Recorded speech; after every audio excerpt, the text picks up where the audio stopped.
And you are on, sir. We are live on YouTube. Welcome to the regular meeting of the governing body, December 9, 2020, the 4 p.m.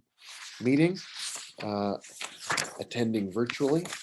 We will begin with a call to order at 4 p.m. and we'll start with the Pledge of Allegiance led by Councilor Garcia, the salute to the New Mexico flag led by Councilor Vihel Koppler, and then an invocation from Councilwoman Villarreal, and then remembrances as individuals want to bring a name or a person of great concern or love in our hearts to all of us. So if you can rise, please join me now.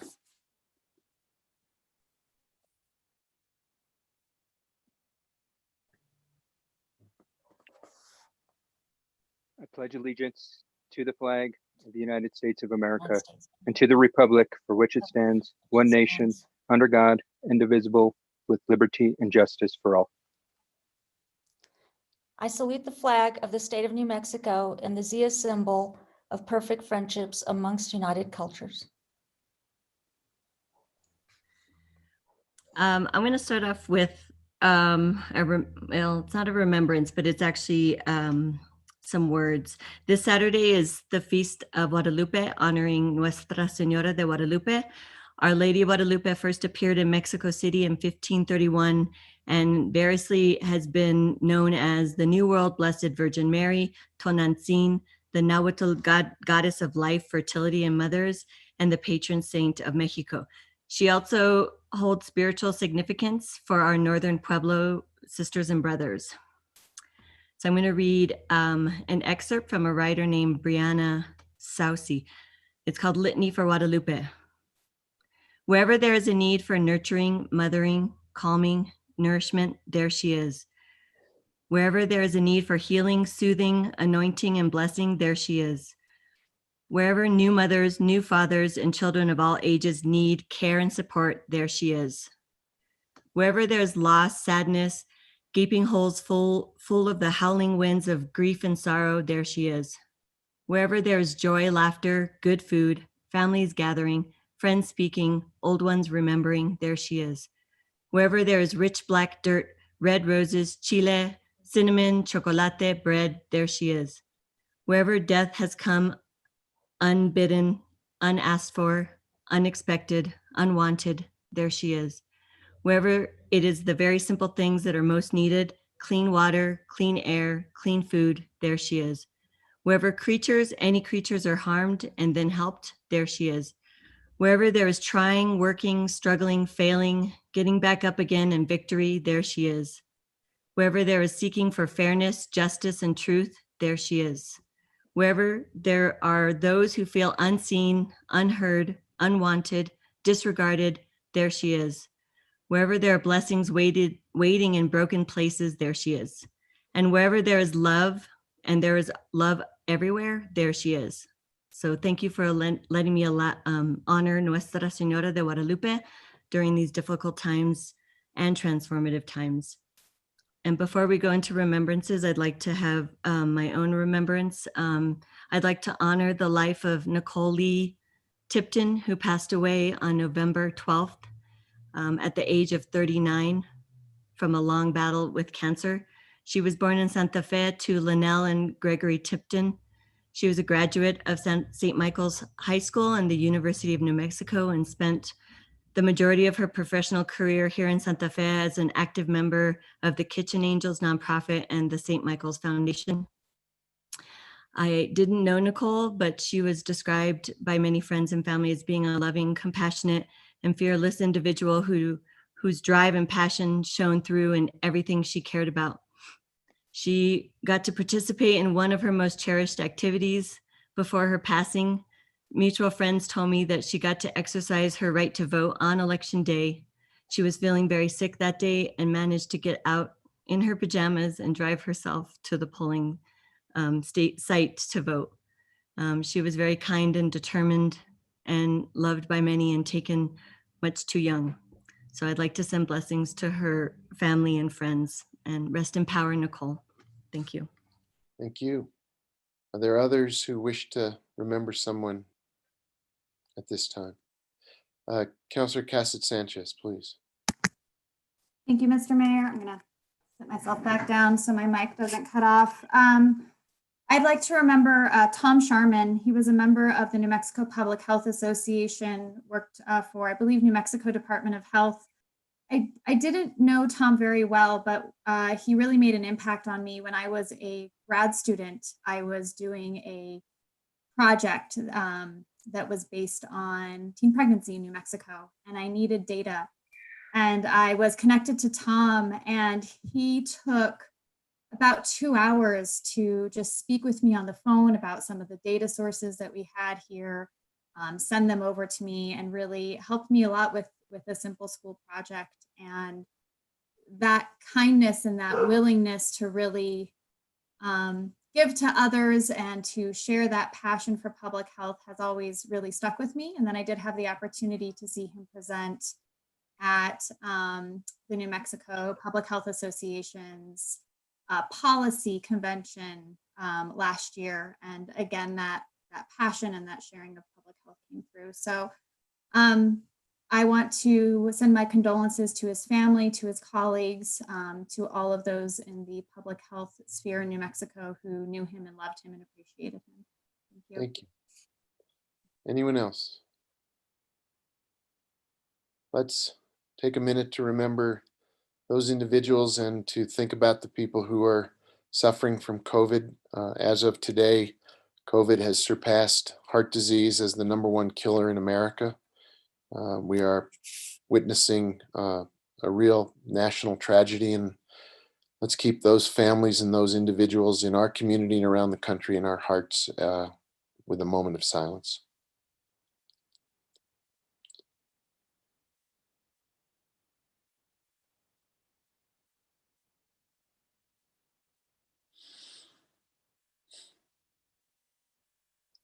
Thank you, everybody.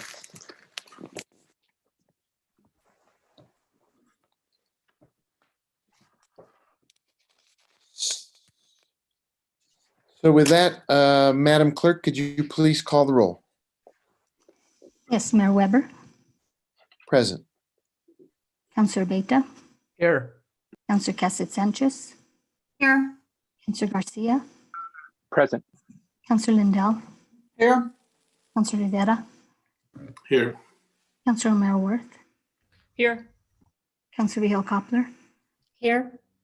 Councilor Villarreal. Present. You do have a quorum present, Mayor.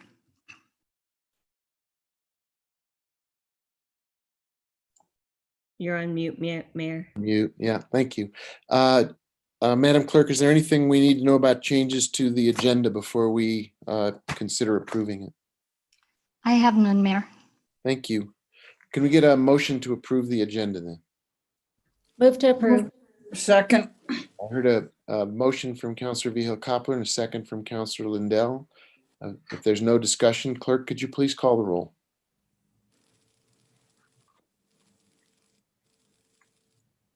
Councilor Beta, Yes. Councilor Cassett Sanchez, Yes. Councilor Garcia, Yes. Councilor Lindell, Yes. Councilor Rivera, Yes. Councilor Mayor Worth, Yes.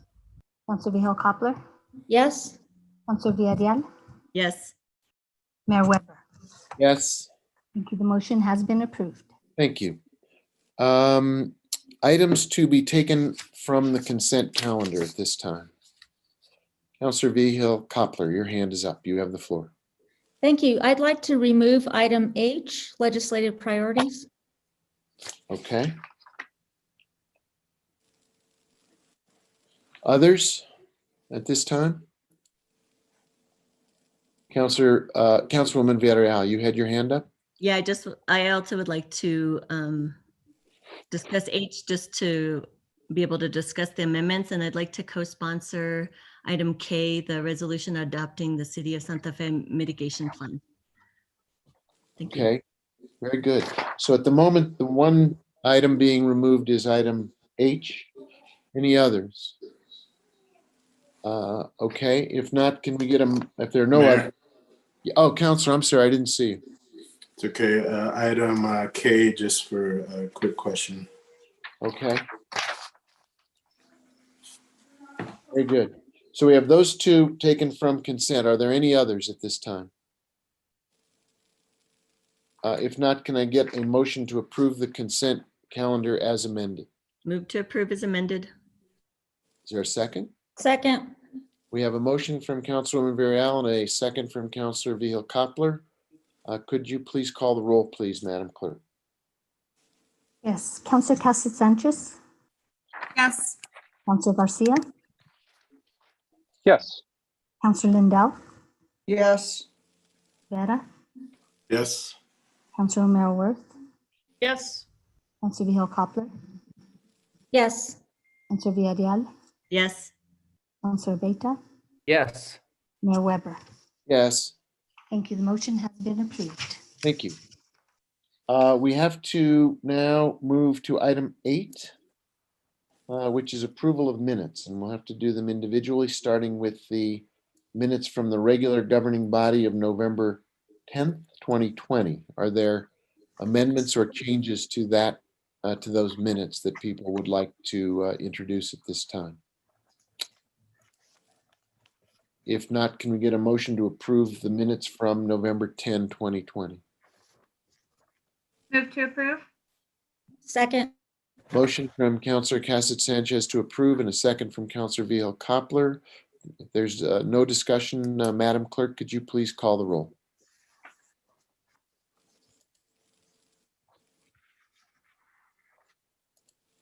Counselor Garcia, Yes. Counselor Lindell, Yes. Counselor Rivera, Yes. Counselor O'Meara Worth, Yes. Counselor Vihil Coppler, Yes. Counselor Villarreal, Yes. Counselor Beta, Yes. Counselor Cassett Sanchez, and Mayor Weber. Yes, Thank you. Motion is approved. thank you. And then item 8B is minutes from the special governing body meeting of November 18, 2020. Are there changes or amendments to those minutes? If not, can we get a motion to approve those minutes, please? Move to approve. Thank you. Is there a second? So Counselor Vihil Coppler moved to approve them and Counselor Cassett Sanchez seconded that motion. If there's no discussion, could the clerk please call the roll on that motion? Yes. Counselor Lindell, Yes. Counselor Rivera, Sorry, yes. Counselor O'Meara Worth, Yes. Counselor Vihil Coppler, Yes. Counselor Villarreal, Yes. Counselor Beta, Yes. Cassett Sanchez, Yes. Counselor Garcia,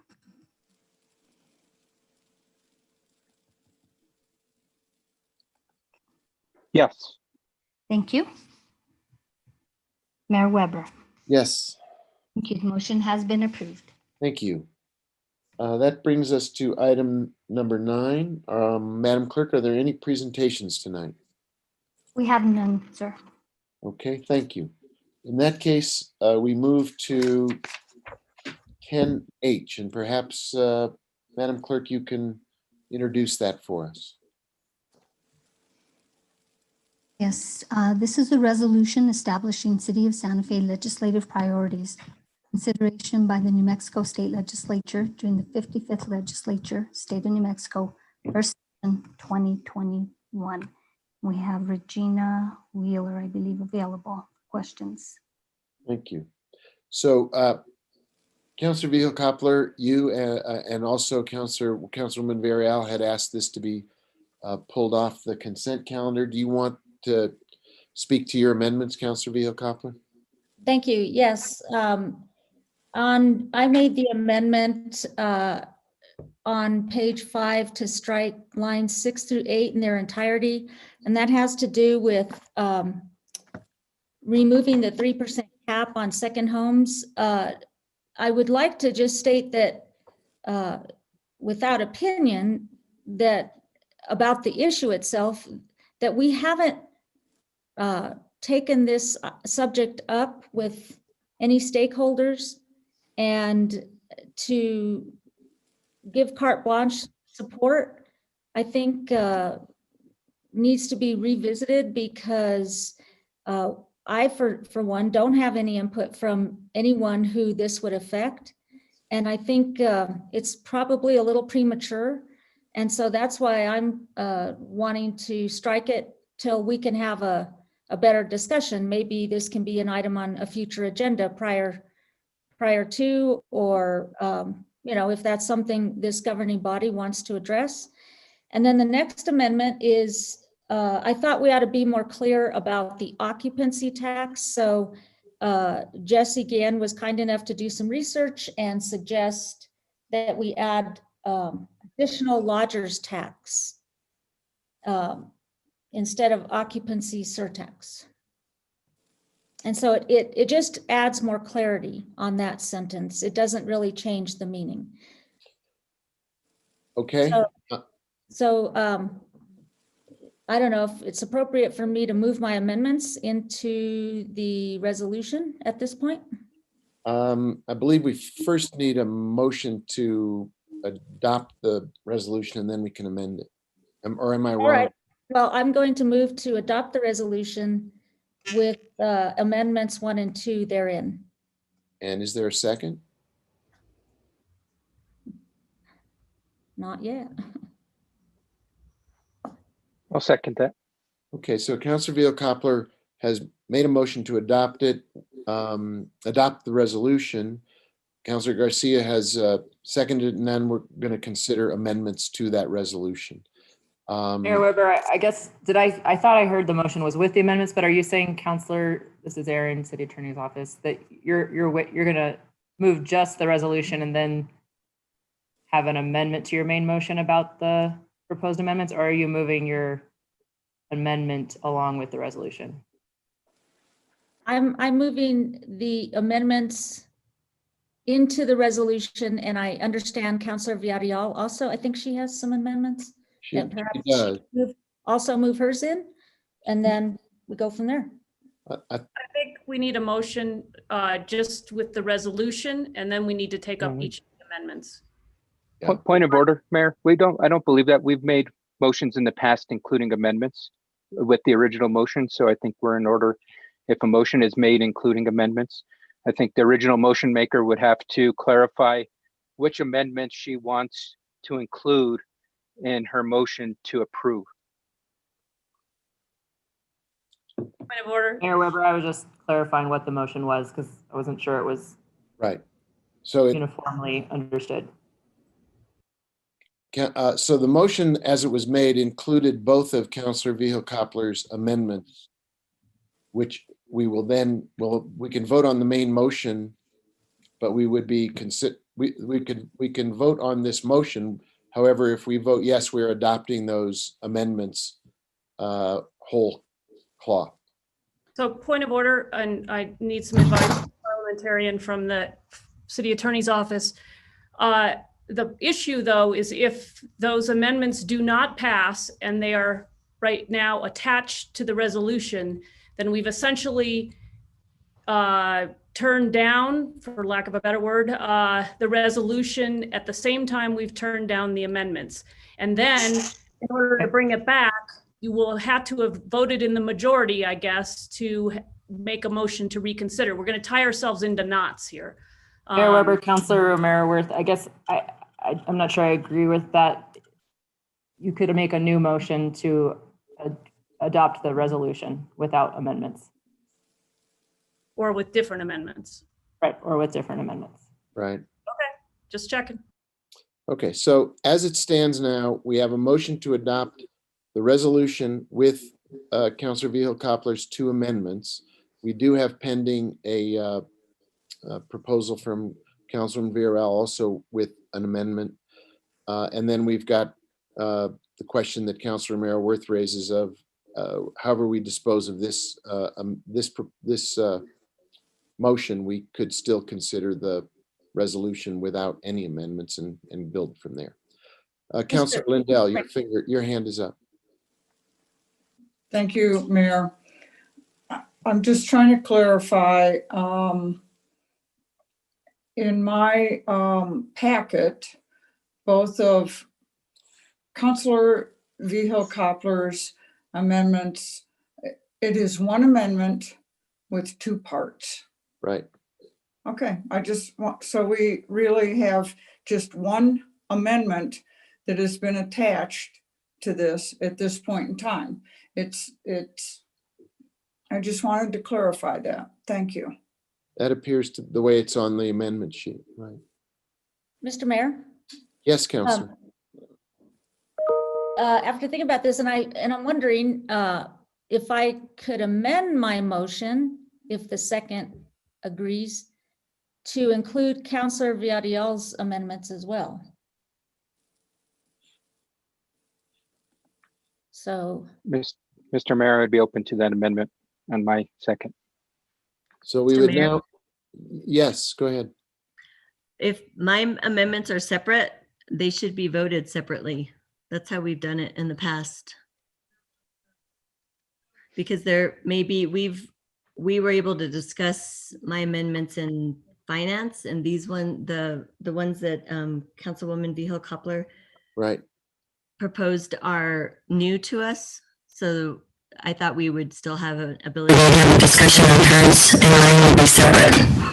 Oh, something just happened to your microphone. I don't know what, but I heard what you said. It was just very fuzzy. So you would rather have your amendments considered separately? I think that's your prerogative. okay. So let's take up the motion as it has been made, which is to adopt the resolution with Councillor Vihil Coppler's. Mr. Mayor, Yes, Councillor. now? Councilwoman. Yes, I can hear Okay. you now. Can we have a discussion on these, Yes, on this amendment? yes. Okay, so I agree with the clarification of occupancy surtax to change it to lodger's tax. I think that provides more clarity. As it relates to the language for eliminating the language about supporting legislation that would eliminate the 3% cap on annual property tax increases on residences that are not owner occupied as the owner's principal place of residence. The reason why I support this, and it actually has been discussed, not with the council as a formal item, but this, from what I understand, eliminating the 3% cap would actually correct a loophole that was in place because the 3% cap was supposed to be for residents that lived here, not people that have second homes. And they realized that this was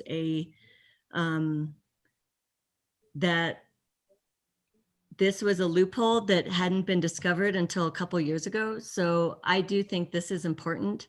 I would want to support it if we even have a separate resolution in the future to show our support for that. I'm okay with that. I just think that I don't think it's controversial. I think it's actually, from what I understand, it's actually fixing legislation that was never meant to support people that had second homeowners. It was actually meant for people that live here, that they would be allowed to get the 3% cap. So that's all I want to say about that. Thank Thanks. you. Mayor? Yes, Councilwoman. You know, I'm not taking a position on this item, yay or nay, as far as, you know, what the legislature does. My amendment is strictly to, and perhaps a separate resolution would be in order. My purpose here is that this probably was decided some councils ago, but this governing body and the one last year, I don't recall we ever had any public input on this. And that's the concern, that we're moving forward, supporting something that we don't really know what our constituents think. And that's what I'm trying to get at here. I'm not for or against the measure itself. I know it failed in the legislature, so I'm wondering if it is as simple and straightforward as Councillor Villarreal put it, where it was correcting something, which is great. I don't know why it would fail, but I guess there's more than meets the eye. The point here is that local government here, where we are responsible, we need to find out what our constituents think. And if they like this, then we should vote in a resolution separately. But to just carte blanche, take legislative priorities from former governing bodies that we don't even know what happened there, I think is not really prudent. So that's why I wanted to remove this for now, and perhaps it can come up, soon as it can come up again, and we can take a look at it. Okay. Is there other discussion? I believe I see Mark Duran on the call. I think this was in our legislative priorities last year as well. I think we had this as one of our items in a prior council resolution. Am I correct on that, Mark?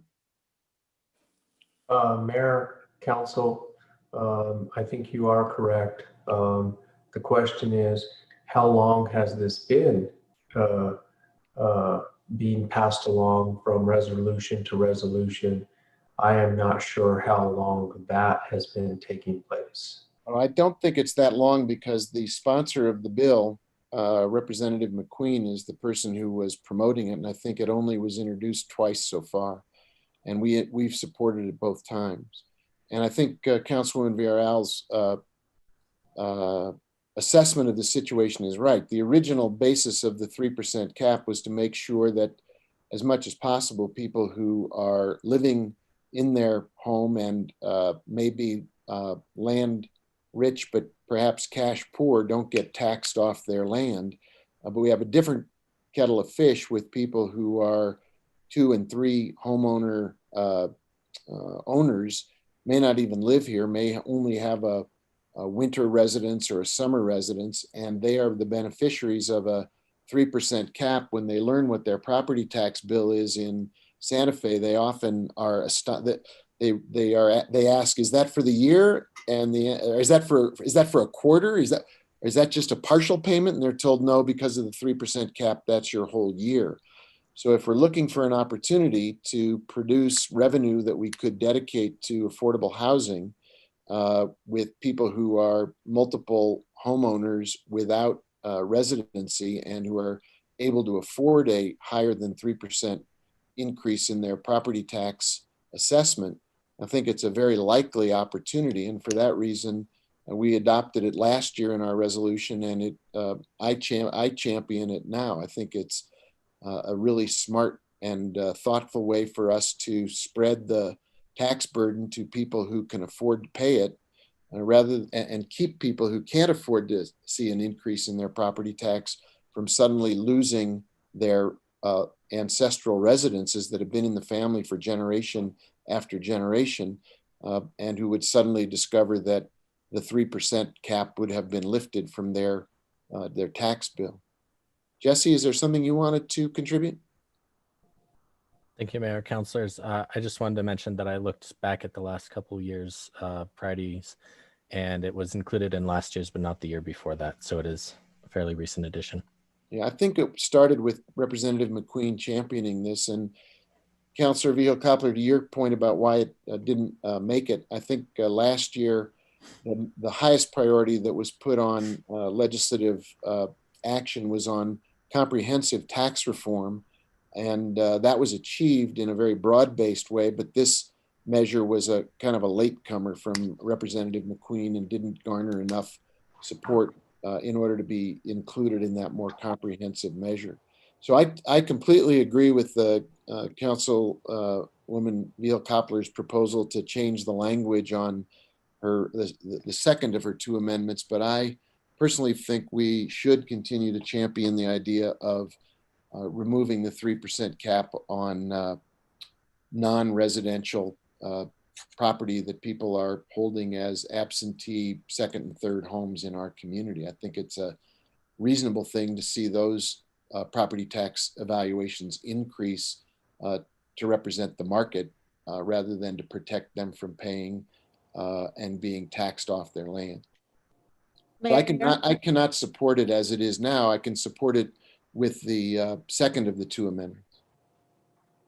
Mayor, then I would ask a question. Then how would you address my concern for the public not being invited to comment on this? Well, I think that's an interesting question, and it goes to the heart of what our charge is as elected officials. And if you were to look at the list of items that goes with our existing resolution, I don't know that we've held hearings on most of those as well. Largely, we are asked to be the advisors as elected representatives, and I think I'm comfortable making the case to our community as to why this is a good and sound measure that we would support in the legislature. And rather than holding hearings on it or looking for direct instruction item by item on everything in our legislative priorities, I feel pretty comfortable that this would find broad support in our community. Well, how would you know that if you don't ask? Well, are you prepared to say that about everything else on the resolution then? We should put everything in abeyance and pass them one at a time with community input? That's not my, Well, why would you single this one out, I guess is the well, question. because it's a tax measure, and not that I'm for or against it. I just feel like people would want an opportunity to know that we're doing this, but rather it's, it's within all of these other measures that it kind of gets hidden. Okay. And so that's why I brought it up. Fair enough. Councilor Casas Sanchez, you have the floor. Thank you, Mr. Mayor. I would state in terms of constituent input that when I was running last year, this was part of my housing platform and discussion that I would be advocating for this. And I found this to be extremely popular as I was advocating, as I was campaigning, and as I was speaking with people about this. So I would state that I do feel confident, at least in my district, that there was a lot of support for this measure. So thank you. Thank you. Other discussion before we move to a vote on the motion as currently constituted? Anyone else? In that case, we have a motion, we have a second. And we also have further amendment to consider, but let's, I think Councilwoman Villarreal was very clear that she'd rather have that taken up subsequently. So let's call the roll on the motion as presented with the second from Councilor Garcia. Quick question, Mr. Mayor. Yes, Councilor. Just want to, I guess, ask a question to Councilor Behill Coppler if she'd be willing to amend her motion to include the second part of her amendment and strike the first. Or is it both at the same time? Mr. Mayor? Yes, Councilor. Since it doesn't look like I have the votes, I guess I better take what I can get at this time. But I do want the public to know that we're supporting something that's a big measure that we haven't invited input to. So, but I'll take it off for now. That is the amendment to strike in, what is it, on page 5, and well, I had it up a minute ago, but you know which one it is. And so I'll amend my motion to remove that, if the seconder agrees. And I will amend my motion and second that. Okay, I All right. assume Or amend my second, sorry. I'm looking for heads to nod from our city attorney or our parliamentarian. Are we within our, are we able to do business that way, city attorney? However, it sounds like we're doing friendly amendments under a different name. I'm not really sure if what's happening is Councilor Behill Coppler is withdrawing and then making a new motion that Councilor Garcia is seconding, or I'm not really sure. Sorry. Go I'm ahead. not sure what's being. Yeah, Councilor Behill Coppler, you have the floor. Okay, I originally made a motion to adopt the resolution with the 2 amendments that I made, but I am amending my motion to withdraw, to approve the resolution with amendment number 2. So basically, it sounds like it's a friendly amendment to the motion. So I think you need to withdraw the motion, remake a new motion. Otherwise, we have to vote to amend the motion. I know it's very technical. Okay. But- So Also- I will, Mayor, also just a point of clarification. I think we're creating some confusion for ourselves. An amendment is made up of a variety of items. Councilor Vihel-Coppler has one amendment with 2 items. She doesn't have 2 amendments within an amendment. So I think we need to start using the right language. So if Councilor Vihel-Coppler wants to change her amendment, which includes 2 items, then she should probably withdraw her motion and state a new motion and what her amendment is. Fair Mr. enough. Mayor? Yes. Well, the way I read the amendment sheet, it says, I propose the following amendments. So I have two there, 1 and 2. So I want to amend my original motion. I think the city attorney is saying, please withdraw your original motion and make a new one. Mhm. Well, I don't really have to do that if I don't want to. You don't have to, but then we'll have to vote on your amendment before we vote on the, it's a technicality, that's all, Counselor. It's just a way of cutting. What I was hoping to do is just amend my, okay, I'm going to withdraw the motion, provided the seconder agrees, and then I'm going to make a new motion. Excellent. So I will move to approve the resolution with my amendment listed as number 2, which is strike occupancy surtax and insert in lieu thereof additional lodger's tax. And is there a second? Second. We have a motion and we have a second. It's a new motion, but I think we've discussed its predecessor to the point where we're probably, unless I'm mistaken, ready to vote on this new motion. And actually, Mayor Weber, so now I would suggest that if this passes, we are done with this matter. So if there are any other amendments that people would like to make, now is the time to move to amend the main motion to include your additional amendments to the resolution. Got it. That was the part that Councilor Romero Worth was trying to guide us through. Okay, Councilor Villarreal. Yes, ma'am. That is why I was inviting Councilor Villarreal to join the group, but she declined. Okay, now she has the floor, however. Well, each time we've done this, we vote separate amendments, each person that's proposing amendments. Therefore, that's why I was waiting for my turn. But if I want to, am I now needing to make a motion to amend the main motion? Main motion to include my amendments, which is in the packet material. It's really, there's some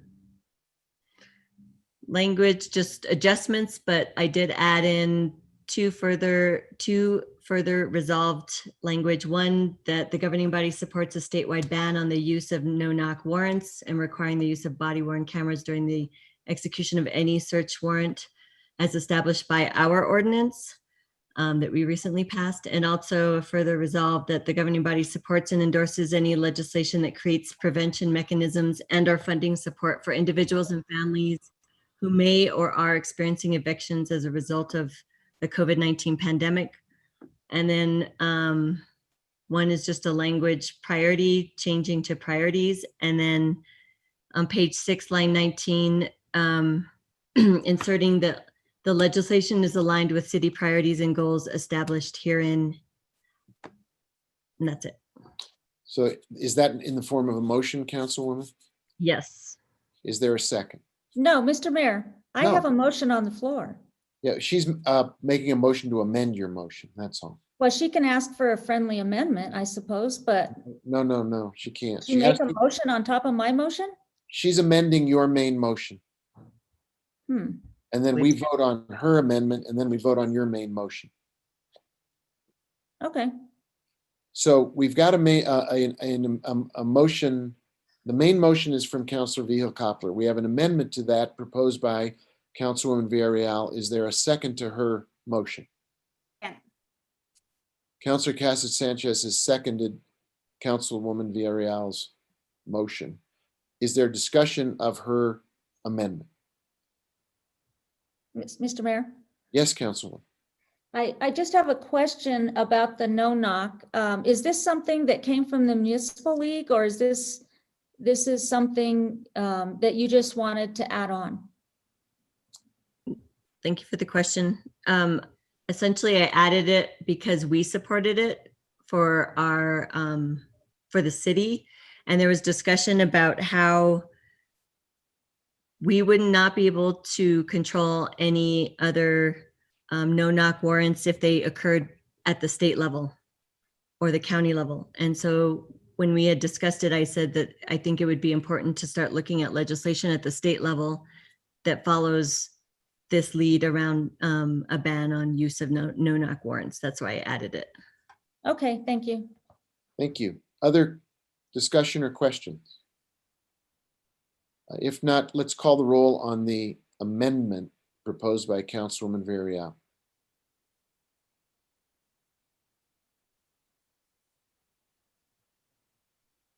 And who was the second on that? Excuse me? Who was the second? That was seconded by Councilor Cassett Sanchez. Thank you. Councilor Rivera? Yes, I think. Councilor Romero Worth? Yes. Councilor Vihel Coppler? Yes. Councilor Villarreal? Yes. Councilor Beta? Yes. Councilor Cassett Sanchez? Yes. Councilor Garcia? Yes. Councilor Lindell? Yes. Mayor Weber?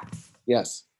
Thank you. The amendment has been approved. So now we have a main motion as amended, and we've discussed it. Is there any further discussion at this time of this main motion as amended? I think we're ready to vote then. Please call the roll. Councilor Romero Worth? Yes. Councilor Vihel Coppler? Yes. Councilor Villarreal? Yes. Councilor Beta? Yes. Councilor Cassett Sanchez? Yes. Councilor Garcia? Yes. No? Councilor Rivera? Yes. Mayor Weber? Yes. Thank you. Motion has been approved. Okay, thank you. We now move on to the other item that was asked to be taken off of the consent calendar, which is item K.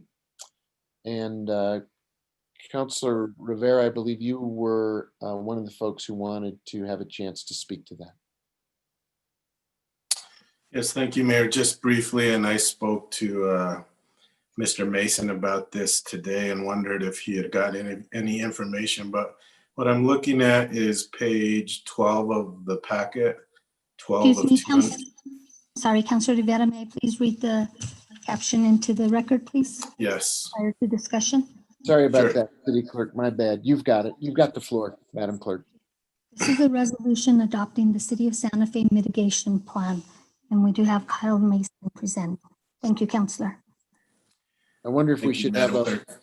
Councilor Rivera, I'm sorry, I wonder if we should have a motion that you could then speak to, rather than starting with the question. Let's get a motion on the floor and then you can address it, if you don't mind. Is there a motion on this item? Move to approve. Councilor Romero Worth has moved to approve it. Is there a second? Second. I heard Councilor Lindell seconding it. Okay, now Councilor Rivera, you have the floor. Apologies. All right, so on page 12 of 239 or page 2 of 6 of the mitigation plan itself, there are some characteristics or statistics. And when you go down to education, it says high school graduate 28%, some college or associate degree 45%. Those numbers seemed extremely low to me. So I asked Kyle to look at it. And Mr. Mason, I don't know if you're on, but was curious if you had found out any additional information since we spoke earlier. Mayor, Councilor Rivera, I just want to confirm you guys can hear me. I'm calling in on my cell phone as I'm having internet issues. So if my video freezes or anything like that, I can still hear and speak to Lee's question. Can I get a confirmation before I continue? We can Perfect, hear you. thank you.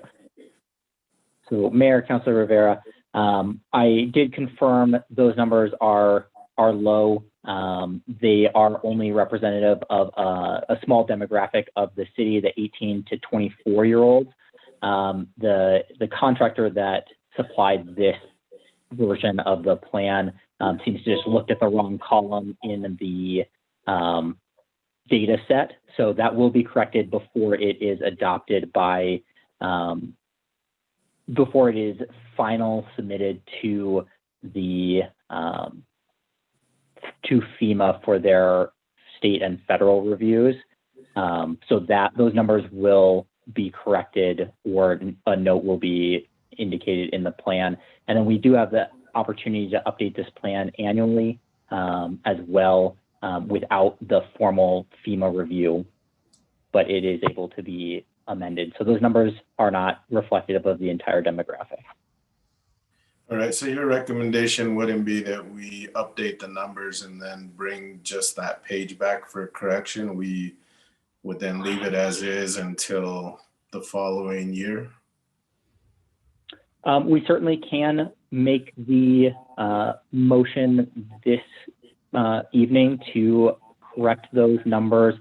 I do have the correct numbers in front of me based on the US Census for the 2014 to 2018.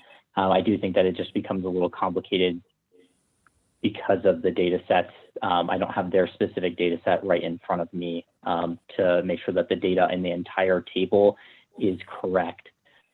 Just for the record, we do have a high school education graduate or higher percentage of about 88.6%, and then the bachelor's degree or higher is 41.4%.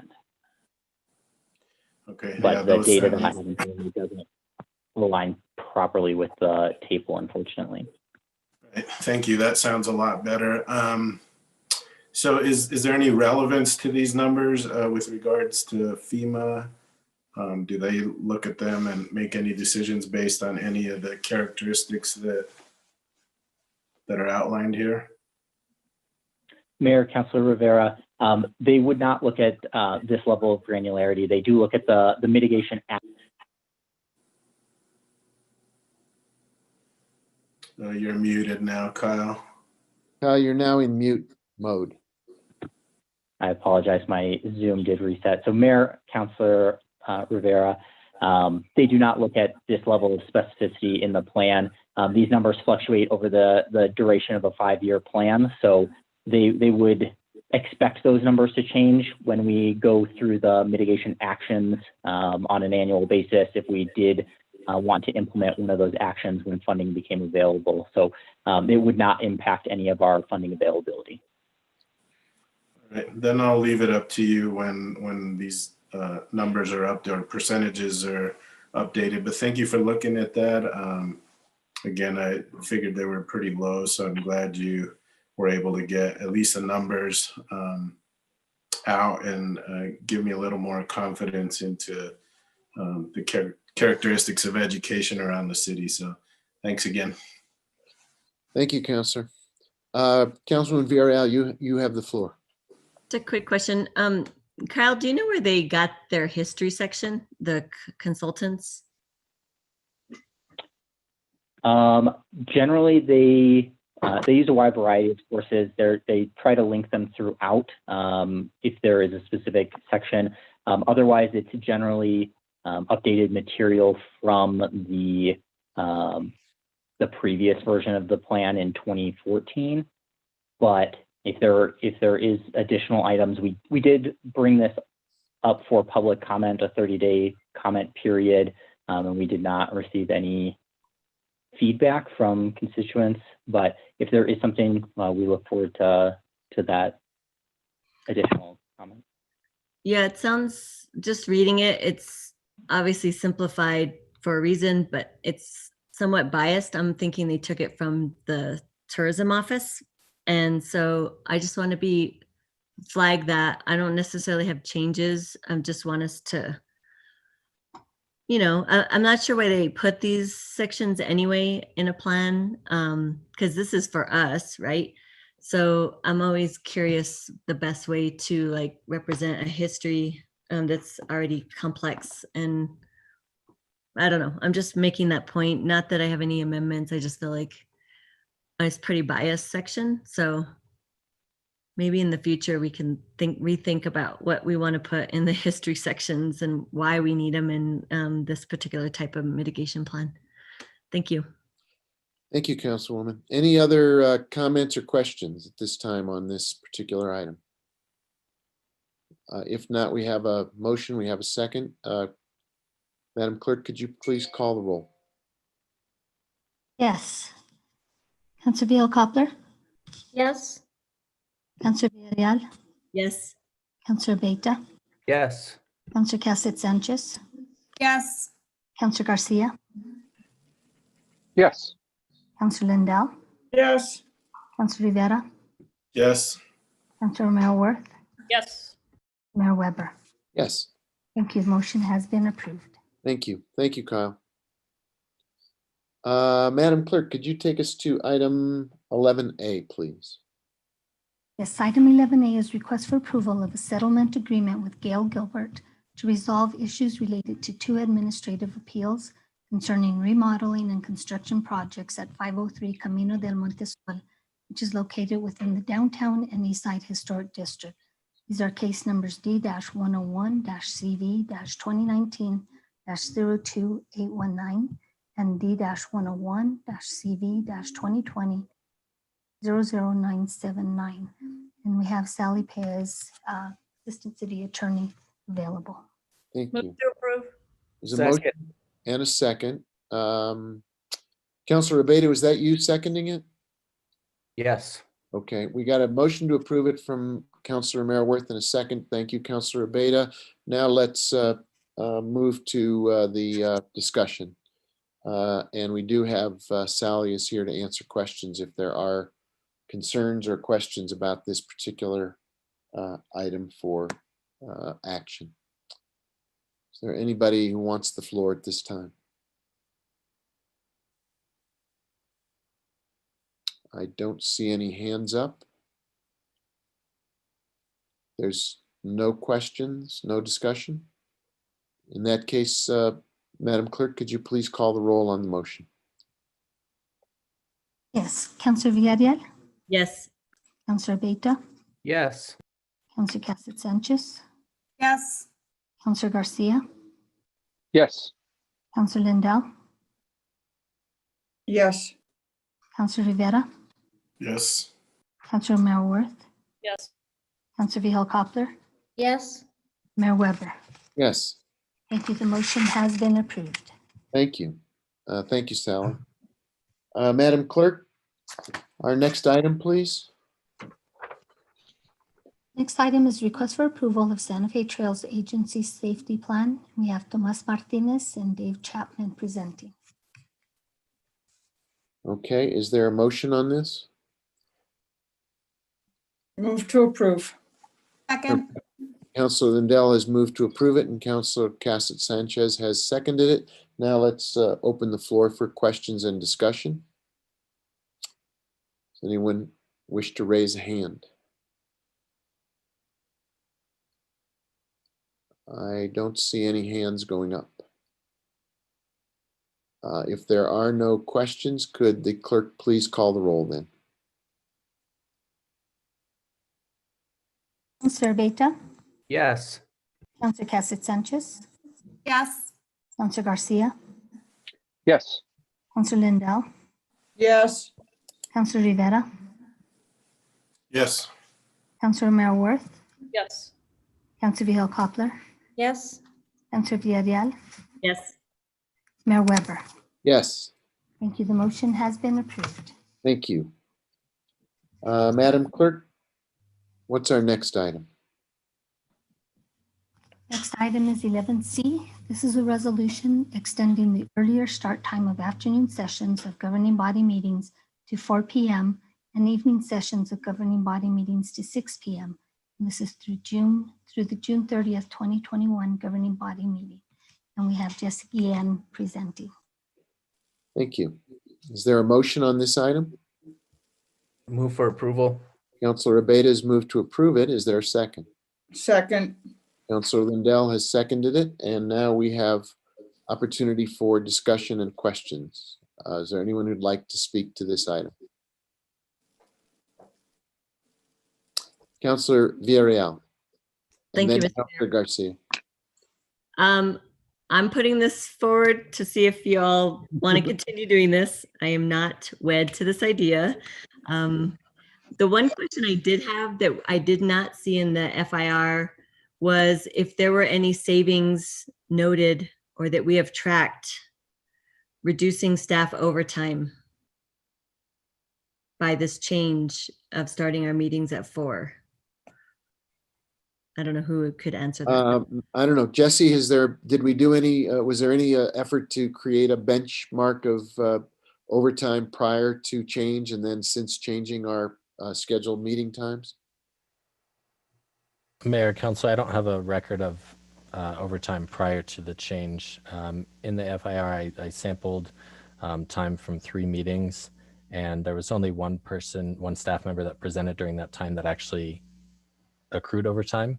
Everyone else was on comp or for the directors, they don't get either. So that really only affected one person. There may have been people in staff members in previous meetings who did accrue overtime, but I didn't look at all of the meetings since we've been having the 4 p.m. start time. Thank you. Thank you. I guess if we move forward with this, I would like to know if there's less staff that are receiving overtime as a result of our meetings going beyond 5. And I think it just helped to know, because that was the whole intention. One of the intentions to do this is to look at what kind of savings we would have as it relates to overtime. So I think this next round, if this passes, that we need to look at that so that we know that helps with our savings on the staff side. It doesn't necessarily save us from long meetings. So, but I just think it's important because that was one of the intentions. Thank you. Thank you. We have Councilor Vigil Koppler, followed by Councilor Rivera, and then Councilor Cassett Sanchez in that order. So Councilor Vigil Koppler, you have the floor.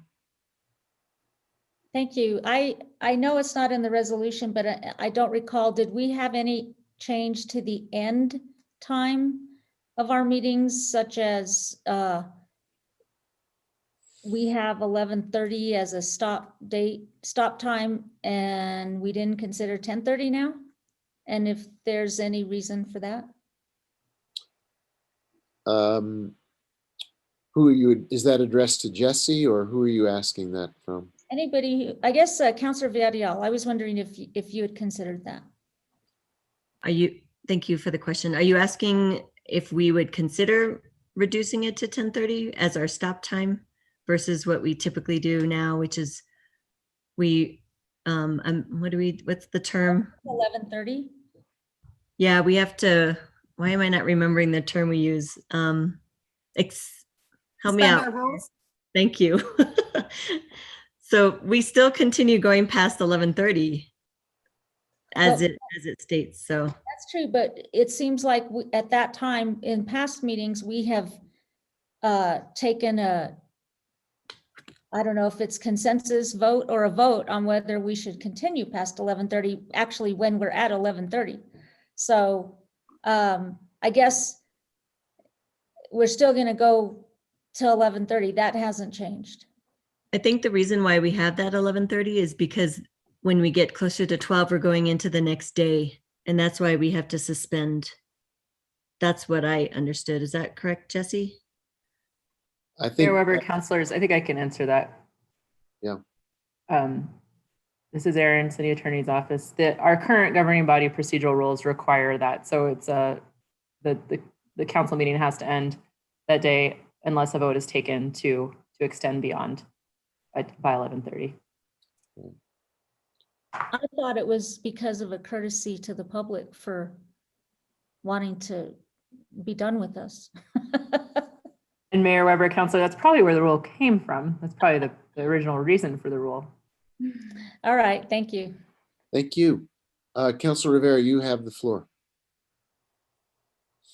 Thank you. Mayor, just a quick question for Councilwoman Villarreal. And is it your intention that if COVID were to end sooner than June and we were able to have in-person meetings, that these still continue through June to test out live meetings.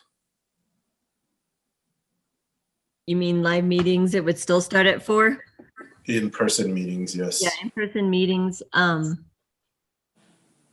guess the way I see it, if we go back to our in-person meetings, there's likely not a need to continue starting at 4. I think being on virtual live meetings, they just take so much longer for various reasons. So do we need an amendment for that? I don't know the answer to that. Is that, City Attorney, is there a way for us to adopt this and then reconsider it if we get out of COVID time at a later date? Bring it back for consideration? However, yeah, I think we could add that, because right now the end date would be, I'm pulling it up. Jesse can answer that, I think. The end date that we've placed in the resolution is June 30th. 30th, okay. So I think we could add language about for virtual meetings only somewhere in there. So in the therefore clauses, we could specify that it's only for virtual meetings that occur until then. Councilor Villarreal, how do you feel about that? I'm good about that. I was just trying to figure out where in the language we would place that. Did you have a recommendation? I had to restart my computer, so I'm pulling all the documents I had up before, so 1 second. Maybe Mr. Guillen has a suggestion. We can do an additional sentence at the end of the resolved clause that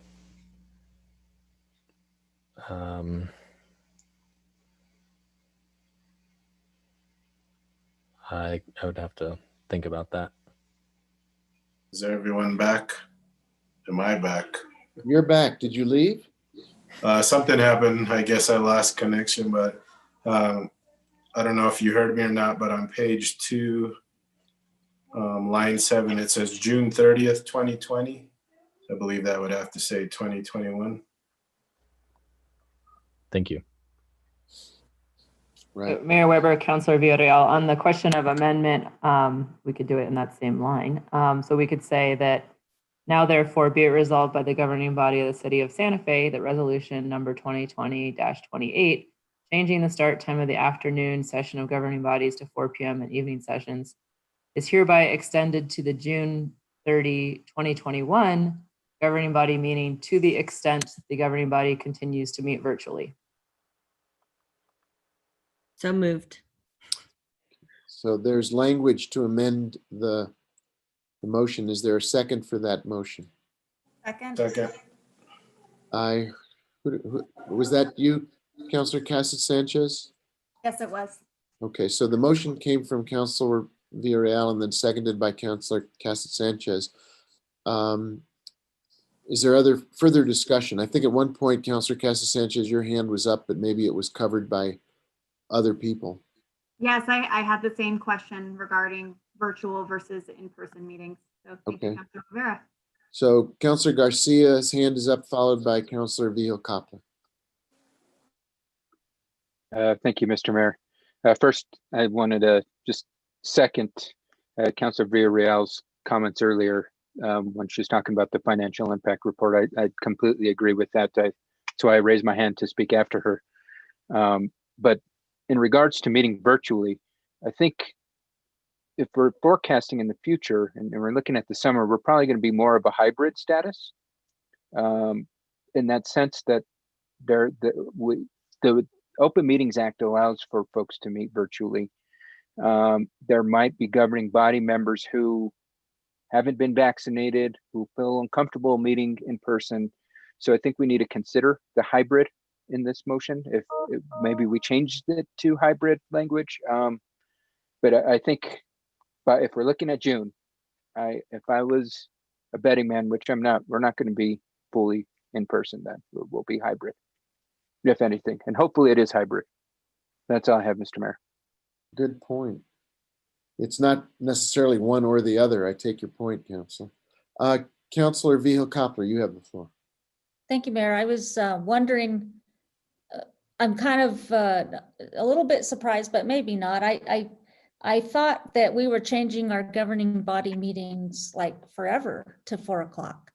And I kind of got used to it, and I'm wondering why we would want to go back to 5 o'clock for in-person.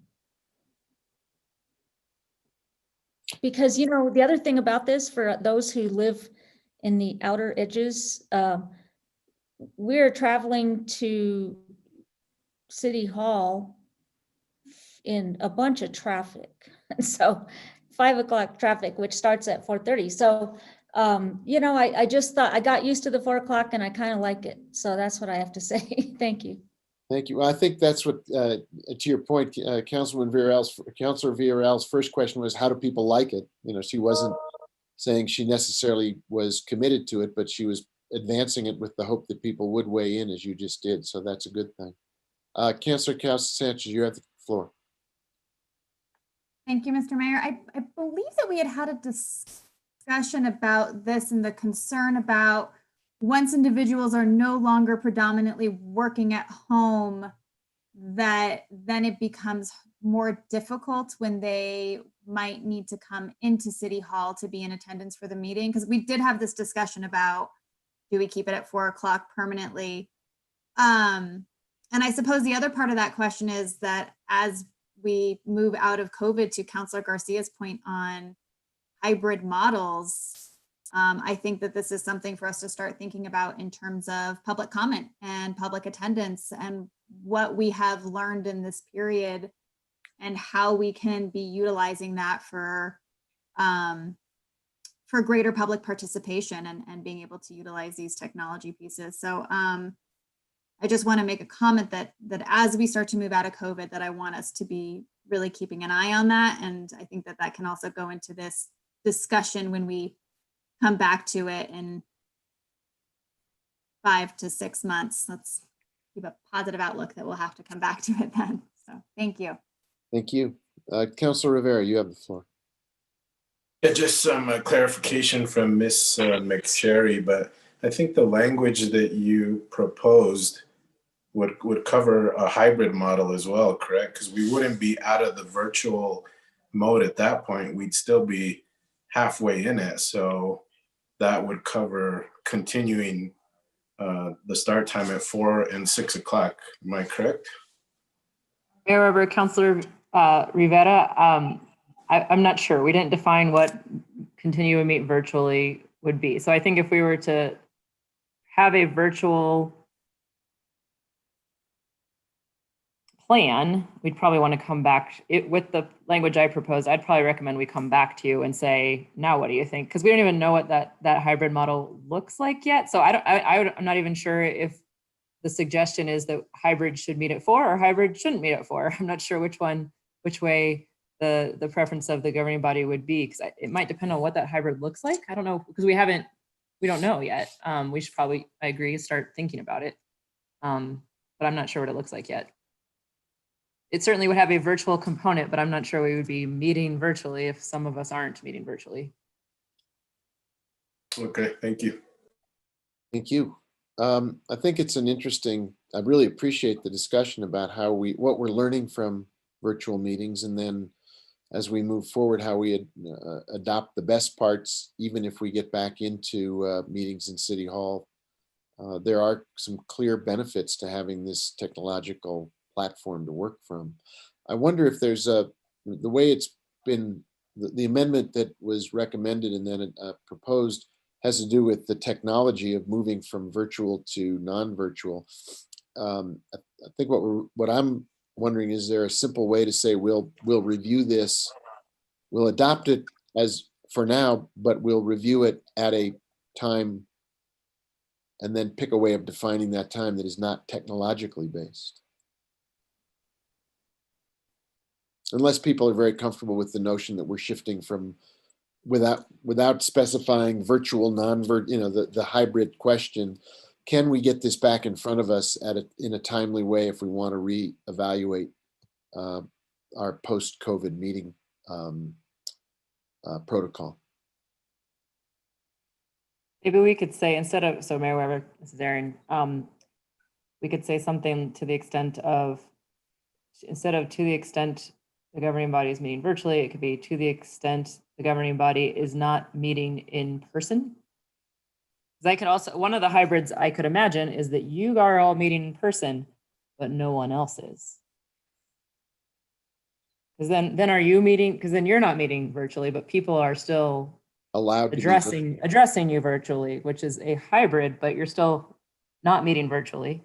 Or you could all be meeting virtually and the public could be all coming to a microphone and then leaving, and no more than 5 could be in a room. I mean, there are other ways right. to do a hybrid rather than some of you being there and some of you not. It could be all of you being there, all of you not.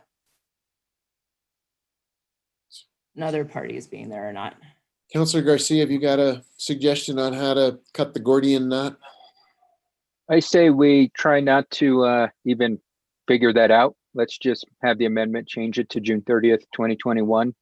And when we're in the springtime, we'll see where we are. That would be sufficient time if we need to adjust and pivot accordingly, and just plan to meet virtually till the summer. That's gonna happen. I know that there's gonna be individuals that are gonna want to utilize virtual, whether it's staff members or council members. So I recommend we try not to change the language and just change the year and leave it as is.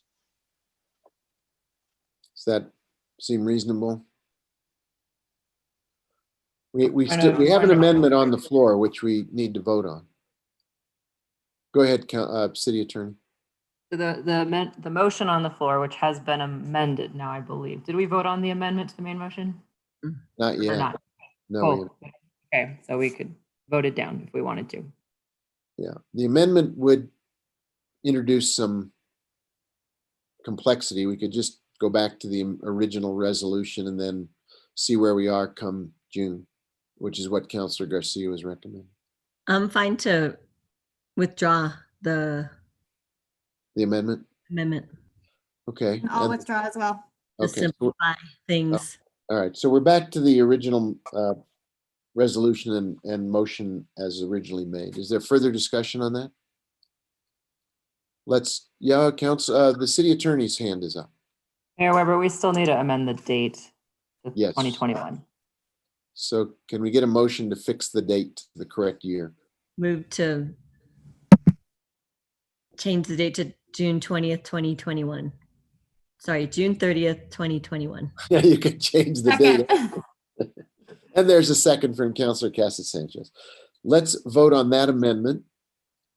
Is there discussion? I don't see any hands. Let's vote on that amendment. Could the clerk please call the roll?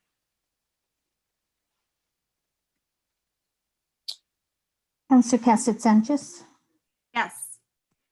Councilor Garcia, Yes. Councilor Lindell, Yes. Councilor Rivera, Yes. Councilor Merriworth, Yes. Councilor Vihel Coppler, Yes. Councilor Villarreal, Yes. Councilor Beta, Yes. Mayor Weber. Yes. Thank you. The amendment has been approved. Okay, so now we have the main motion as amended. Is there any further discussion? If not, could the clerk please call the roll on the main motion as amended? Yes, Councilor Garcia, Yes. Councilor Lindell, Yes. Councilor Rivera, Yes. Councilor Merriworth, Yes. Councilor Vihel Coppler, Yes. Councilor Villarreal, Yes. Councilor Beta, Yes. Councilor Cassett Sanchez, Yes. Mayor Weber. Yes. Thank you. The motion has been approved as amended. Thank you. Could you introduce us to the next item, please? Next item is the resolution in support of the National Veteran Cemetery Administration's Veterans Legacy Program. And we have Julie Sanchez presenting. Move to approve. There's a motion to approve it from Second. And a second. Motion was originally made by Councilor Merriworth and seconded by Councilor Lindell. Is there discussion of this item? Questions or discussion from anybody on the floor? I don't see any hands. Madam Clerk, could you call the roll, please? Yes, Councillor Lindell, Yes. Councillor Rivera, Yes. Councillor Merriworth. Councillor Viola Coppler, Yes. Councillor Villarreal, Yes. Councillor Beta, Yes. Councillor Cassett Sanchez, Yes. Councillor Garcia, Yes. Mayor Weber. Yes, Thank you. The motion has been approved. thank you. And then that brings us to item E, I believe.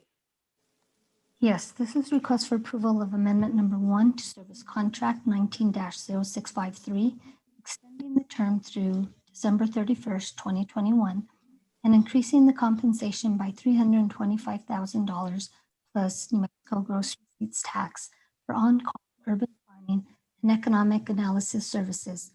This is with Strategic Economics. We have Sam Burnett presenting. Thank you. To approve. There's a motion to approve. Is there a second? Second. And there's a second from Councilor Lindell. The original motion came from Councilor Merriworth, and Councilor Villarreal's hand is up. You have the floor. Thank you, Mr. Mayor. Just, I had posed these questions to staff earlier, and if they could just share this with the group. I was curious about the deliverables and the analyses that Strategic Economics was hired to do. And I wanted to understand who is privy to those documents and analyses and where they kept and how has their contract work helped us move forward with Midtown? So if you could just share some more details about that, about the deliverables. Absolutely. Mayor Weber, Councilor Villarreal. The documents produced by Strategic Economics are delivered directly to the Midtown Steering Committee, made up largely of city directors, as you know, as well as some supporting staff and contractors. Because the ENA period that we're currently in with a potential finalist did not officially close out the RFEI, or excuse me, the request for expression of interest. There's still some issues related to privacy that kind of prevent sharing all of the documentation and information related to the process we're currently in. So again, to reiterate, those documents are being produced. They're being delivered directly to the steering committee. The role of Strategic Economics, as explained, really has been to provide the city with economic analysis and urban design and planning support. Because of the COVID crisis, their role has changed a little bit and has expanded to help us address increased complexity and challenges in the development, the world of development, and with redeveloping Midtown. So we're requesting this extension based on that fact. And I think that has answered both of your questions. If I haven't, please let me know. Yes, that did answer some of my questions. What I wanted to understand though is, did Strategic Economics then, their analysis, does that then inform the developer and how they're looking at the property and potential development? I guess I'm just trying to understand, is it a partnership that Strategic Economics is helping to inform the developer as well as staff? Is that correct? Yes, I think I understand, Mr. Mayor, Councilor Villarreal. So the work that Strategic Economics, or the deliverables they're providing, does provide guidance to both the city and the developer. It was always intended that they would assess or evaluate economic models or conceptual plans provided by the developer. That role has kind of changed a little bit, as I mentioned, in response to COVID. And so now they're helping both parties try and understand the kind of economic field that we're currently working in. So I would say, yes, their work is definitely in tandem with both parties at the moment. Thank you, Mr. Burnett. That's all I have. I just want to make sure that we're consistent about, I know we have a general sense of what they do. There was one point that strategic economics was going to help with the community engagement piece, and then that idea got eliminated. So I just want to make sure that we're getting what we're paying for. And I know things shift and we do have to take steps back because of the pandemic. It's just that I want to make sure that the work is continuously happening, even though we have those delays, because we're paying a big chunk of money for them to be our partner in this. So just want to make that known. Thank you. Thank you. Other questions or comments from governing body?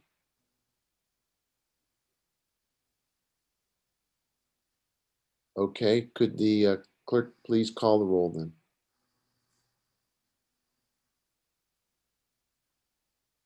Councillor Rivera, Yes. Councillor Romero Worth, Yes. Councillor Vihel Coppler, Yes. Councillor Villarreal, Yes. Councillor Beta, Yes. Councillor Cassett Sanchez, Yes. Councillor Garcia, Yes. Councillor Lindell, Yes, Mayor Weber. Yes, Thank you. The motion has been approved. thank you. Thank you, Mr. Burnett. That completes that item. Next on our list is number 12, matters from the city manager. City manager, do you have some matters for us? Yes, thank you, Mr. Mayor. I do have just a couple items I wanted to raise with everyone this evening. I did want to share there was a lot of discussion last week about number of cases. So since Friday, December 4th, there are 8 new cases within city employment. That puts us at 24 active cases. As you know, we are sending a weekly report on Fridays, so there will be a new report on Friday. We're trying to stick to the Friday as a matter, so our numbers are all straight. But I did want to let you all know, since there was conversation before, there have been 8 new cases between December 4th and December 8th. A quick heads up, one of the pieces of an idea that's come up, just to give a heads up on more detail to follow, but we're looking at pulling together a meeting with a number of public health professionals for you all. A sort of study session would not be a special meeting of the governing body. Of course, it would be noticed and public, where we can get the latest info and provide an opportunity for you all to ask questions, provide feedback as we head into this next phase of our COVID response, with hope and vaccine on the horizon, but a whole lot of work and difficult days ahead of us. So stay tuned for more info on that, but a heads up, probably the week of December 21st, we're looking at putting that meeting together. You just received a note from Christine, but you'll notice at the bottom of your screen is a closed captioning button, a new feature. Kudos to Jeff Norris on our team for helping get that together. A really important step in making sure our virtual meetings are accessible to all. More details in your email from Christine. I would be remiss if I didn't acknowledge our city clerk and the announcement of her retirement. The city owes her a debt of gratitude for her service, and I wanted to make sure that I had a moment to acknowledge that. So thank you, Yolanda, for your service, and we owe you, the whole city owes you a debt of gratitude, and we will find ways to properly honor you even in these COVID times. Our thoughts and prayers are with the family of John Martinez, a longtime city employee who passed away over the weekend. And so in our, as part of our broader city family, if you can please keep him in your thoughts and prayers. And last but not least, a few lighter holiday items. We are working, as you likely read in the paper, to figure out a COVID-safe way to do the Canyon Road event on Christmas Eve. It will be a drive-through event, and so more details to follow there. Another fun one, if you check out our website, you can see Light Up Santa Fe. For those who are driving around looking for good holiday light displays, you can check there to see what's good. You can also add in your own suggestions. Again, sort of a modern take on our old ways and traditions of driving through town to check out the displays. There's about 50 houses listed on there now. And lastly, the fire department is hosting their Santa Fe Heroes Holiday Heroes Blood Drive, as they do annually. The 18th and 19th, it's a COVID-safe event by appointment only, but want to encourage, of course, in this time of need, blood donations are always needed. So again, kudos to our fire department for for doing that again.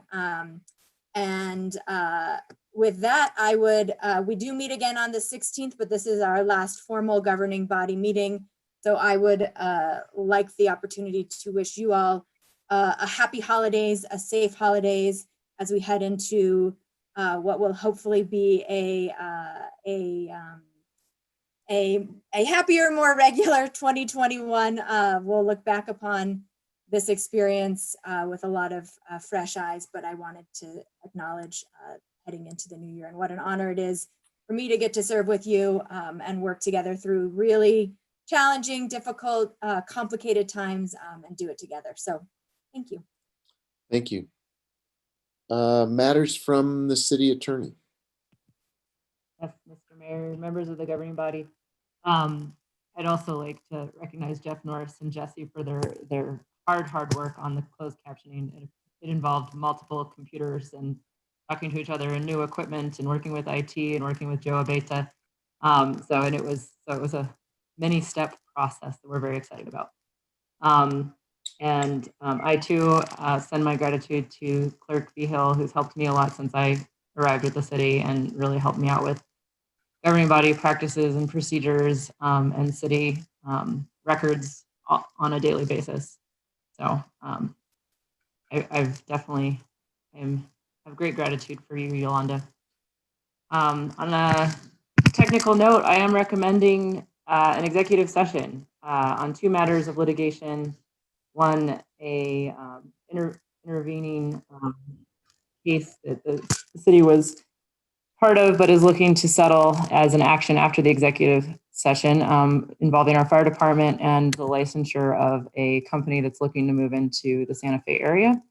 And the other enjoining an amicus brief on an appeal from a district court in Texas to the Fifth Circuit regarding the state of Texas's attempt to find DACA illegal, the Deferred Action for Childhood Arrivals. Thank you. Councilor Rivera, do you have a motion for us? Yes, I would like to make a motion that we move into executive session to discuss the matters listed on the agenda as recommended by the city attorney. Thank you. And there's a second from Councilor Romero Worth. Is there discussion? Madam Clerk, can you call the roll on the motion, please? Yes. Councilor Romero Worth, Yes. Councilor Vihel Coppler, Yes. Councilor Villarreal, Yes. Councilor Beta, Yes. Councilor Cassett Sanchez, Yes. Councilor Garcia, Yes. Councilor Lindell, Yes. Councilor Rivera, Yes. Mayor Weber. Yes. Thank you. The motion has been approved. Okay, we will meet in the next Zoom room as soon as we can get over there. Thank you, everybody.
2, 3, 4, 5.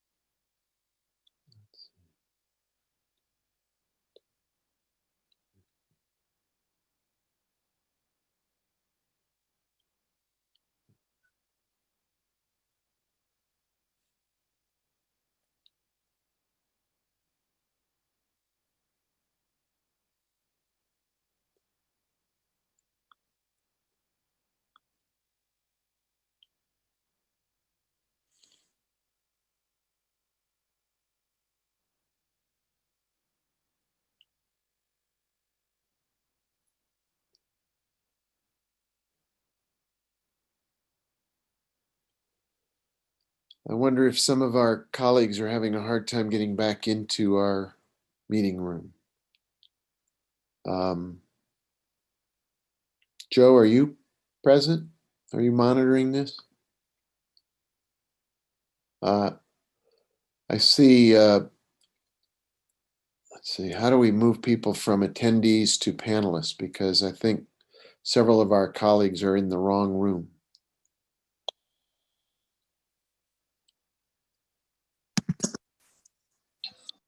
Mayor, are you the host right now?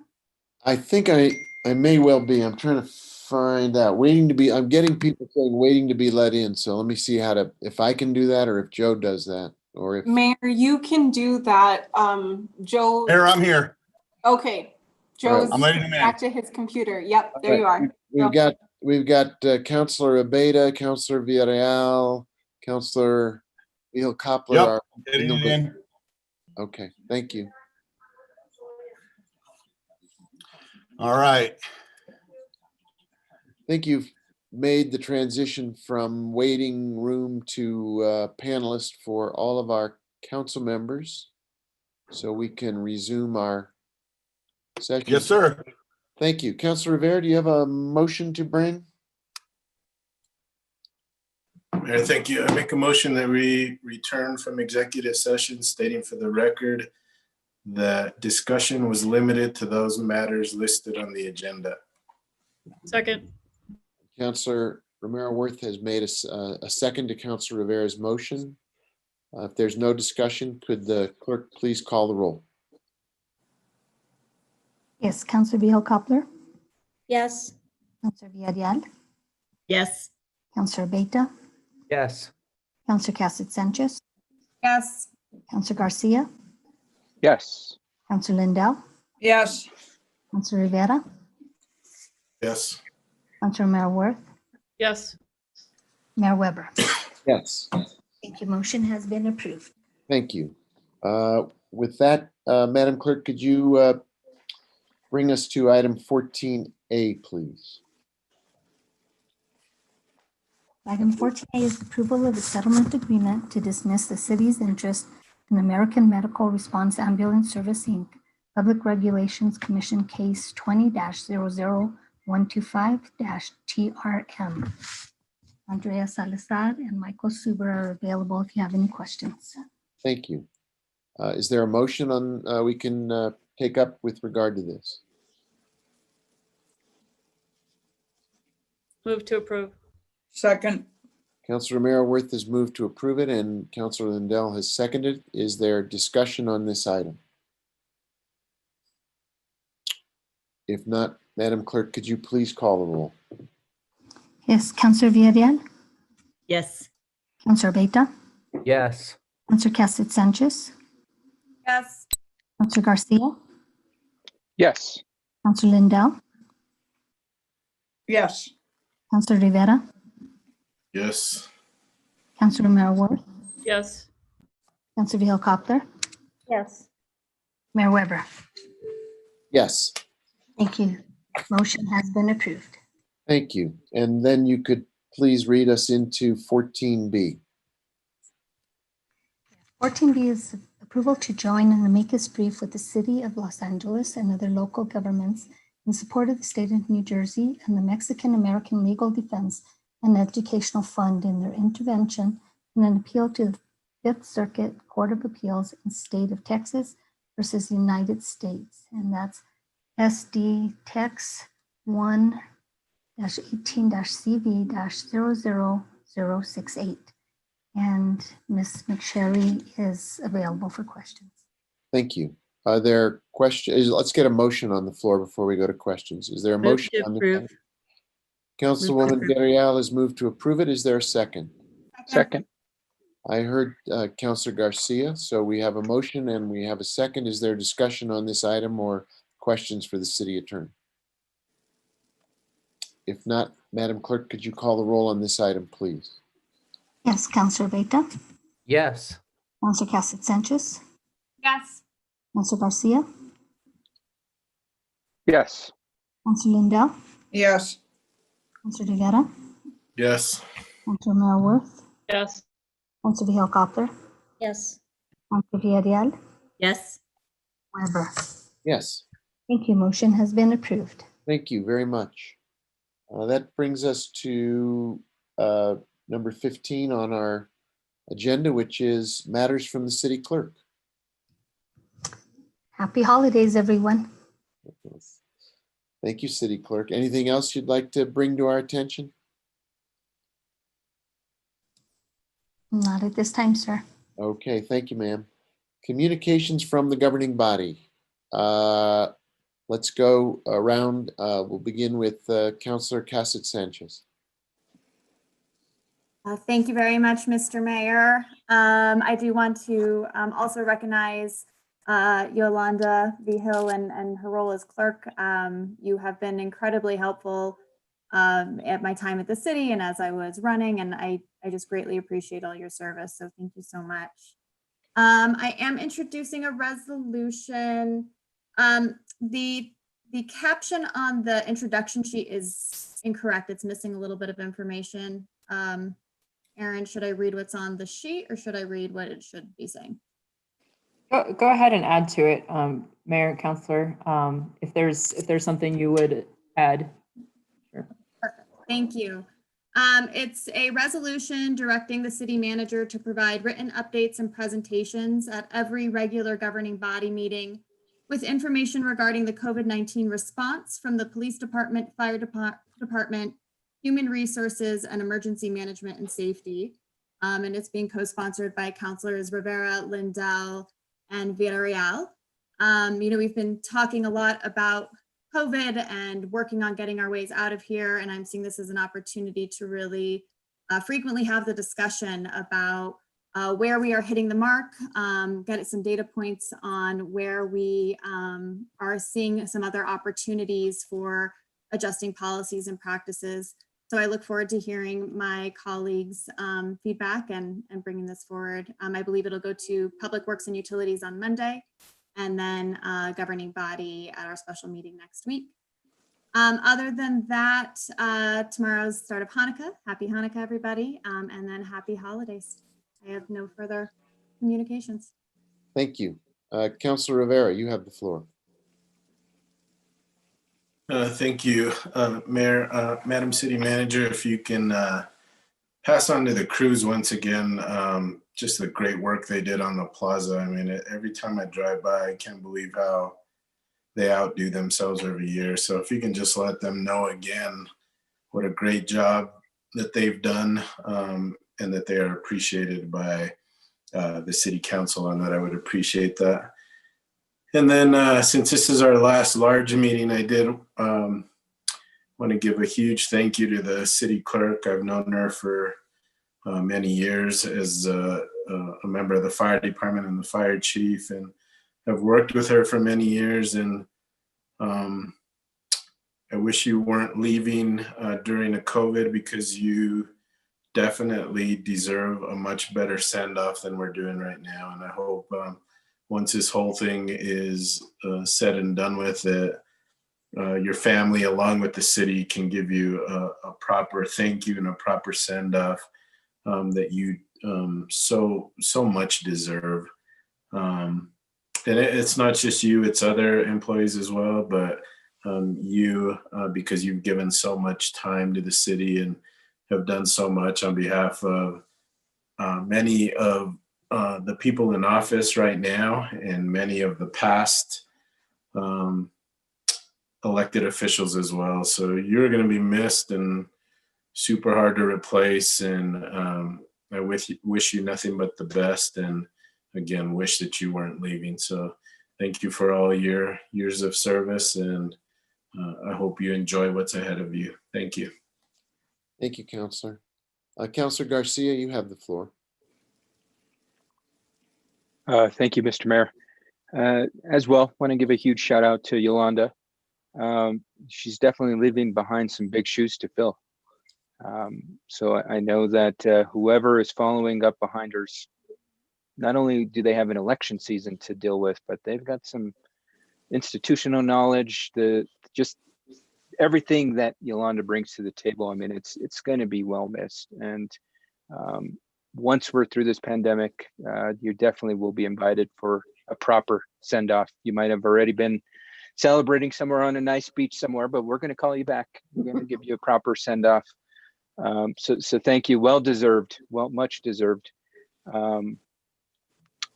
COVID numbers still up. Everybody, please be safe. I know it's especially challenging during these times where we're used to getting together with family and friends and sharing meals, sharing libations, whatever it is. Just we want to be safe. We want to ensure that we're getting into the next year safe and healthy. I know that there's some moisture in the forecast, so hopefully we get enough to build a snowman. Get out and build a snowman. Make sure you have your mask on. If not, at least hopefully there's enough snow to make a snowman or a snow angel in the snow. I know my daughters will be pulling me out to get on the snow, even if there's an 1/8 of an inch. And then last but not least, I know that next week we've got a special council meeting, and I'd like to respectfully ask that we add matters from the floor to the agenda in the instance that the chart resolution is heard. I believe that there's a lot of community input that still feels like they haven't been heard, and especially if we hear that next week, I want to ensure that we provide a space and avenue for them to participate. With that, that's all I got, Mr. Mayor. Thank you, Counselor. Counselor Vihel-Coppler, you have the floor. Thank you, Mayor. I want to ask that that the city manager consider keeping an eye out on the weather conditions. With this last snowstorm, we had employees who were not given a delay in reporting to work, and I believe the conditions really warranted that. I know I saw several police officers handling accidents and the like, and I think we need to remember that because some of you and some staff may be nice and cozy at home, there are still essential workers out there that deserve to be thought about who report to work on snow days. And I think we can't forget that. We have a system in place. I don't think it's up to division or department directors to handle it. Snow affects everybody. And since we have had a custom and a practice of method, calling the TV stations or whatever is done, we should follow that, because as you know, if we follow school days, there aren't kids in school. So I would just urge you to think about the essential workers who have to report to work. I think they were forgotten this last snowstorm, and I think that's unfortunate. Next item is, I'm wondering, Mayor, when we're going to get the letter that the former mayors you met with on the chart committee said you expressed that you were going to, well, first of all, they expressed they wanted the governing body, the council, involved in some of the agreements that were made. I don't know what those were, but apparently you made a commitment to give the governing body a letter that was drafted or would be drafted, or that you shared with the former mayors. At least one mayor that I spoke with did discuss that. So I don't know if you plan to give us some communication that apparently they thought you committed to. I see you shaking your head, but at any rate, if there is such a letter, I would like to get it. I can't hear you because you're not even muted. What did I'm just nodding at your comment. does that mean we'll get the letter? There is no such letter, but we'll take it up offline. Okay, well, I just am interested in that because I've been asked if we had gotten it, and I know I haven't. I don't know if any other counselors have. But anyway, that's an interest on their part. Thirdly, I would really like to thank the city clerk for her service, many years doing really good things for the city. Many of the former mayors are very proud of her service, and in fact reached out when she had already left the city to bring her back to do the work that she does. It's oftentimes where we don't really know on a day-to-day basis what an employee does until we're in their shoes. It's really very different. When I started out with the city many years ago, Yolanda V. Hill worked in parking. And it was very interesting because I didn't even really know she worked for the city. But I've become very proud of her. I know that she has much institutional knowledge, and that she has kept the city from making some grave mistakes. I'm very proud of what she's done for the city, her caring for what we do, keeping us all on track, keeping former mayors, former governing bodies on track. And I guess the only thing I would say is I regret that for the first 2 years, she was referred to as clerky.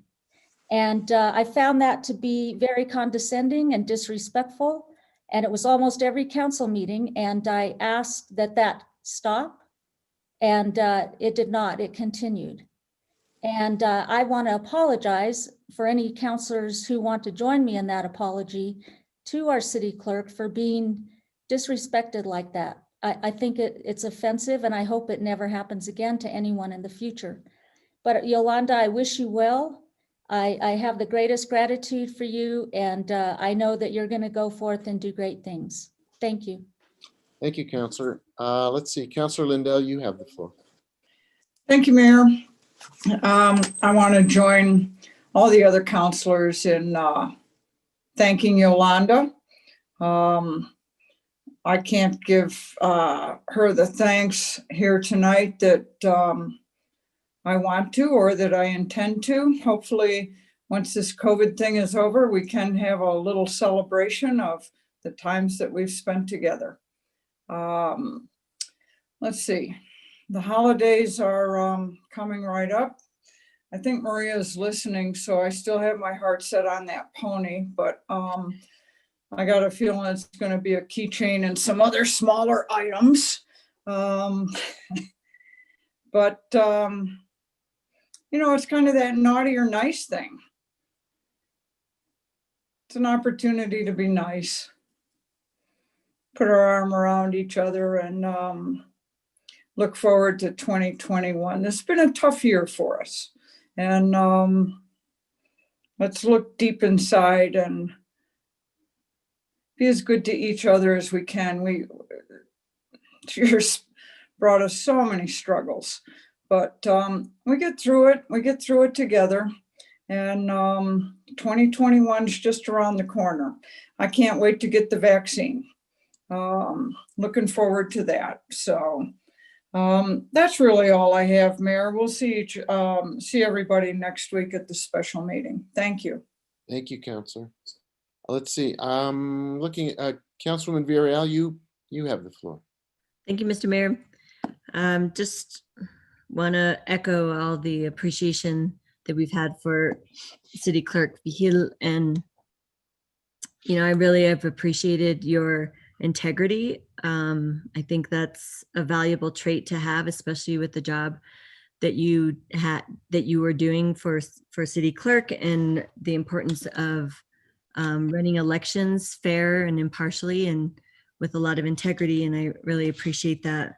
Also, all the attention to details, especially trying to go through the process of running for office. You were very helpful in all the details that are required to take public campaign financing, and I really appreciate that. And in general, I feel like you served with so much love and I'm going to miss you, and I wish you weren't leaving.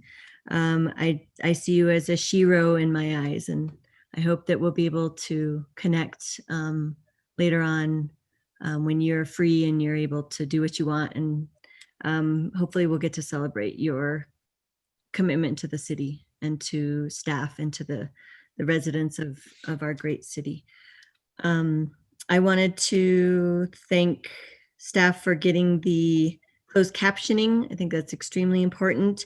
And we just got an email that the Spanish language translation will be available starting in January. And I'm so thankful for that opportunity and that option for our community to be able to have that, to be able to participate in our council meetings.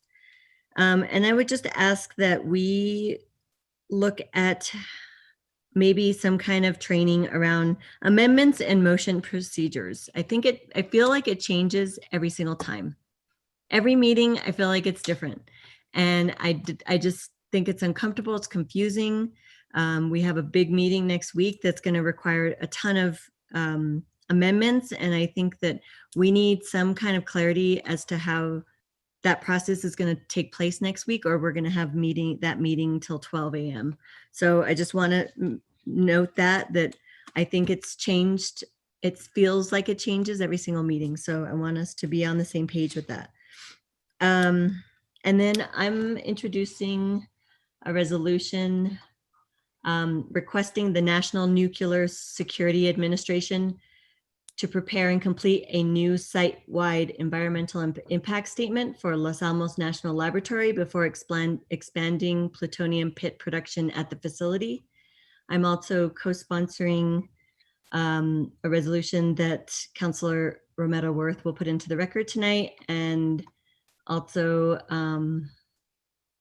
the resolution that Councilor Casas Sanchez just read. Thank you. Thank you. Councilor Romero Worth, you have the floor. Thank you, Mayor. Like the other councilors, just want to extend best wishes and congratulations to Yolanda on her 40 years of service with the city. That's a really amazing track record. And I have to say that when I was running for this office, I worked closely with Yolanda in the procedures that you go through to get your name on the ballot and qualify for public financing, and always found her to be professional and knowledgeable. And I just want to thank you for that, and thank you for your service. Then tonight I am just trying to find it, introducing a resolution in support of the appropriation of funds by the New Mexico legislature for the New Mexico Grown Fresh Fruit and Vegetables for School and Senior Meals Program and related education programs for schools and farmers. Councilor Villarreal has also, as she said, put her name on this, and Councilor Casas Sanchez is also a co-sponsor. So thank you, Mayor. That's all I have tonight. Thank you. And Councilor Abeyta. Thank you, Mayor. I too want to say thank you and congratulations to our city clerk. I also want to acknowledge something that, well, I feel the same way about everybody else and all the help you always gave us, Yolanda. You got us through ranked choice voting, and I didn't know how that was going to happen because we are one of the only communities to take it on, and you did it, and it was seamless. You made it happen. And I think that's just an example of the kind of clerk you were for us. Congratulations, and I wish you a long, prosperous, happy retirement. Thank you, Mayor. Thank you, Councilor. I think I'm last. Okay. I do have a resolution I'm introducing involving repealing resolution relating to the Opens Meeting Act and adopting annual notice requirements that will go into consideration of the governing body upcoming. Happy Hanukkah, as has been mentioned. The Festival of Lights starts tomorrow night. It's a wonderful celebration of a miracle and a time when we need miracles, and a celebration of cleansing when we need cleansing of our the body, the community as a whole from COVID.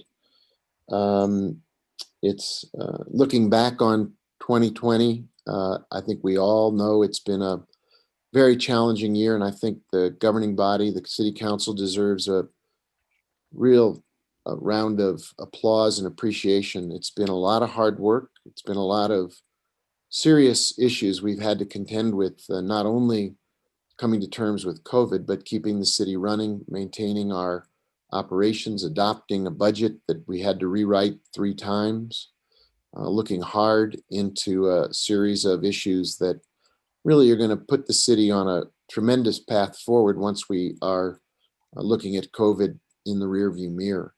And so I want to individually thank each of you and collectively thank all of you for the work you've done. The same applies to the city manager. It applies to our city attorney, all of our department heads, and all of our employees as we head toward the end of 2020. We're not there yet, but we're looking, beginning to look in the rearview mirror. And I think it's been a really remarkable year of accomplishment and achievement under very difficult circumstances.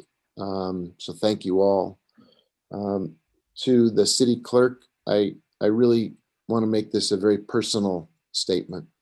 I personally am greatly indebted to you, Yolanda. You took me under your wings. You showed me how to manage meetings and how to handle public processes. You were invaluable in educating me in the work of city government, and it comes from your depth of knowledge and your great experience and your generosity of spirit. Whenever there was a question about how we would get things done or how we would extend the help that people in our community need, whether it's our own employees or the community at large, you have that deep in your heart and in your spirit. And I just want you to know that I feel a tremendous debt of gratitude to you personally and institutionally.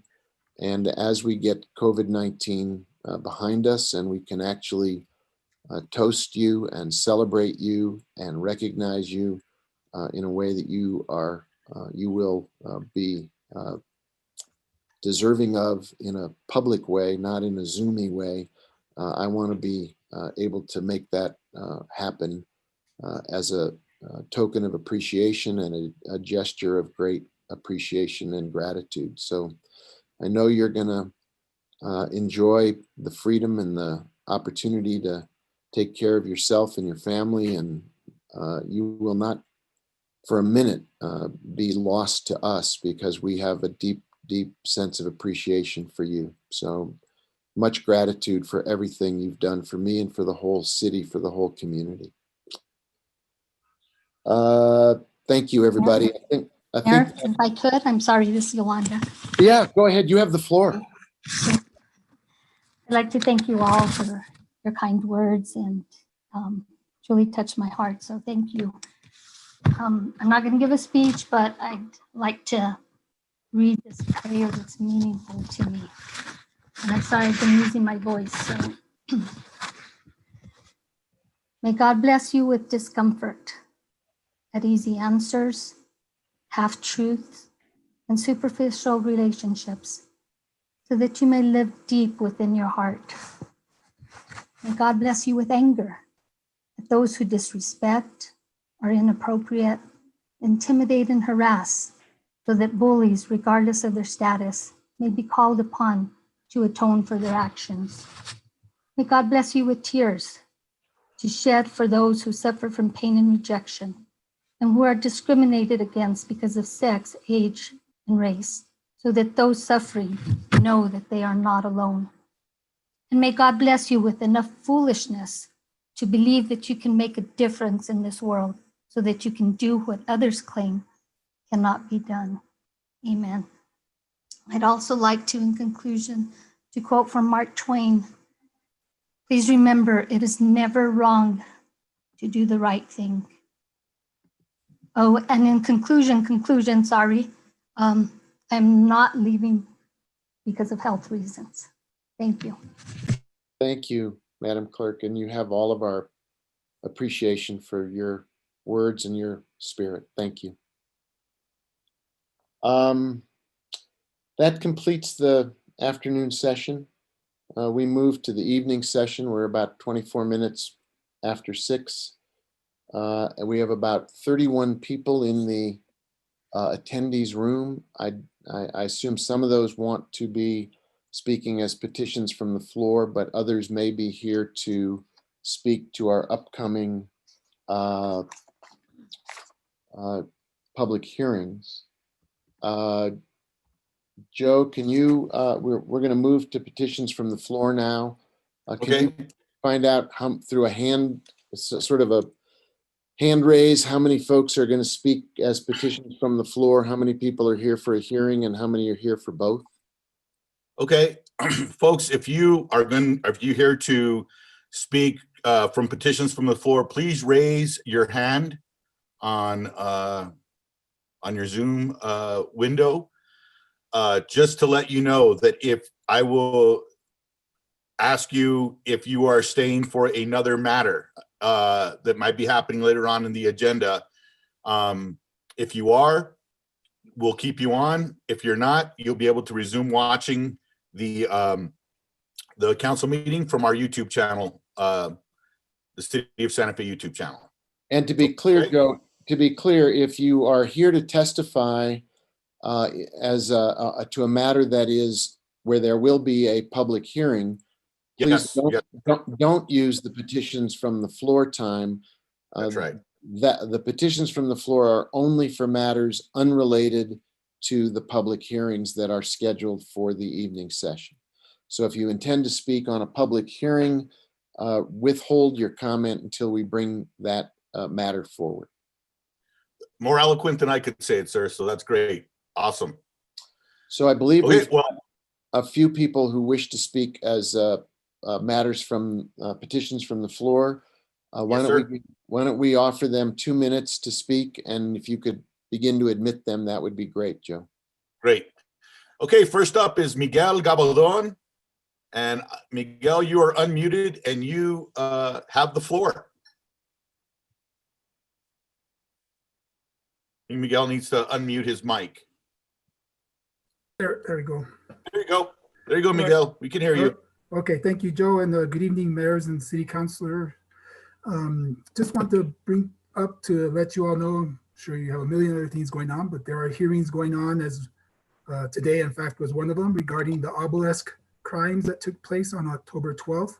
And Judge Segura heard a few preliminary hearings today, and we'll hear some more on December 23rd and continue in the early weeks of January. So I'm looking forward to all the cooperation that is possible from the City of Santa Fe and the Santa Fe Police Department in providing the critical video evidence that was captured in the mobile security camera, as well as the police department turning over and providing to the district attorney office all the evidence that was provided by private citizens who either filmed or took pictures of the events that took place. So that way, as Clerk Vigil said in part of her statement, that those who have disrespected and done things that are inappropriate are held accountable and responsible for their actions.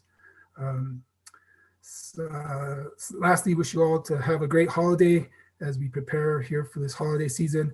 And finally, as a citizen of Santa Fe and someone who worked in the public sector with the state of New Mexico and interacted on many times with the governing bodies and city staff there at the City of Santa Fe, I extend my congratulations and thanks and gratitude to Yolanda Vigil for all of her service that she provided to the City of Santa Fe. She definitely holds the massive puzzle that is public service and governing bodies together.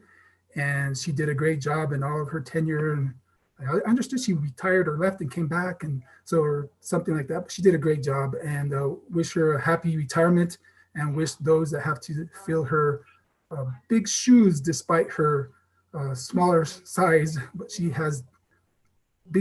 left big shoes to fill for her successor. So congratulations, Yolanda, and happy retirement. And thank you, Mayor and councilors. Have a good evening. Thank you. Mr. Gabaldon, are you sticking around for the, for other public hearings? No, I think those items, I will not be speaking on that on Okay. those items tonight. Thank you. Okay. Have Thank a you. great evening. You too. Yep. Joe, back to you. All right. Next up is Stephanie Beninato. And Ms. Beninato, you have the floor. Thank you. Can you hear me? Yes. Yes, Okay, ma'am. great. Will you be speaking to other matters from the? Yeah, I will be, Joe. Thank you. Okay. No problem. Okay, so I'm just starting. Hopefully my time just starts right now.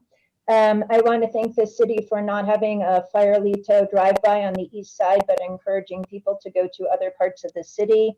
I'm happy that you announced that there's a special meeting next week. I did gave you some fuller public comments that I hope you will read in full. But the HDRB is having problems with public notice. They have canceled 2 meetings in the past 5 meetings because of lack of public notice. I also want to give a shout out to Yolanda. I had no idea she was actually retiring after all these years, but I have found that she and her staff, and I do want to emphasize staff, that they actually answer the phone and have been answering the phone through the pandemic, which I cannot say about the mayor's office or the city manager's office. And on Friday, they went well beyond their job descriptions to help me try to find if the pools were open. I am happy the pool is open. I am happy we have a reservation system. And if people are complaining about only being able to swim twice a week, the solution is not to go back to calling every day, but to actually open Salvador Perez, which has now been closed for 2 years. And we have spent $2.5 million doing that. I'm also happy that the city let us know that there is a special meeting and hopefully there will be some public input allowed. And I also want to bring to your attention that the private security guard that we are paying, that is the taxpayers are paying, stands on the plaza by his car and does nothing. So when we have people sitting on the plaza without masks, he doesn't even go up and say, here's a mask, here's our face covering ordinance. People are smoking on the plaza, which again, the secondary smoke spreads their droplets in a much greater space than if they were just breathing. And there is a non-smoking prohibition on the plaza. And I feel that the security guard should do something rather than just stand by the car and do nothing. Thank you very much. Thank you. Thank you, Ms. Beninato. I will mute you and then just stay in. Joe, I think Okay. that's those are Mayor, the, we have 2 phone numbers here. I don't know. I know that raising your hand on the phone is a little bit, might be a little bit challenging. I know for me it would be. So if I can unmute them real quick, just to ask. good idea, Joe. Okay. Okay, so I've just unmuted 469-261-0978. Did you want to speak matters from the floor, or were you here for another item?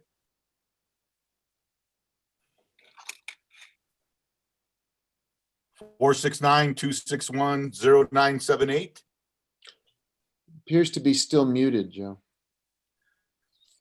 Yeah, I asked them to be unmuted. Oh, there you go. I Hello? am here for another matter. Okay, great. What matter would that be? Just so we don't we do a double take.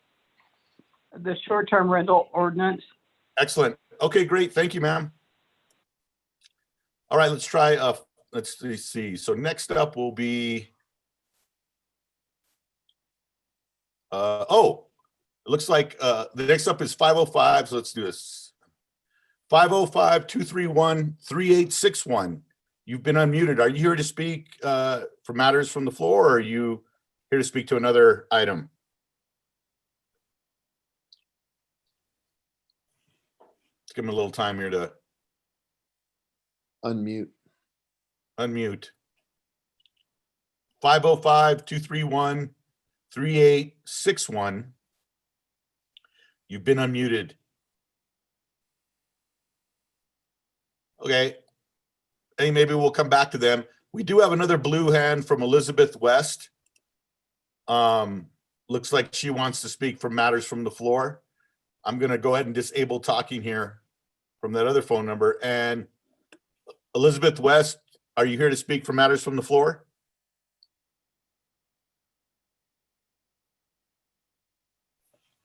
I don't think, there she Sorry, is. I didn't unmute myself. I am not going to speak matters from the floor, but I didn't know whether or not I should sign on with my hand right now. I want to speak about the short-term rentals. Thank you. No, very much. when we'll get to that item, we'll ask you to raise your hand if you're here to speak to that. Thank you. Yep. Okay, in that case, I think we'll assume that we've heard from petitions from the floor, and we can move to item 19, which is an appointment. If the clerk would introduce that to us so we can consider the appointment. Yes, this is an appointment to the Occupancy Tax Advisory Board. This is Keith S. Kirk, and he represents the lodging industry. Will be in to fill the unexpired term ending February of 2021. Right. Are there, can we get a motion on this? Move to approve. From Councilor Lindell, is there a second? Second. From Councilwoman Villarreal, is there discussion of this appointment? Madam Clerk, could you call the roll, please? Yes, Councillor Cassett Sanchez, Yes. Councillor Garcia, Yes. Councillor Lindell, Yes. Councillor Rivera, Yes. Councillor Romero Worth, Yes. Councillor Vihil Coppler, Yes. Councillor Villarreal, Yes. Councillor Beta, Yes. Mayor Weber. Yes, Thank you. The motion has been approved. thank you. And now if you could bring us to our first public hearing, Madam Clerk. Yes, this is consideration of bill number 2020-34. This is an ordinance amending section 2-4.6 of Santa Fe City Code 1987 to allow the city manager to enter agreements accepting funds that are offered to the city without time to place the agreements on the next scheduled governing body meeting, with ratification by the governing body at the next scheduled meeting for which the deadline to include the matter on an agenda has not yet passed, and amending section 11-4 to allow the city manager to approve grant applications, grant awards, grant match requirements, and grant agreements in any amount if the deadline to approve such documents occurs before the deadline to include the application or award on the agenda for the governing body's next regularly scheduled meeting, with ratification by the governing body at the next scheduled meeting for which an agenda has not yet been posted. We have Marcos Martinez available for questions. Okay, let's to Councilor Villarreal's point, let's get a motion, and then we'll have public comment and then take questions from the governing body. Excuse me, sir, this is a public hearing, so if you'd please have your Oh. public hearing first. Okay, ma'am, I will do it. See, I told you the clerk taught me how to do this, and I needed instructions. So let's begin, I guess, then with opening for people who wish to speak from the public to this item. If there's a hand in the attendee room on this particular hearing. Yes, if you wish to speak to this. Also, I was given a little direction from Noah Burke. He said if you are on the phone and wish to raise your hand, all you got to do is press *9. So that's a little helpful hint. If anybody wishes to speak to this issue, could you please raise your blue hand at this time? Don't look like, Mayor, no takers. All right, it looks like most people are here for a different item. So we'll close the comments from the public and bring it back to the governing body. Move to approve. There's a motion. There's a motion to approve from Councilor Romero Worth. The second was from Councillor Cassett Sanchez. Councilor Cassett Sanchez. I'll open the floor for discussion if anyone wishes to speak to this or raise questions for Mr. Martinez. Please raise your hand as a member of the governing body and I'll call on you.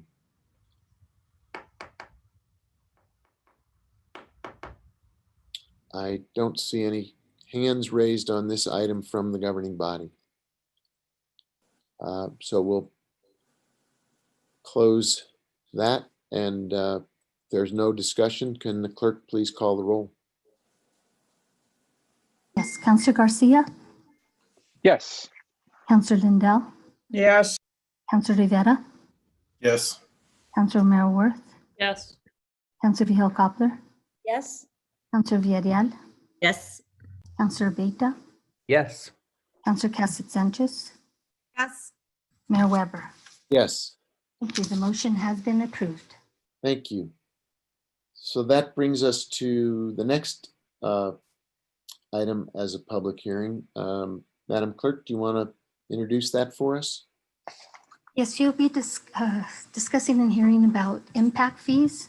The first item will be a resolution adopting the Impact Fee Capital Improvements Plan 2021 through 2027 for roads, parks, fire and EMS, and police to update the city's Impact Fee Capital Improvement Plan, land use assumptions, and impact fees as required by the State Development Fees Act, NMSA 1978, Section 5-8-30.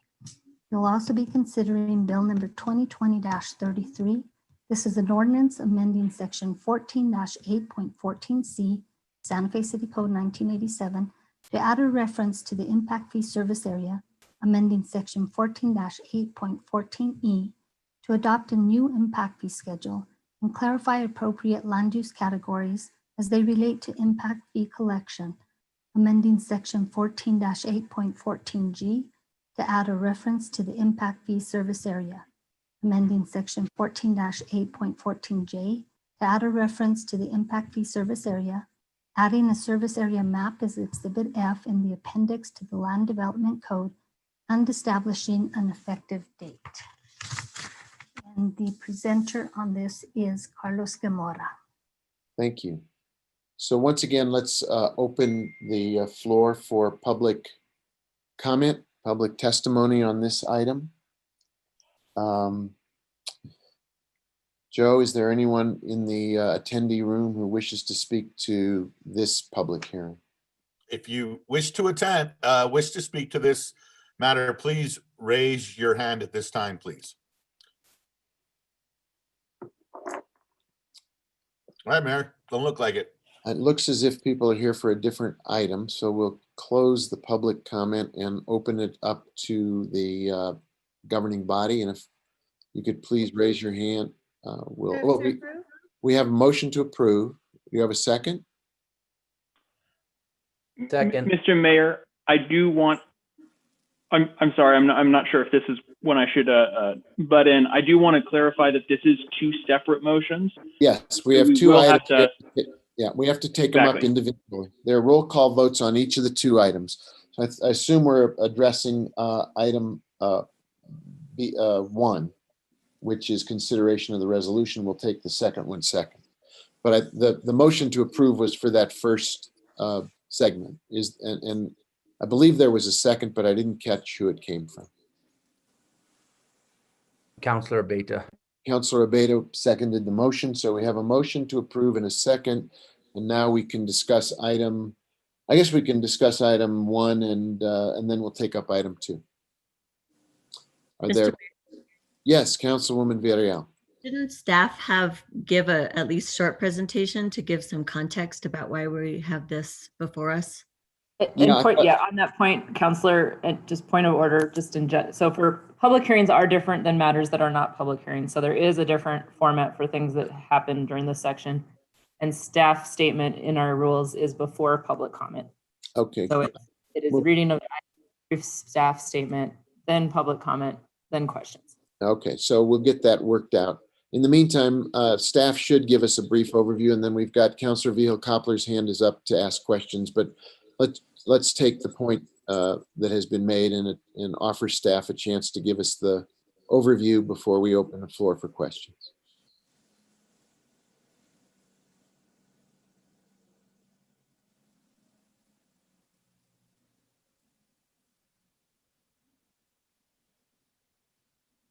Is Mr. Gamora muted?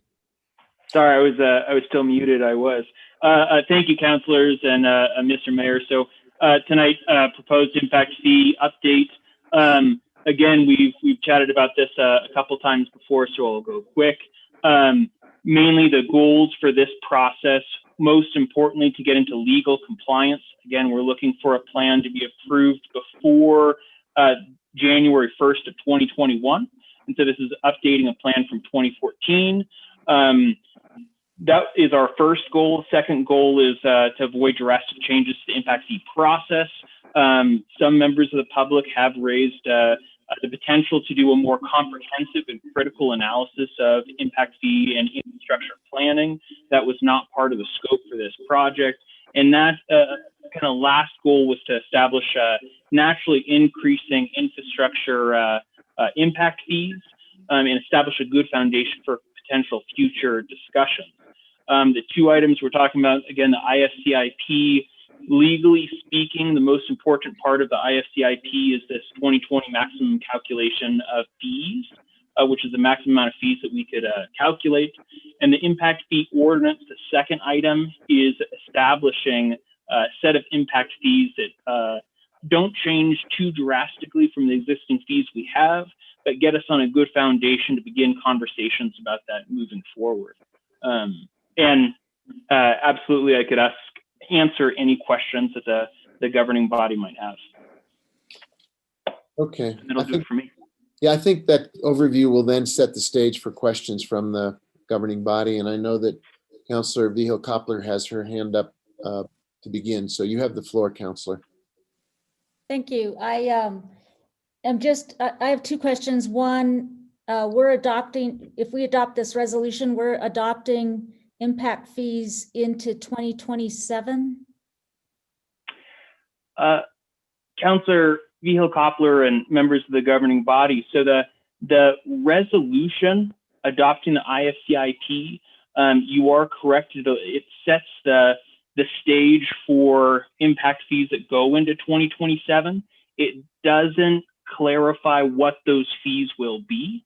It's more just establishing what the maximum fees could be.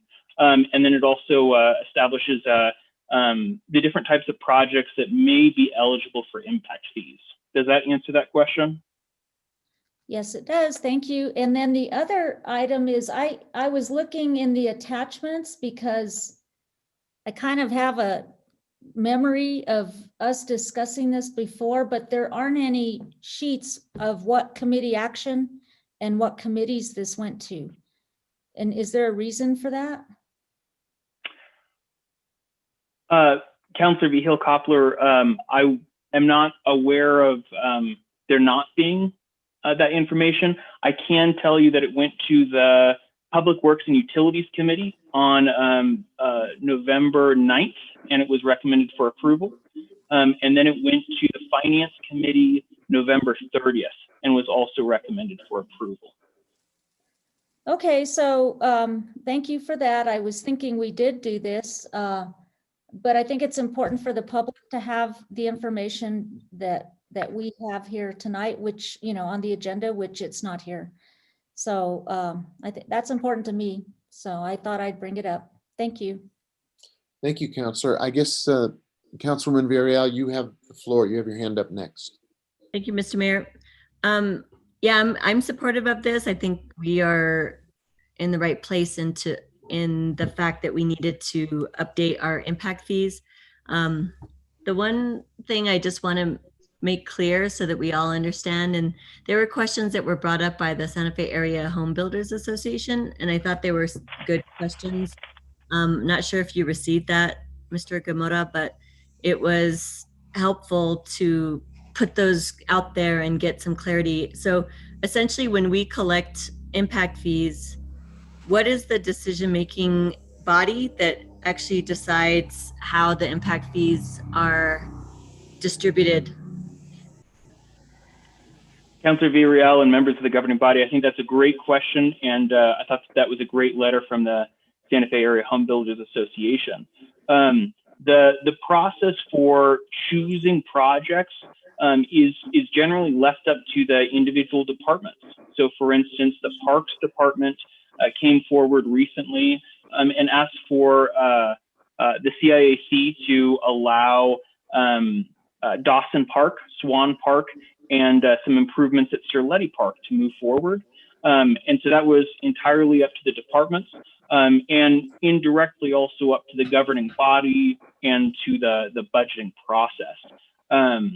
The comments that the Santa Fe area home builders had, I think, approached that we could have a more formal mechanism for choosing how we prioritize and allocate funds, which some cities have, and I think is a concern that staff also has, is that we could enter into a more comprehensive infrastructure planning process.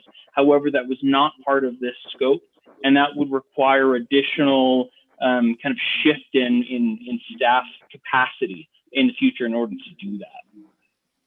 Good to know. Yeah, I think that's an important piece to consider in the future. I thought there was a body of citizens or community members that did weigh in on impact fee allocations.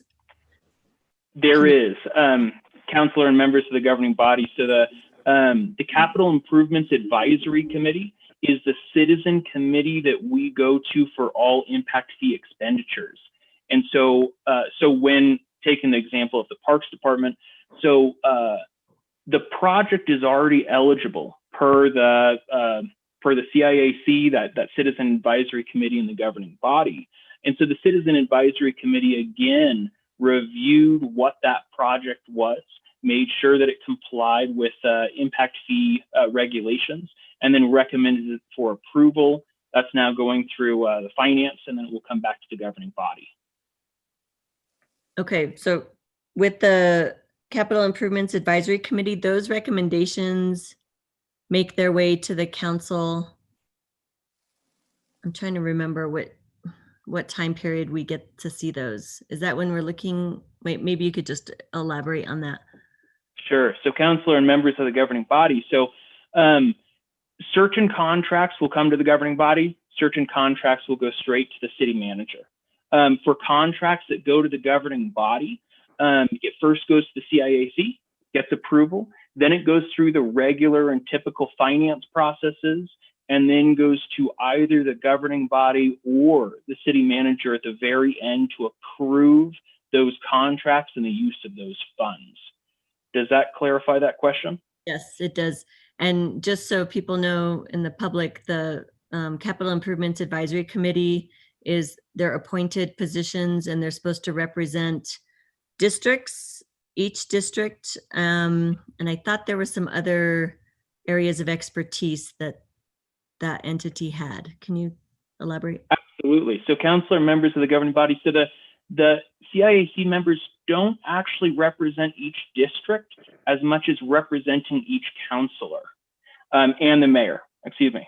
And so each of those members is appointed by each councilor and the mayor, and at least 4 of them. So almost about a majority of them have to represent the building, real estate, and construction industries.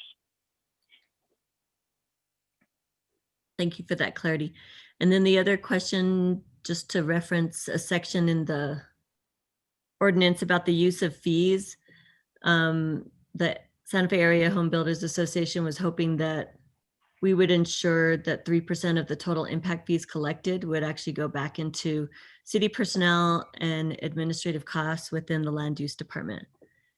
Is that how it's structured now? So Councilor Villarreal and members of the governing body, so we currently do not use that 3%. So state law allows us to use up to 3% of impact fees for city staff to be able to administer these funds. I believe Land Use Director Elias Isaacson has some plans for those funds. Elias, did you want to speak to that? Thank you, Carlos. Councilor Villarreal, members of the governing body. So this is something that came to my attention through the process of updating the impact fee plan and schedule.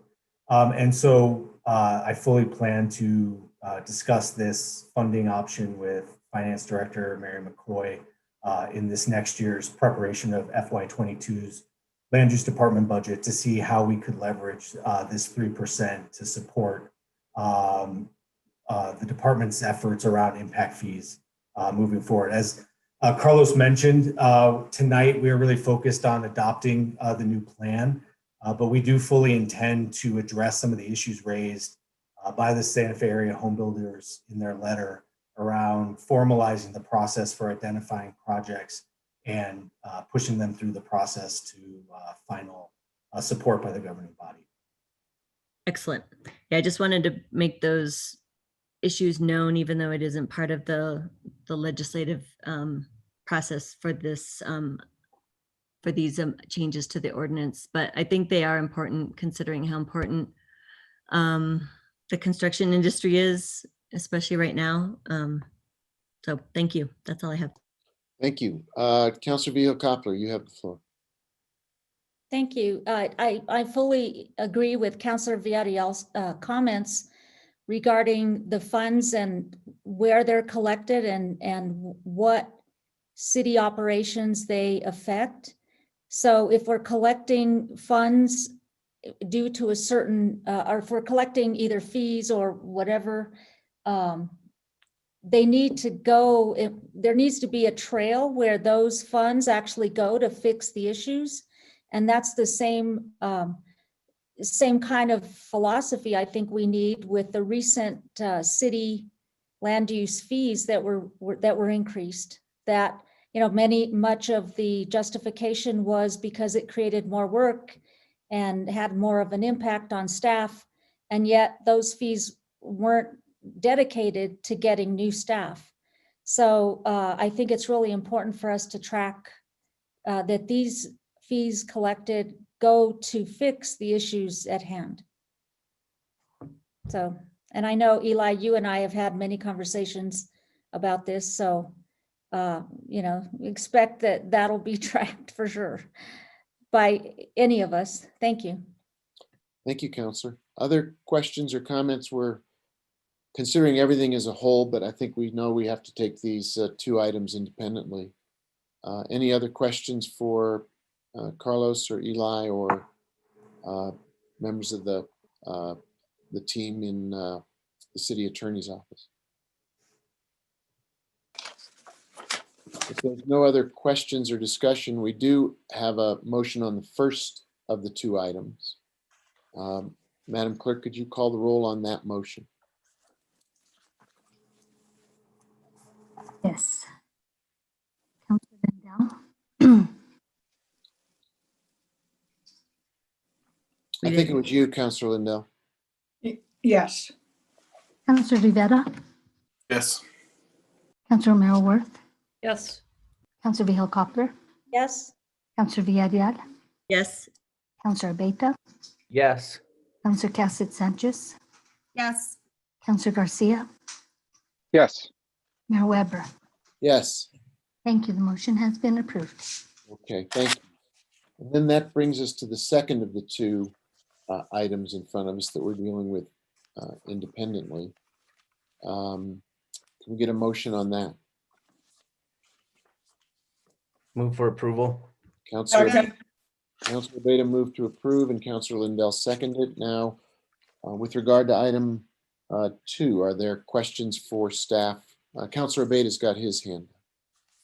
Thank you, Mayor. I just want to thank Carlos and Eli. This is a very technical issue to deal with. It takes a lot of research, a lot of information and background, and a lot of work.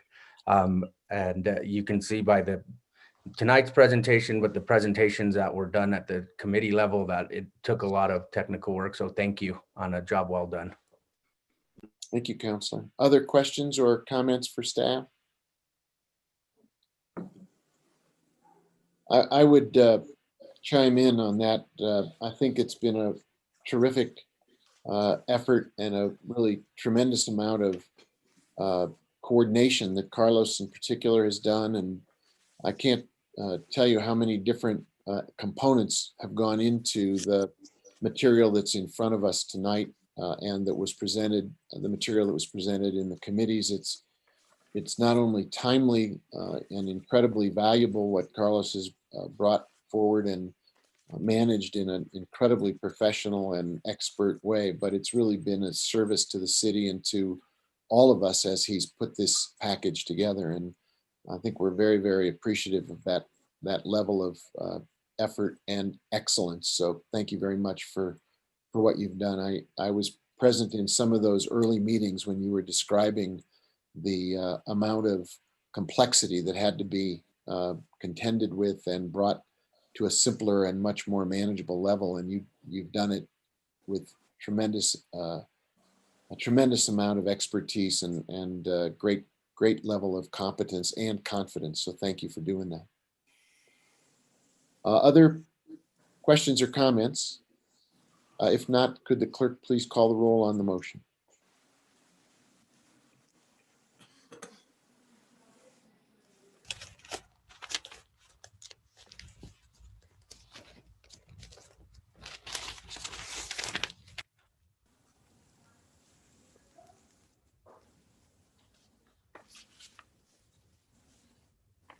Councillor Rivera, Yes. Councillor Romero Worth, Yes. Councillor Vihil Coppler, Yes. Councillor Villarreal, Yes. Councillor Beta, Yes. Councillor Cassett Sanchez, Yes. Councillor Garcia, Yes. Councillor Lindell, Yes. Mayor Weber. Yes, Thank you. Motion has been approved. thank you. Thank you, Carlos. Thank you, Eli Thank you. and team. Madam Clerk, could you introduce us to the next item on the agenda? Yes, the next item is consideration of Bill 2020-32. This is an ordinance amending section 14-6.2 Santa Fe City Code 1987 to adopt by ordinance 1,000 short-term rental permits in the city to prospectively limit the number of short-term rental permits to one per natural person, to prospectively limit the proximity of short-term rental units, to require a local operator for short-term rental units, adopt record-keeping and reporting requirements for short-term rental unit owners and host platforms, and to clarify other provisions of the short-term rental ordinance, amending the land use code definitions in section 14-12.1 Santa Fe City 1987 as they relate to short-term rental units, amending the table of permitted uses, table 14-6.1-1 regarding short-term rental units, amending section 12-2.3 Santa Fe City Code 1987 to clarify that a short-term rental unit is not a group R1 occupancy for purposes of fire inspections, and amending section 18-10.4 Santa Fe City Code 1987 to dedicate a portion of the municipal gross receipts tax generated from the rental of short-term units to the Affordable Housing Trust Fund. And we have Eli Isaacson and Sally Paez as staff on this item. Thank you. So let me see if I can make sure I have the process right here, because I think this is gonna, there's a lot of folks who want to speak to it. I know there are a lot of questions and discussion among the governing body. So I think if I'm right, and please correct me if I'm not, we would start with a staff report as the city attorney indicated. Then we would go to public comment. Then we would come back from public comment, entertain a motion at that time. So we have a motion on the floor to discuss, then give the sponsors of the item a chance to speak, and then open the floor for everybody's comments and other amendments that I know are waiting to be discussed. We'll take our time to talk through those and vote through those, and then we'll end up with whatever the main motion as amended before the governing body looks like, and take a vote at the end after that discussion. So if that corresponds to the process that either the city attorney or our parliamentarian think is the right way to go, I think we'll open to the staff presentation. And I guess, Sally, do you, Ms. Paez, are you the person who will be starting us with the staff?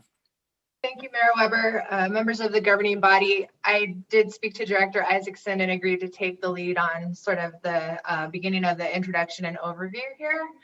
I'll try to keep it reasonably short, but there's a lot to talk about, so it's a hard balance to meet. So as you know, this proposed legislation would amend the city's short-term rental ordinance and related provisions of the Santa Fe City Code. The legislation does have 4 sponsors, as I think Yolanda noted, including Mayor Weber, Councilors Lindell, Romero-Worth, and Villarreal. And Director Isaacson and I have been the primary staff contacts in helping prepare and present this legislation and take it through the process. And so we're both here to answer questions tonight. So to start out, I just want to give kind of a brief overview of the process that resulted in the proposal that's here before you tonight, and describe just a few of the key features of the legislation in a very general way. I want to note the amendments also that are pending, just to sort of give an overview. So first, the process. This legislation has been years in the making. We do, of course, have an existing short-term rental ordinance, but I know that interest among current governing body members, it's been increasing over time in terms of the desire to review and amend the existing ordinance. And back in about the summer of 2019 is the first time I started getting involved with this, when I was approached by Mayor Weber, a couple of the city councilors, and the former land use director, and asked to begin working on and thinking about proposed amendments to our ordinance. And the primary concerns that were brought to me at that time were concerns about the impact of short-term rentals on our neighborhoods. There's this sort of general sense, I know, that neighborhoods were being turned into Swiss cheese, as Mayor Weber likes to describe it. I think it's a good phrase. Turned into Swiss cheese by these dense clusters of short-term rental units, especially in certain parts of town, our downtown areas and our historic districts in particular. And these concerns, I think, really reflect changes to our local short-term rental industry. I think at one time it was characterized a lot more by local mom and pop operations. Local property owners may be renting out an accessory dwelling unit or having an additional rental property. But over time, it's become a lot more commercialized. We've seen this explosion of the hugely successful online host platforms such as Airbnb and VRBO. And this was all kind of going on before our current COVID, but I think even now we've seen continued interest in this industry in our city. So to address these kinds of concerns, the sponsors began considering ways to amend the ordinance to sort of balance protection of the quality of life in our neighborhoods, while still allowing our short-term rental industry to flourish in an appropriate and limited way, but to contribute to our economy, to provide opportunities for owners and operators, to allow visitors to have this option when they visit our wonderful city. So we're really balancing a lot of policy objectives with this legislation.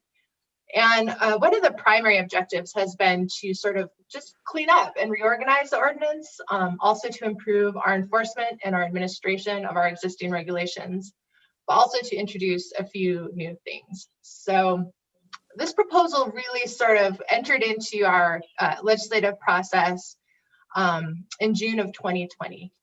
And at that time, we introduced 2 companion bills that were first taken to the Planning Commission. And those included a bill to amend the short-term rental ordinance and a separate bill to amend our land use code enforcement ordinance.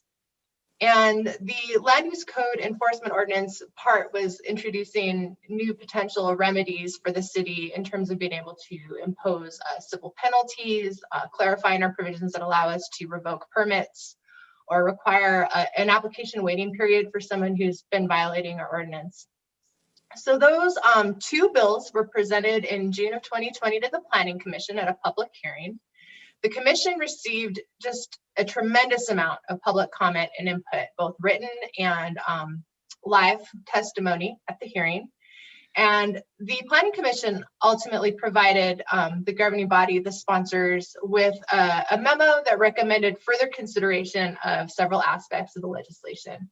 And they requested more time to sort of digest the amount of input received.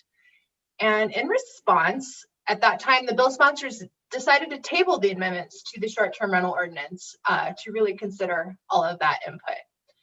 So meanwhile, the amendments to the land use code enforcement ordinance stayed on track. As you may recall, those continued through our committee review process. They were adopted by the governing body in August. And so that is now in effect. And hopefully we'll be using that to implement in conjunction with whatever comes out of tonight's public hearing. Meanwhile, the bill sponsors and city staff worked on fine tuning the first draft of the legislation. We spoke to and met with numerous constituents and stakeholders, especially the bill sponsors, and received and compiled and digested just an incredible amount of written input. I don't have to tell the members of the governing body, they've seen it, but it was really helpful process. The city has benefited from just a tremendous amount of engagement and expertise from our constituents, our stakeholders, local residents, the neighborhood network, our short-term rental owners and operators, the Short-Term Rental Alliance, the Santa Fe Association of Realtors, Lodgers Association. We've spoken and worked with the host platforms, Airbnb and VRBO, just to name a few, and tons of just individual residents. So through that process of public input, the sponsors did actually draft an entirely new bill, a second draft that was reintroduced sort of afresh into the legislative process. And it incorporated a lot of the input that we got on that first round. So the current draft bill before you tonight has been through that full committee process at this point. It's been reviewed and approved by the Planning Commission, the Quality of Life Committee, Finance Committee, and the Public Works and Utilities Committee, which I believe looked at this twice. So that's sort of the process of how we got here tonight. It's been a long and exciting road. A few highlights of what's in this bill tonight. It maintains the existing distinction in our bill and our current ordinance between short-term rental units on residentially zoned properties, which must have a permit and are subject to more stringent limitations in a few areas, and a short-term rental unit on non-residentially zoned property, which does need to be registered with the city, but is not subject to some of the permit limitations and things that apply in residential zones. So for residential zones, we are maintaining our existing citywide cap at this time of 1,000 permits, but we're adding a few additional permit limitations. This bill would require that a permit must be held by a natural person, so an individual human being and not a business or legal entity. That doesn't mean that the property can't be owned in those types of entities. So you could have property and a short-term rental unit that's owned by, say, a trust or an LLC, but the permit needs to be obtained by an actual human who has authority to act on behalf of that entity. And the new bill would also limit the number of permits to 1 permit per natural person. It would introduce changes to the way that we limit the proximity and density of short-term rental units. This is still in residential zones that I'm talking about. The bill maintains the existing rule that permits cannot be transferred to a new person or a new property, and it maintains the existing rule that a unit on residentially zoned property cannot be rented out more often than once every 7 days. So those are some of the main provisions that apply specifically on residentially zoned property. The bill also has a requirement for all short-term rental units to have a local operator or manager who's available 24 hours a day, 7 days a week to respond to complaints and emergencies. It includes some new record keeping and reporting requirements for owners and host platforms. A new requirement that host platforms must require their owners to list a city permit or registration number on all listings. And a new provision also where they will be required to take down a listing if the city notifies the host platform that a listing is invalid. The bill has grandfather provisions that will grandfather in existing permits and registrations for purposes of the new permit limitations and density restrictions that I noted above. And there are new fire and safety inspection provisions. So those are some of the big pictures. I'm going to turn this over to Eli in case I'm missing anything, but those are some of the big picture areas in the bill. I just want to quickly highlight the amendments because I know those are a point of confusion and something that we'll be working through. As part of this, we do have a total of 5 amendment sheets that have been circulated by members of the governing body. Those are all posted with the materials on PrimeGov. They're also available on our legislative website. So we've got 2 amendment sheets from the bill sponsors. We've got 2 amendment sheets from Councilor Vigil-Koppler and 1 amendment sheet from Councilor Garcia. And I'll just do a very quick summary of those. I can pull them up and answer questions about them later on if there's any confusion. But the first sponsors amendment responds to some of the initial comments from our planning commission. It would allow a permit to transfer in the limited circumstance of the death of a permit holder and would allow a transfer to a surviving spouse or domestic partner. That sponsors amendment number 1 also would remove a provision that limits density of short-term rental units in sort of a 200-foot buffer zone that is adjacent to a residential area. So that was something that was added to the second bill and is proposing to be removed. It also includes kind of a technical cleanup to our permitted use table for consistency with other parts of our land use code. So that first sponsors amendment, that has been considered and supported by the Public Works and Utilities Committee and the Finance Committee. I believe the rest of these amendments have not had that type of recommendation from any of the council committees, but I think they're all on the table tonight for consideration. So the second sponsors amendment would establish an effective date of January 1st based on input that everyone would like some certainty about when these provisions are going to take place. Will help with administration. It clarifies that renewal applications are not going to be required to include the new records that we're requiring until the 2022 renewal cycle, so that existing permit holders have a year to collect the records and turn them in with their 22 renewals. And it creates a grace period from the rule I mentioned before, the 1 rental per 7 days rule. It would create a carve out between November 15th and January 15th, where the rentals could be unlimited and not subject to the 1 rental every 7 days rule during that kind of holiday 2-month period. Finally, that sponsor second amendment cleans up a drafting error and clarifies that new applications are subject to the $100 application fee, regardless of whether the owner is seeking a permit or a registration. So the intent of the bill is to have the same fees, regardless of whether it's a permitted or registered unit.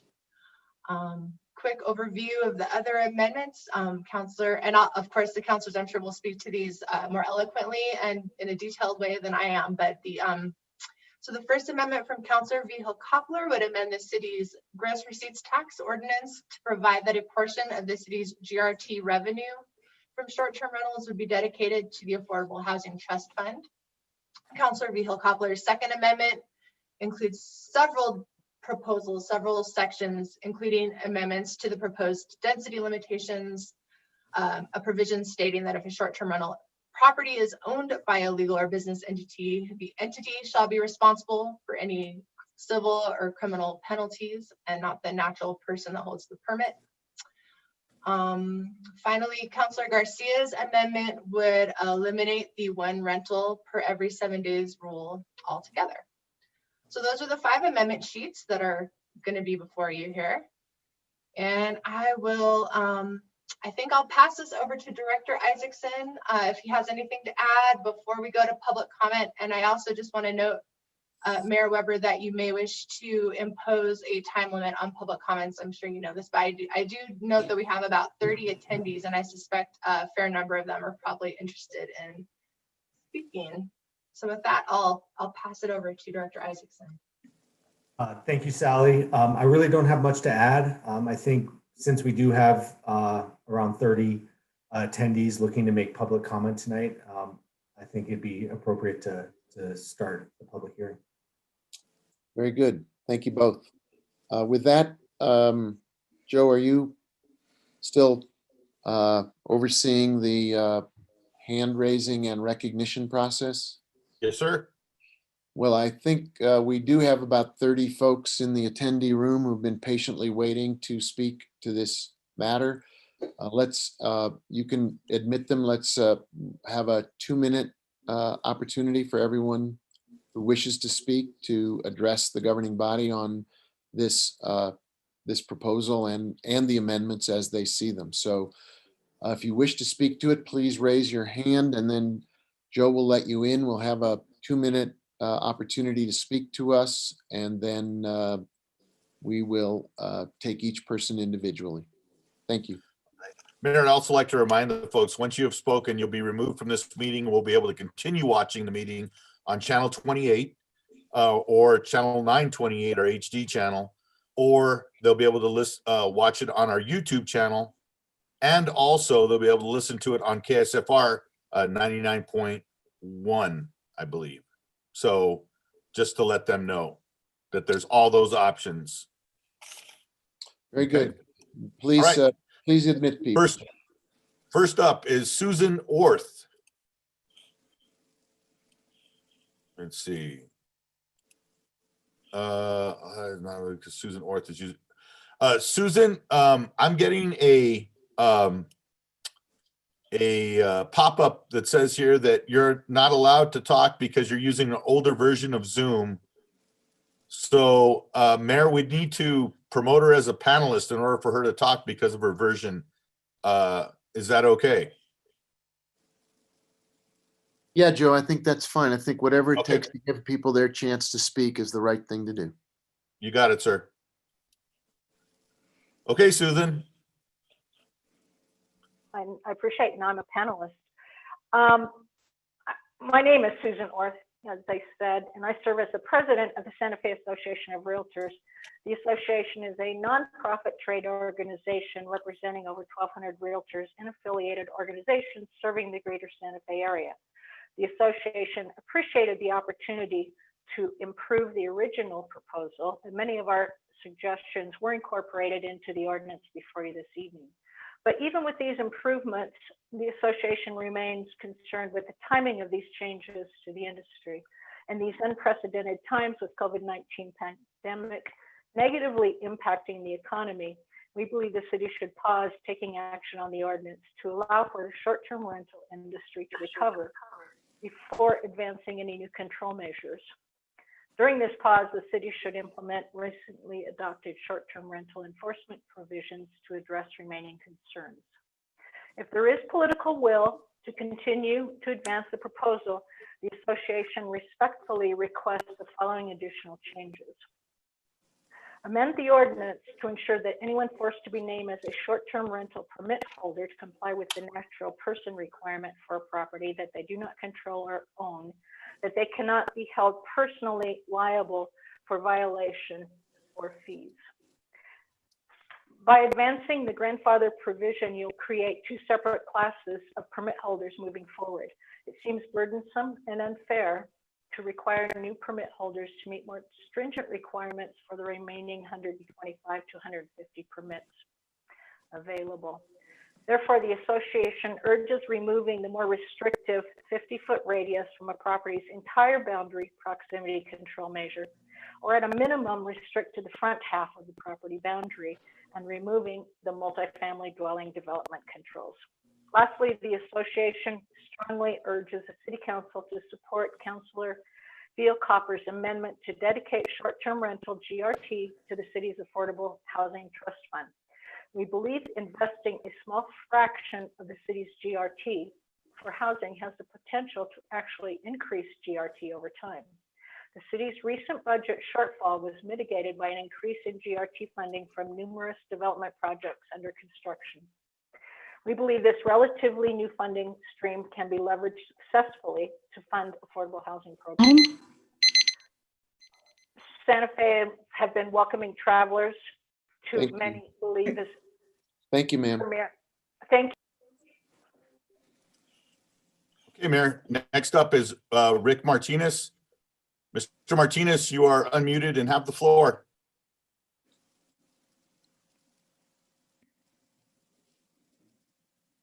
Mr. Martinez.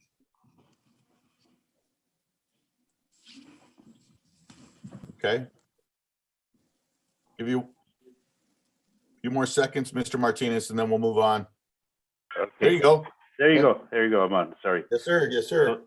I was lucky my dog was barking at the time.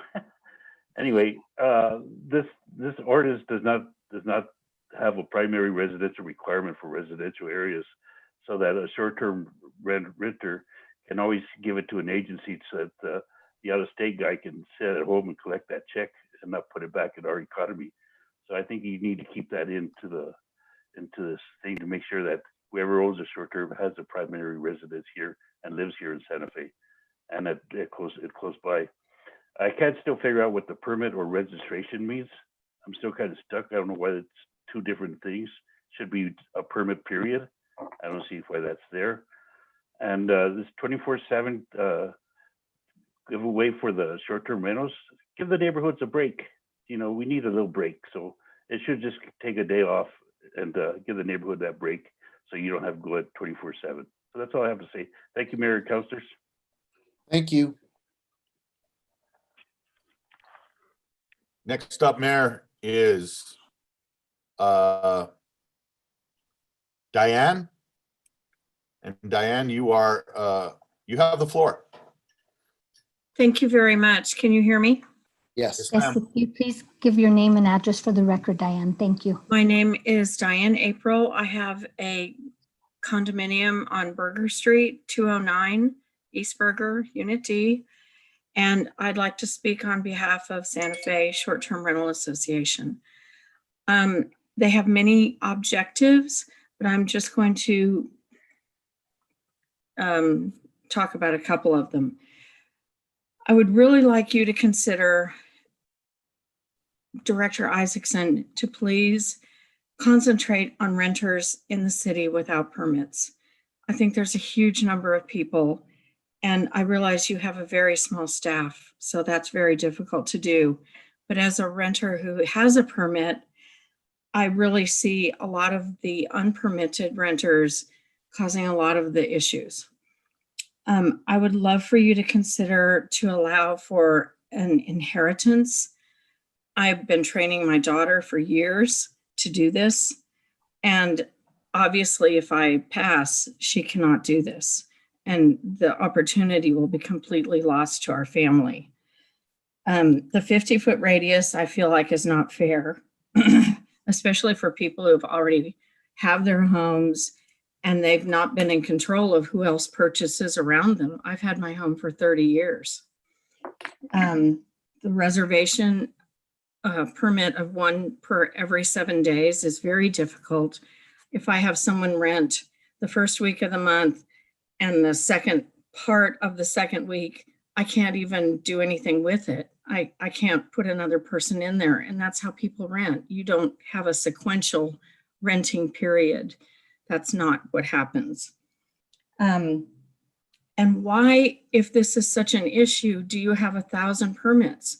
When I joined, there were 350, and now all of a sudden it's a big problem, but I don't feel like it's my fault. I feel like there's too many permits if this is what you're talking about.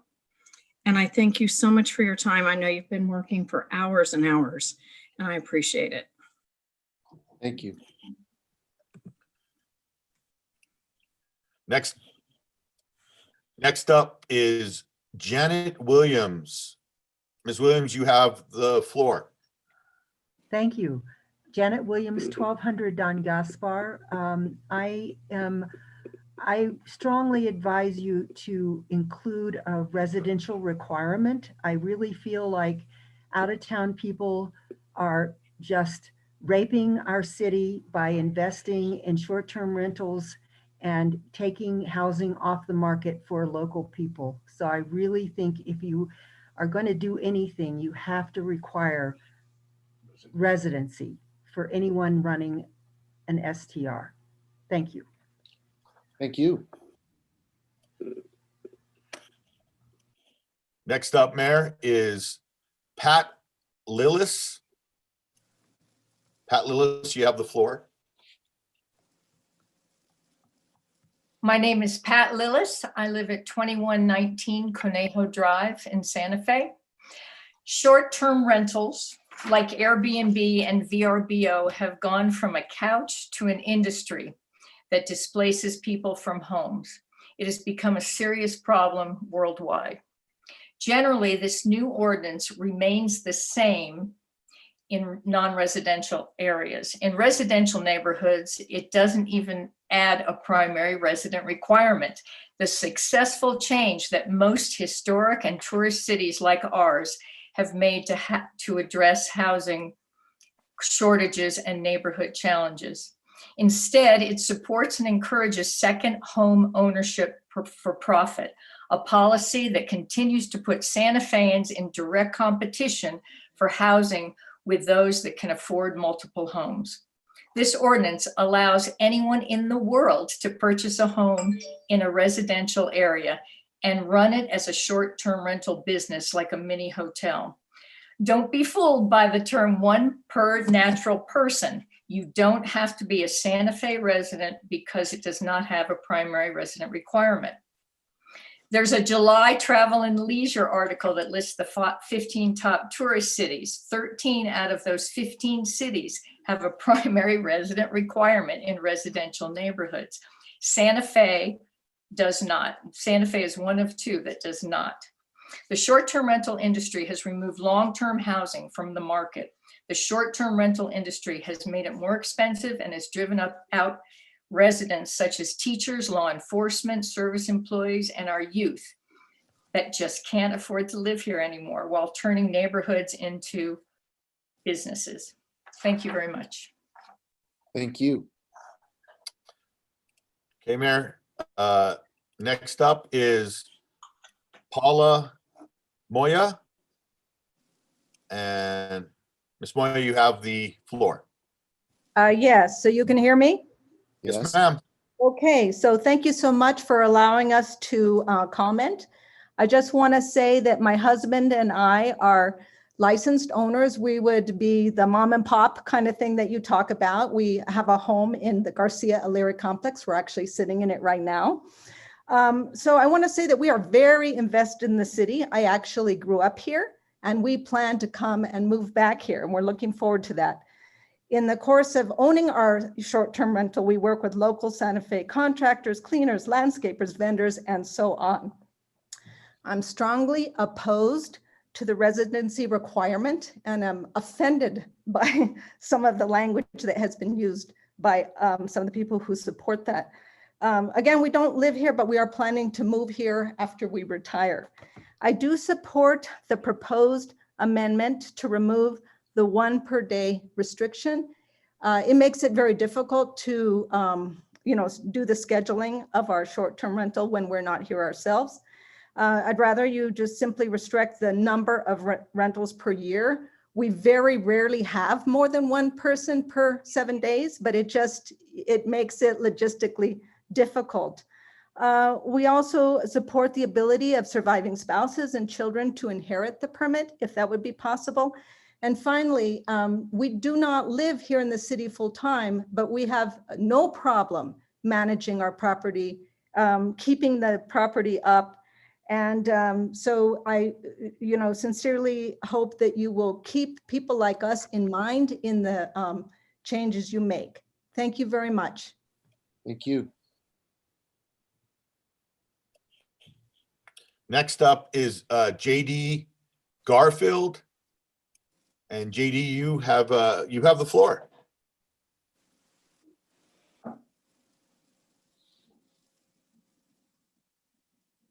Just give JD a little bit of time here to unmute. Can you hear me? Yes. Oh, there you are.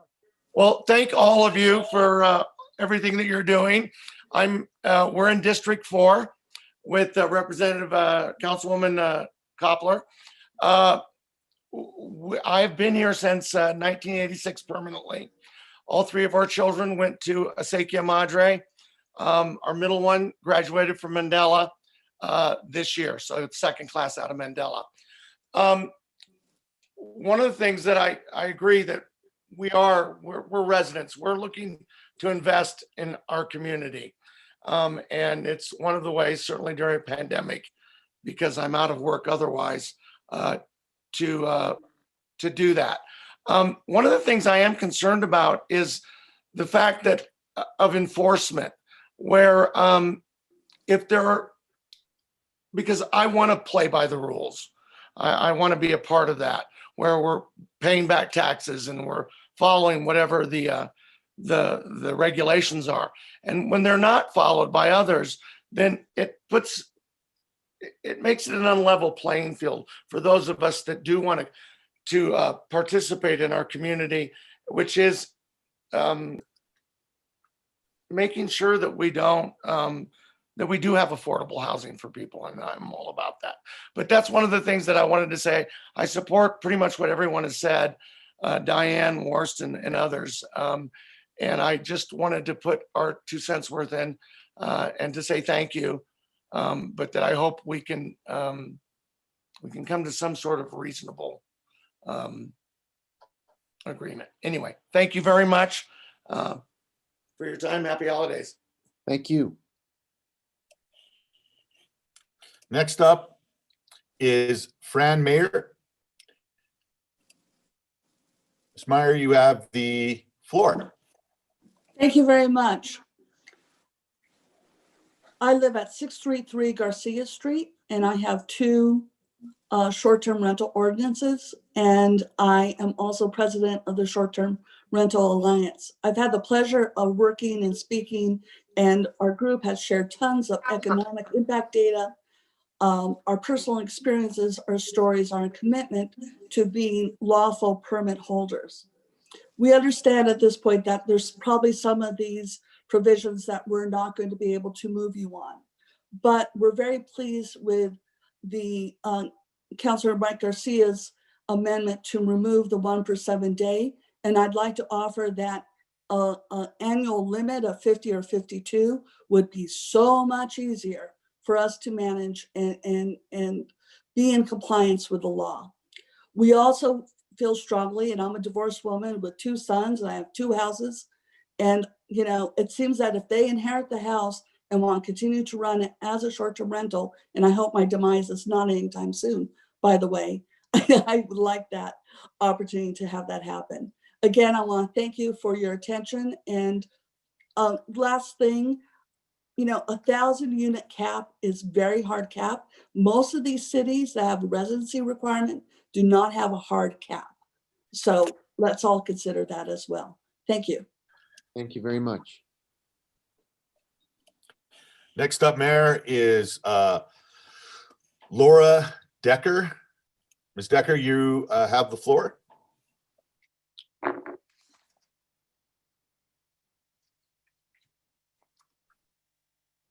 Ms. Laura Decker.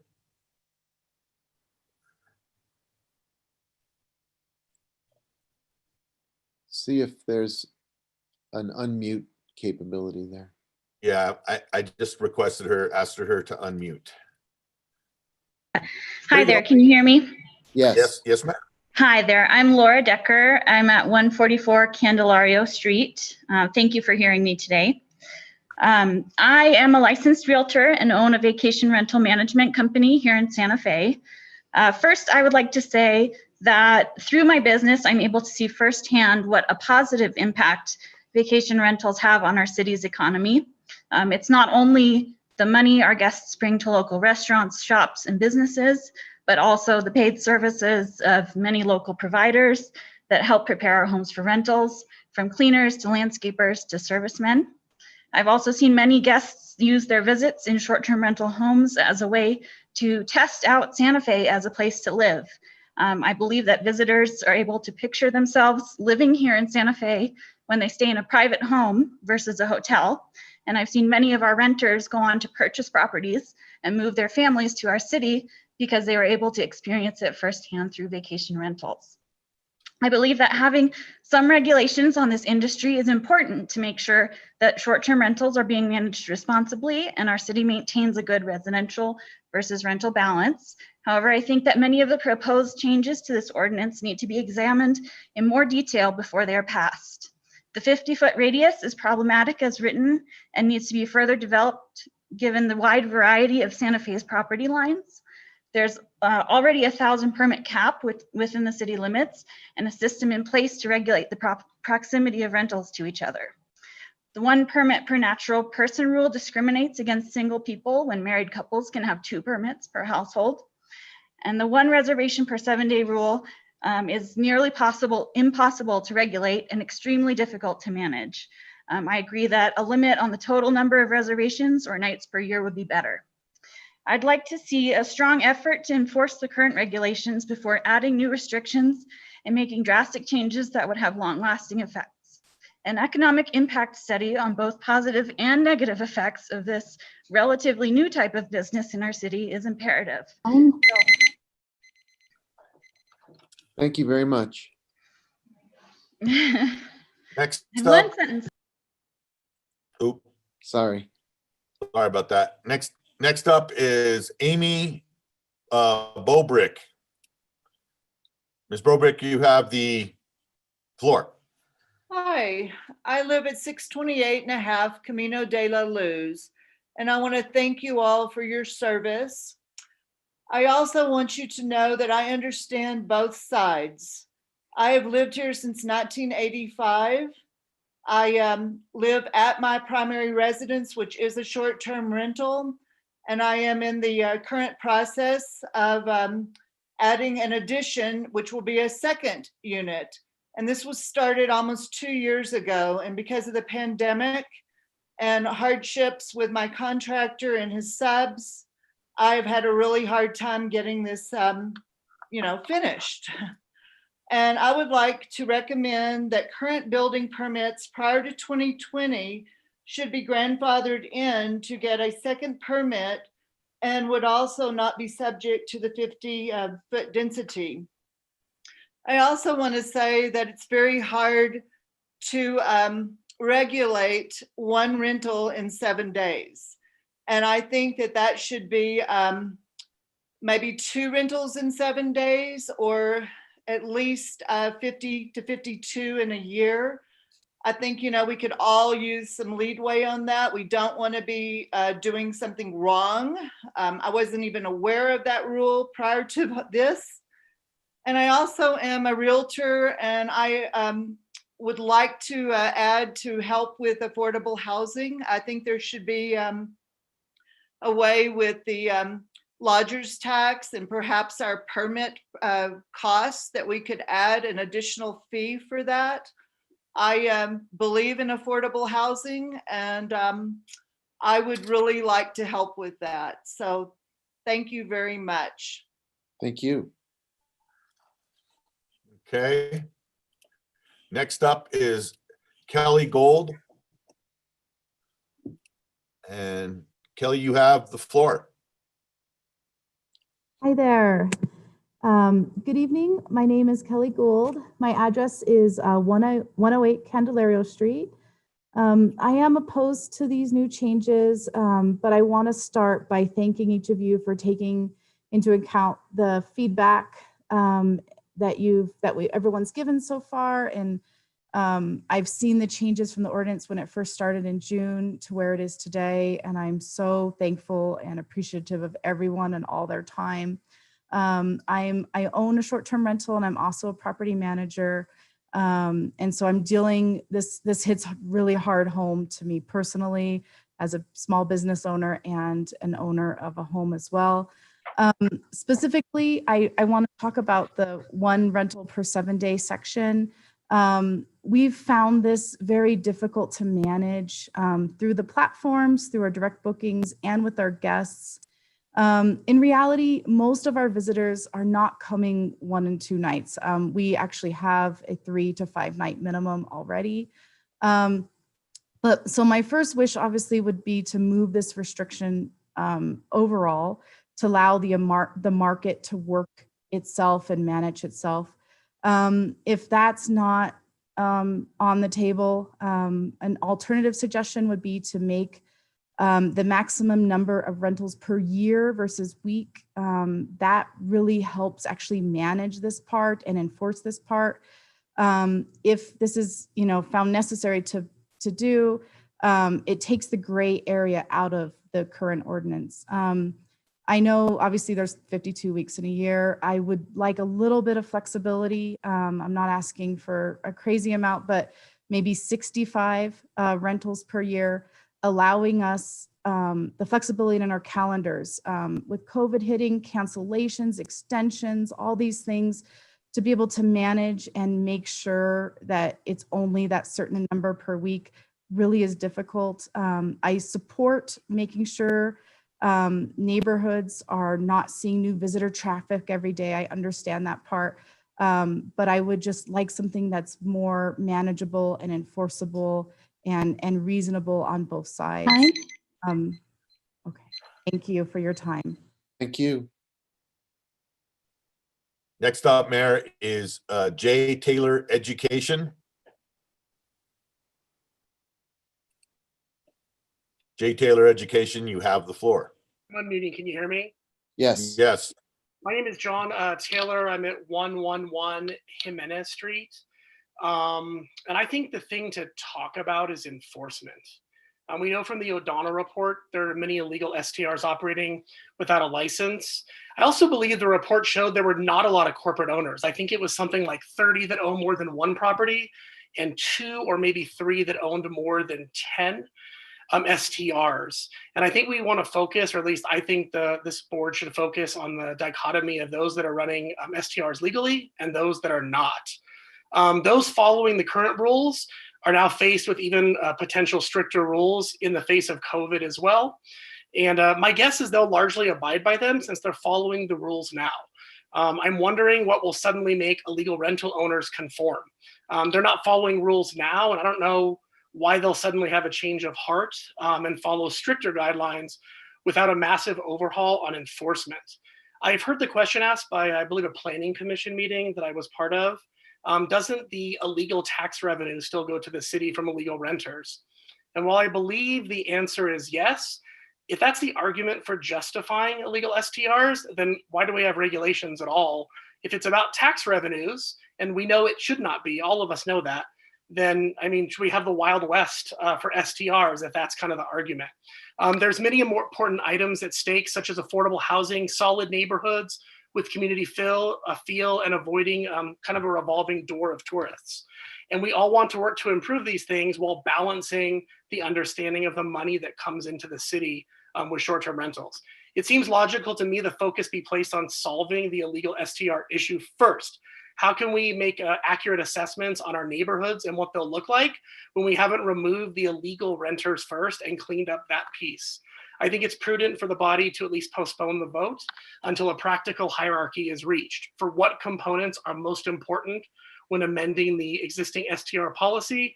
I'd just like to finish with thanking the board, councilors, Mayor Weber, and all the commissions and everyone who's worked on this for trying to find better. Thank you. Thank you very much. Okay. Next up, we have Stephanie Beninato. Ms. Beninato, you have the floor. Can you hear me? Yes. Yes, ma'am. Okay, thank you. Stephanie Beninato, PO Box 1601, Santa Fe. I have lots of questions. I think you've gotten my comments on that in writing, but I think enforcement is a problem. It hasn't happened in the past 3 years to go after unpermitted short-term rentals. Some people have 1 permit, but they rent out 2 or 3 units. I don't understand how you're going to get host platforms to comply with this. The natural person, you could have many LLCs and have different designated agents and only have 1 owner. I am against inheriting this permit. If an heir wants to go on with the business, they can reapply for a permit. I'm also opposed to having apartments, not condos, but apartments. And I do mean like the big apartment complexes able to do short-term rentals. I think it's a great disservice to long-term residents who live there. Enforcement, parking, RVs, 1 per week. I mean, parking and RVs are already a problem and nobody's doing anything on it. I think that you could at least require when somebody renews that they show that they have limited the number of rentals they have per week, because you're requiring that as a record. So why not just attach that to the renewal? So at least that part could be verified easily by staff. And again, each spouse could own a piece of property. And if you have 2 units on one property, do you get to rent out both units as short-term rental or not?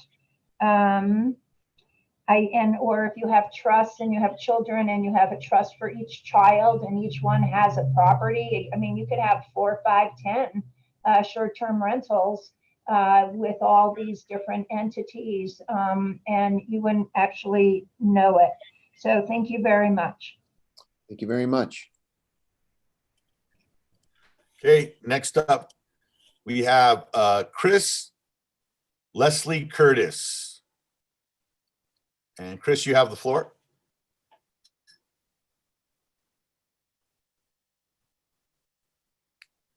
Thank you. Can you hear me? Yes. Yes, ma'am. Thank you tonight for the opportunity to speak. My name is Chris Leslie Curtis, and I live at 142 Vaquero Road. I own 2 permitted short-term rentals within walking distance to the plaza. I have joined the Santa Fe Short-Term Rental Alliance in hopes of effecting positive modifications in the proposed ordinance. I have spoken before at recent committee meetings, but once again, I would like to reiterate my story. I'm a second-generation New Mexican real estate investor and have a long family history of doing business in Santa Fe. Specifically, I object to the proposed ordinance to restrict 1 permit per natural person. I intentionally purchased my 2 properties as short-term rentals and developed them into a small business that I manage. I am dependent on this income. The response to my objection has been that I will be grandfathered in, but this is bigger than me. This is about limiting small business that we have allowed to grow and develop. Additionally, this provision is problematic for inheritance reasons and discriminates against single people such as myself when a married couple can hold 2 permits. I also object to the 1 reservation per 7-day period. This provision has not been enforced and places an undue financial hardship on short-term rental owners. Enforcement will require additional resources from the city. Why not focus on the identification of illegally operating short-term rentals and bring them into compliance rather than trying to limit the rentals of legally operating owners such as myself? Additionally, the 50-foot radius proposal is very confusing and particularly impactful in reducing property values and short-term rentals. And lastly, the timing of these proposed ordinance changes could not have come at a more difficult time for short-term rental owners. After months of vacancy due to COVID restrictions, short-term rentals provide a substantial contribution to the city's economy, as a recently published economic impact study illustrates. Thank you for your consideration and service to our great city, and thank you for considering the impact on these ordinances on all of us in Santa Fe. Thank you. All right, Mayor, and our last speaker of the night is Charles Burkhart. I don't think it's the last one. I think we Oh, have it isn't? people- Okay, that was the last hand that was up. We got we have another hand. people waiting for the queue to clear so they can start putting their hands up next. So we'll take, everyone will get a turn. Gotcha. Okay, well, next up is Charles Burkhart, and you have the floor, Charles. Good evening, council members, Mayor. Thank you for the opportunity to address you tonight. My name is Charles Burkhart. I'm the owner and operator at Santa Fe Property Solutions. I'm a single dad with a 3-year-old daughter, a small business owner with 5 full-time employees, and a proud member of this community. As I care about this community and share the stated concerns of this council, I cannot for the life of me understand why you would consider the proposal before you today. And I cannot for the life of me understand why you would do it right now. If it is passed as written, it will ultimately put me and the rest of the compliant, responsible property managers out of business. It will damage the already suffering tourist economy the city relies on to survive. You'll be doing it when we as a city, as a community, can least afford it. While I have issues with several aspects of this ordinance, I'd like to focus on the one that's most dangerous to businesses like mine, keeping the 1 rental per 7 days policy. This policy completely disregards the nature of tourist-driven economies which wax and wane. Restaurants, retail stores, hotels, and STRs all rely on the ability to capitalize on the high season. You could accomplish the exact same reduction in overall rentals by creating an annual cap per year per property and continue to bring much needed tourism to the city. Now is not the time to turn travelers away. You hurt the STR market, and this ordinance absolutely does that. You will take money not just from businesses like mine, but from the restaurant and retail industries who rely on the travelers we house. Last year, STRs were responsible for nearly $65 million in food, beverage, and retail spending. The city reported in September that 80 businesses have closed since the beginning of the pandemic. We cannot afford to lose anymore. This ordinance puts a boot on the neck of small businesses, punishes responsible property managers, and will only bring great scofflaws. If you want to hurt the economy of Santa Fe when it is fighting for survival, then by all means pass this ordinance. But if you genuinely want to protect this community, then I implore you to listen to voices like mine tonight. We share your hopes and concerns for the city, but we desperately need you to understand this proposal's unintended and disastrous consequences. For the sake of my family, for my employees' families, and for struggling small businesses all over Santa Fe, I urge you to amend this ordinance. Thank you. Thank you. Next up is Tamar Hurwitz. Tamar, you have the floor. Thank you so much. My name is Tamar Hurwitz. My home is at 1039 Camino San Nicasio. And I've been coming to Santa Fe for more than 30 years. And 4 years ago, my husband and I made our dreams come true. We brought our retirement home. It was a home that had been on the market more than 400 days. It was a fixer-upper. And we spent 2 years lovingly renovating and restoring it to be a beautiful home. And, we rent it out when we're not there. And we are opposed to the 1-day, 7-day rule because it is hard to enforce, but also, if someone rents from Friday and they check out on Sunday, that means that somebody can't check in the following Friday because 7 days haven't passed. And so if people are only renting on weekends, then theoretically you could only have somebody there for 2 weekends out of the month. And that creates an undue hardship. I mean, it certainly limits our income and which we put back into the property, but it also limits the income for our house cleaner who comes and cleans every time, and our wood provider and our snow shoveler. And so we think that I support Councilor Garcia's amendment to just remove that. And I also really agree with Jay Taylor Education's comments. He was great about what he said about enforcing the illegal STRs. I mean, if we could just focus on getting rid of the people that are not following the rules to keep the home safe for rental, but also for following the requirements in having an STR, I think that energy put towards enforcing and those folks and bringing them to compliance would be energy well spent. But in closing, I just want to say thank you for what you're doing. I know that you care about the quality of life in Santa Fe. We all do. And it's your oversight and guidance that helps make it the best possible city for all of us. So I look forward to retiring there one day. And in the meanwhile, I enjoy visiting when I can. So thank you so much. Thank you. All right. Next up is Richard Woodruff. Richard, you have the floor. Well, thank you. My name is Richard Woodruff. As you stated, I live at 615 Onate Street, and I've been a property manager here in Santa Fe together with Leslie for about 10 years. We manage very boutique properties, only 15. But that being said, I am very, very encouraged by all the positive comments that I have heard from all the speakers that came before me. So I'm not going to reiterate them, but I will enforce one understanding. Short-term rentals have not gone up in Santa Fe for the period of 3 years or more. We've had a constant number of permits of 850, and that's been the same since basically I've been in business when we took the cap off of 350. I really don't understand what the economic impact is going to be should we make these changes.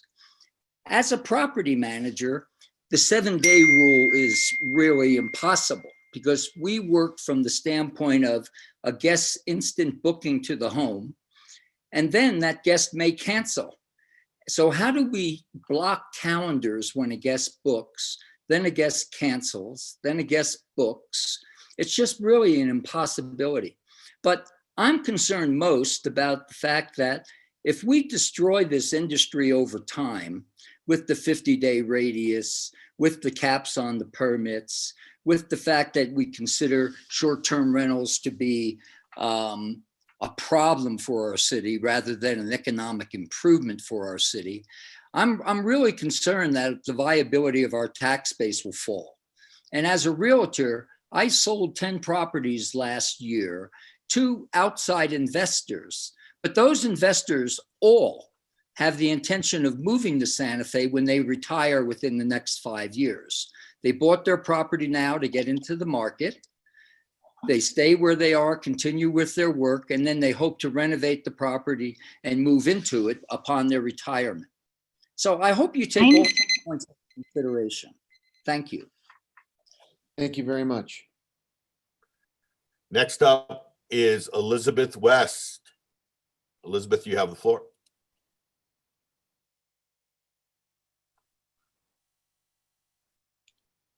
Thank you very much. It was nice to be here.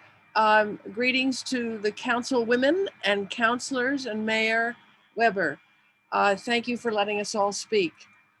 My name's Elizabeth West and I live at 318 Center Street in the South Capitol area. I have a long-term rental that's very modest, but I'm not here speaking on for myself. I'm here speaking on behalf of the Old Santa Fe Association, for whom I am the secretary. So I want to just quickly underline two things that we are concerned with, about which you've heard quite a bit over the years. Thank you for your patience. I really appreciate the work you do. The association would support postponement of the short-term rentals ordinance changes at this time for two main reasons. One, the issue of short-term rentals is important to many citizens and neighbors from whom you've been hearing tonight too, of course, but throughout the city. And we believe that the public has not had sufficient opportunity to understand and weigh in on the most recent revisions and amendments of this ordinance. Two, the Old Santa Fe Association thinks that the requirement of a primary residence needs to be included in some form or another. This is very important. Certainly a primary residence requirement should have serious discretion beyond the conversations that have been weighted with the realtors and short-term rental businesses. This is nothing that we are saying opposed to them, but we think the requirement of a primary residence is of significant importance. Thank you so much. Thank you. Okay. Next up is Jeff. And Jeff, you have the floor.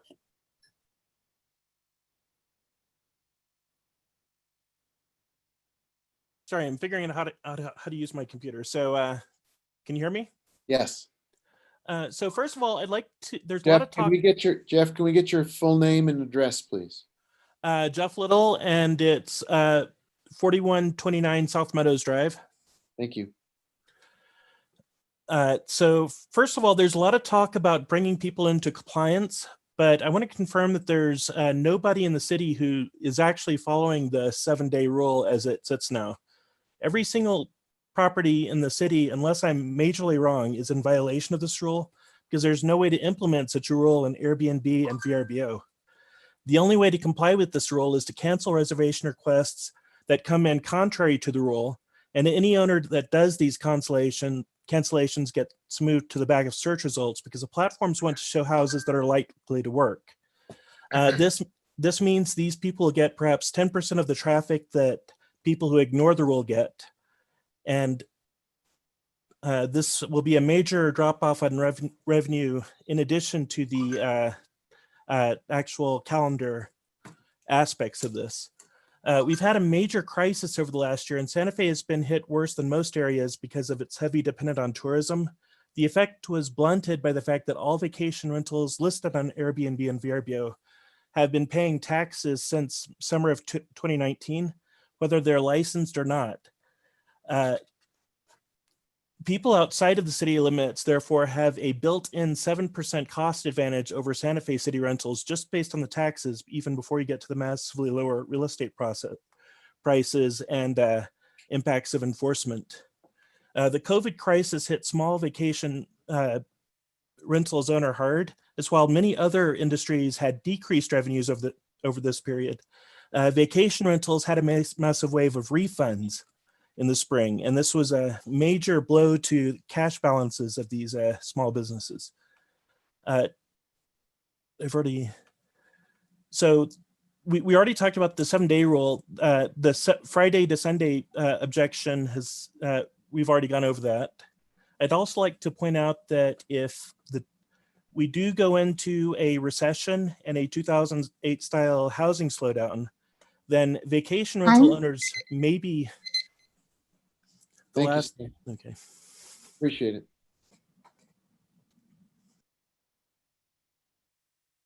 Joe? Oops.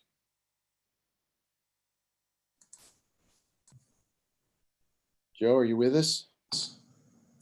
I am. I'm sorry. Marilyn Proctor. I apologize. I had my mic muted. Miss Proctor, you have the floor. Thank you.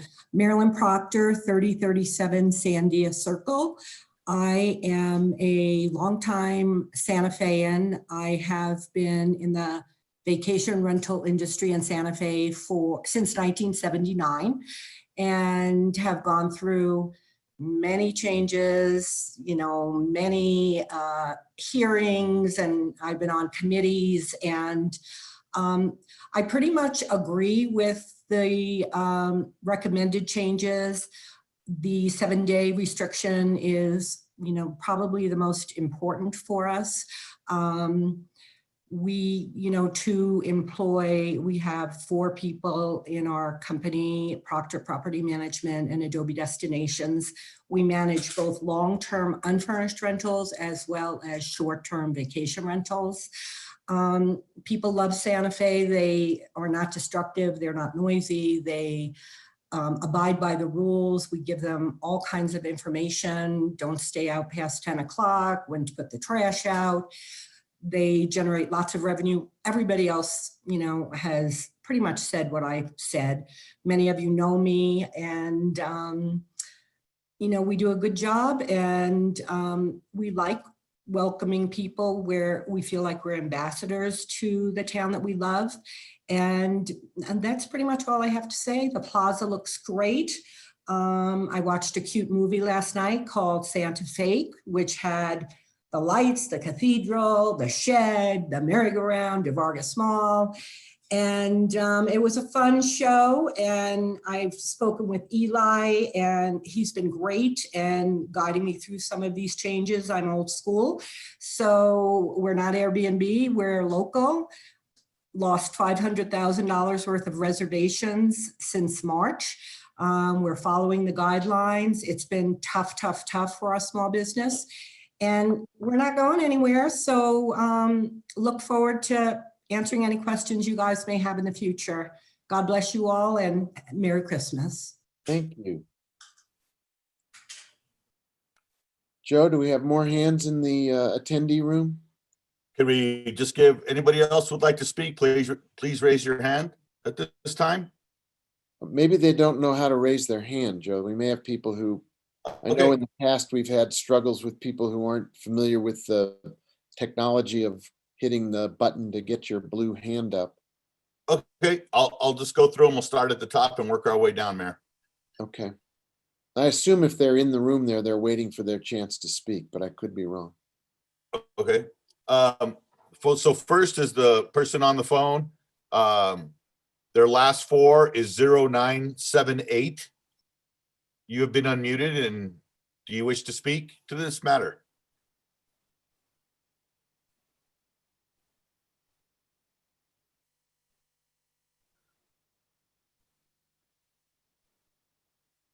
I think they're still muted on their device.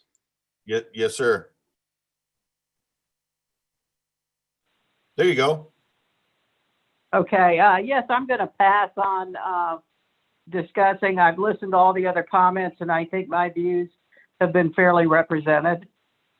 Okay, great. Thank you. Thank you. Do you want, she left. Okay, never mind. Go ahead. Jim. I left her on there because she's on her phone, so she probably, I just wanted to make sure that she'd be able to listen to the rest of the discussion. Okay, anyone who wishes to at least have their name on the record as having been, Oh, I'm sorry. Would you like me to unmute her again, sir? if you could find out, it'd be nice for the record to know who this Okay. person is. Okay. Yes, my name's Linda Hill, and I live at 113 Camino Escondido, Apartment 4 in Santa Fe.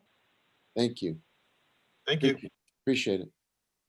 Okay, next up, Dave Mansher. Were you wishing to speak to this item?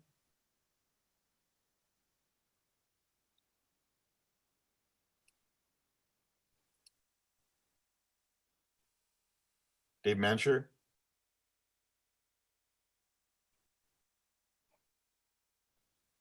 Okay. Okay. I'll just disable the talking for now, Mayor. Next up is Eli O'Dowd. Do you wish to speak to this item?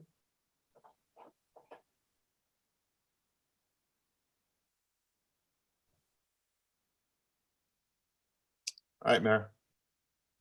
We'll go ahead and move on. Next up is Geronimo. Geronimo, do you wish to speak to this item?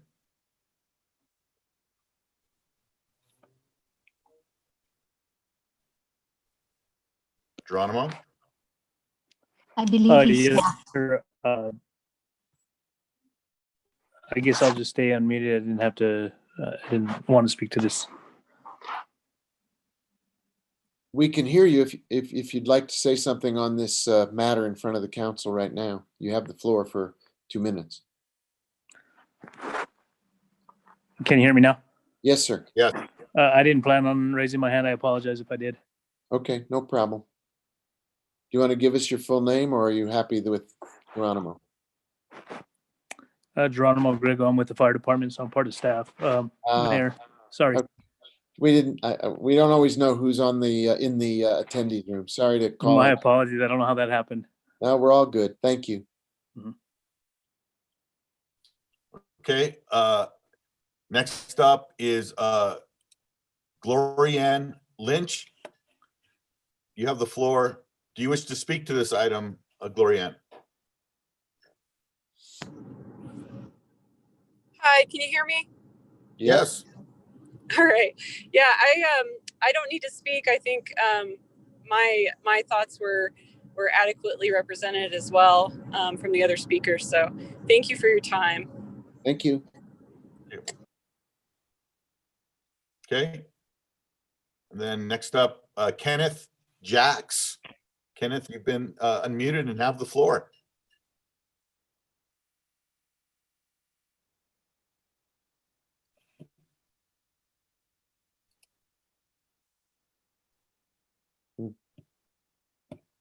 Okay.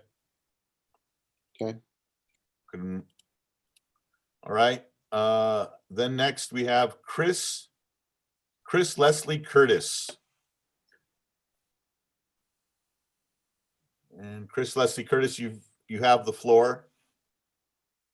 I'm sorry, I have already spoken. Yeah, we Oh, okay. I think we heard from you already, but you didn't leave, which is fine. But it's good to not skip somebody. I think the there are a couple toward the end of the list. Roxanne Collins and Simon Cisneros. Yes, sir. Got it. Roxanne Collins, you've been unmuted. Do you wish to speak? Oh, can you hear me? Yes. Yes. Okay. I'm Roxanne Collins, and I have a STR on 604 Calle de Leon, and I've lived here most of my life. And what happened is my mom passed away 2016, so she left me the home, and I lived in that home growing up. And I just think that 7-day rule is really difficult, because there's some days that you don't have a client, and then you'll get like 2 people or 3 people close, back to back. So that was one thing. And I'm also, it helps, I'm holding the house so that my sister can move back. We've all grown up here in New Mexico. And so it helps pay for utilities and the house and all the things, the expenses. But one thing is she'll be moving back. She lives in Boston, so that helps. And one thing I noticed that the people that come and stay there, they're usually, I screen them really well, and they enjoy New Mexico because we have more of a personal touch with them. And everybody always, you know, they love that personal touch. And I'm very strict. I know all my neighbors, so I always ask them, hey, if these people are noisy or something, let me know, and I'll fix that. So anyway, and I've also offered it to a lot of people in New Mexico. I give them special rates because the legislature, I offered it to the people in the legislature that want to stay in a nice place with family, and they're close to the legislature. And this year, I guess they didn't have the legislature. It's not, a lot of people aren't coming in, or, you know, it's different now with COVID, but that's about it. And thank you so much for your time. I'm really learning a lot about this whole thing. So thanks. Thank you. Joe? And next up is Simon Cisneros. Simon, you've been unmuted and you have the floor. Do you wish to speak to the item? Hello. I was not planning on speaking. I'm last, and that's okay. That's nerve-wracking, but thank you very much. Thank you, Mayor Weber and councilors. My name is Simon Cisneros. I am not a native New Mexican, but I'm a close primo. I grew up in the San Luis Valley in Monte Vista with my single mother and my sisters. And my sisters and I, my mom took us to Santa Fe and Taos all the time. She was a curandera, and we have a spiritual connection to the area. And a couple years ago, we realized this dream that we could own a property there and spend as much time as we possibly can in the area. And we love it there. And when we're not there, we share our experiences and love with the community in the area, with guests via short-term rental platforms. And the residency rule is not part of this discussion, I don't think, but that terrifies us. And my sister wants to retire there, and she's getting close to retirement, and this could put a damper on her retirement plans. But ultimately, the Judaism part of never are justified. It's a benefit to communities. We take care of our properties. We vet our guests. People come and spend a ton of money in the community, and we get to share our love of that area with people from all over the world. That's a beautiful thing, and we do it better than any hotel is ever going to do it. And I hope that all these considerations are taken into account here, and I'm in support of all of the changes to the orders. But I appreciate your time this evening. I know it's getting late. Happy holidays to everybody, and thank you so much for all of your time today. Thank you. I believe that then. That's it, Mayor. We went through everybody. We had some people who had some hard times getting unmuted, but I think we gave everybody a shot. So unless we miss somebody by accident, I think we can consider that the public participation part, and we can bring it back to the governing body. And I guess at this point, we've had the public comment. We'll look at the proposal in front of us. Councilor Maraworth, you have your hand up. Mr. Mayor, can I propose a motion? I had my hand up as well. Oh, I didn't see it. I think my hand was up first. But my hand's been up since this hearing started. Well, and maybe that's why you took it down, because I never saw it. I want to make a motion to table this amendment, this ordinance. Okay, we have a motion made by Councilor Garcia to table the ordinance. Is there a second? I apologize, Counselor. I honestly didn't see your hand up. I didn't take it down. Is there a second to table the ordinance? I'll second that. Counselor Vihil-Coppler has seconded Counselor Garcia's motion. I think it's appropriate to have an opportunity for discussion, or at least to give Counselor Garcia a chance to speak to his own motion. Sure, I'd be more than happy to speak Isn't a to that, motion to Mr. Mayor. table non-debatable? Oh, is it? Karen? You're the parliamentarian. I don't know that. City Attorney, is it non-debatable? It's an up or down vote? We've debated tabling in the past, so. And I won't take up much time, just to give an explanation why I feel we should table. And Weber, I'm not immediately seeing that on my, we don't do this very often. Can we just take a minute to find the rule?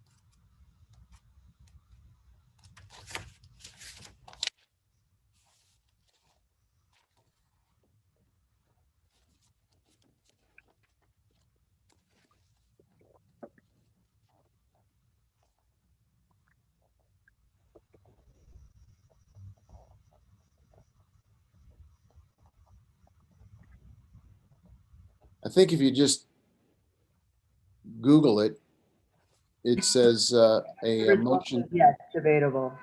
Is that what you found as well? Councilor Melworth, you may have been thinking about the call for the question. That is what is not debatable. So I did find it as not debatable, sorry.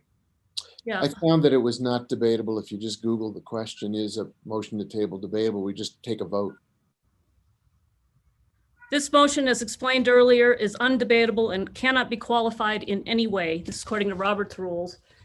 In moving it, a member can mention its intended purpose or name at a time at which he plans to move that the question be taken from the table, but he cannot move to lay a question on the table until after the completion of or on the table. Yeah, all right, we're getting in the weeds. But anyway, it's non-debatable. You just take a vote. So we have a motion and we have a second, and we should just take a vote. So I think, Madam Clerk, if you just call the roll, we'll consider Councilor Garcia's motion to table this tonight. Yes. Councilor Melworth, No. Councilor Vihil-Coppler, yes. Councilor Villarreal, Nope. Councilor Beta, No.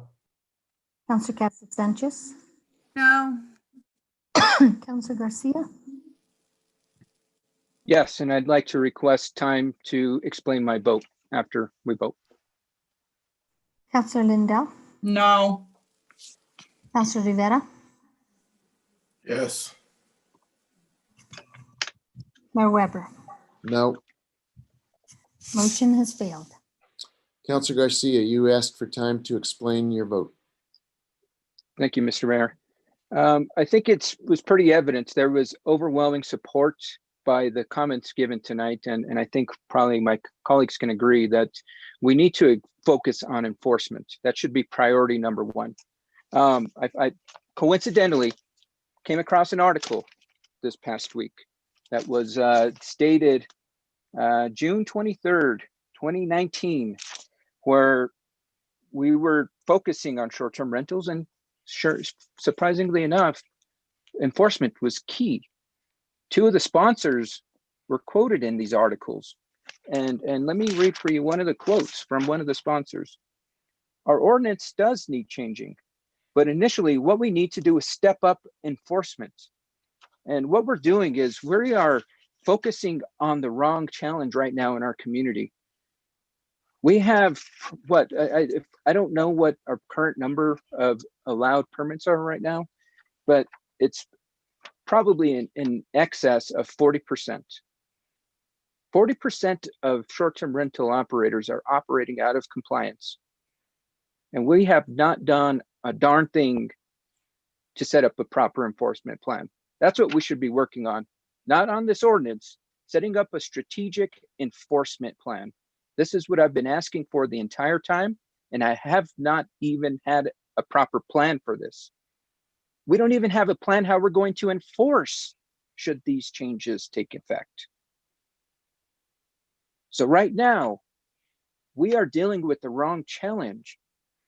I agree there needs to be some changes to the ordinance, but the priority number one should be enforcement. And that is my reason why we need to table this.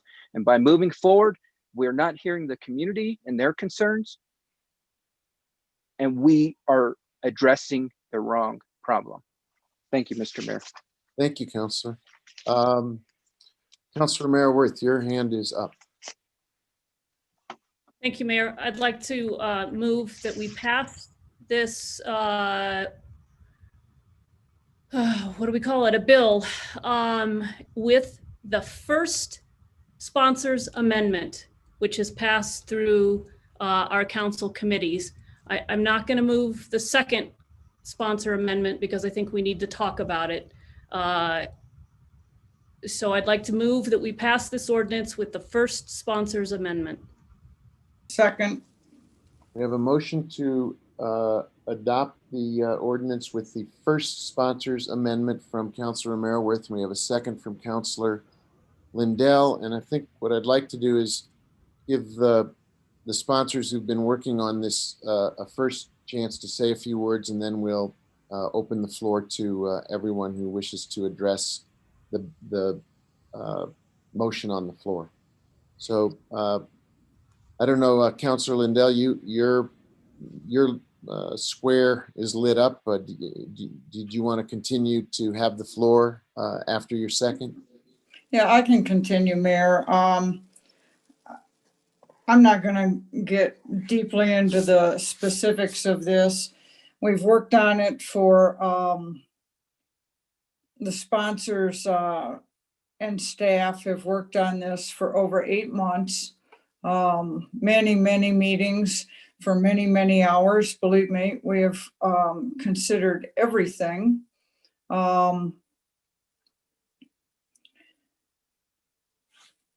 We have people that have, we've heard tonight people that want a primary resident requirement, and we've also heard from folks that there's not one thing that we have proposed and worked on for 8 months that they find to be reasonable. So we have people at both ends of the spectrum of this, and everybody has their place in it without much consideration of other people's place in it.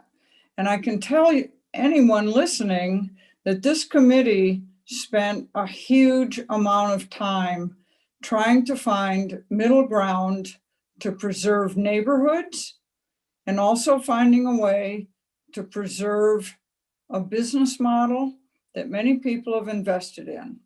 It is a very fine needle that we're trying to thread with this ordinance.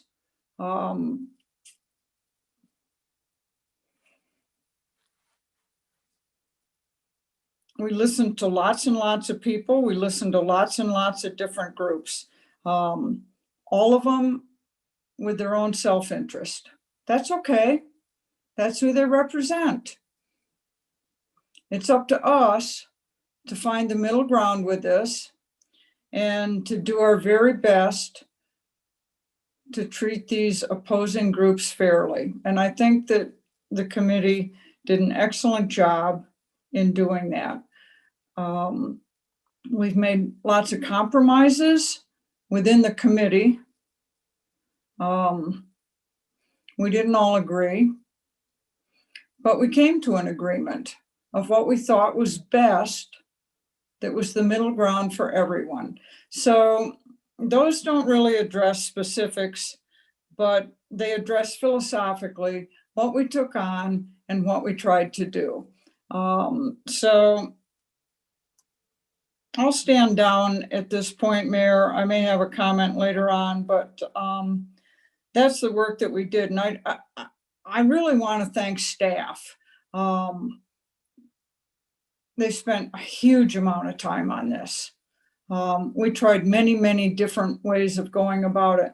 And Mayor, before we go too much further, if possible, could we ask Mr. Isaacson to explain the 7-day rule? Because I heard so many people talk about it in public testimony, and it was not addressed properly in terms of it's misunderstood.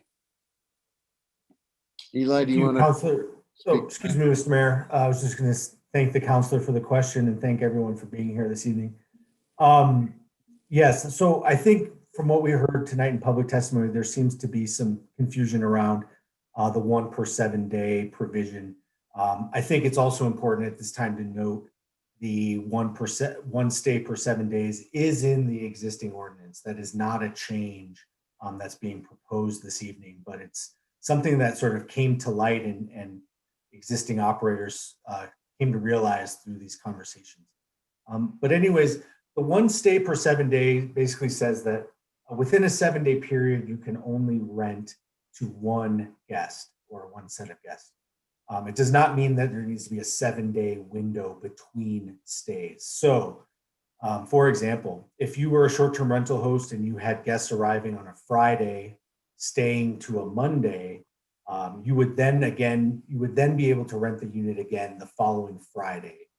You would not have to wait till the following Monday. And so it does not become this sort of gap in abilities to book your unit such that you're losing weekends or losing times of long periods of time during the month, as one person said this evening. So I think conversely, if you rent your unit out on a Friday for one evening, it would be, again, not being able to rent till the next Friday. And so there would be a larger gap there. And I think how a lot of hosts that I've talked to have dealt with this issue is through implementing minimum stays of 3 or 4 nights, which then allows the unit to be empty.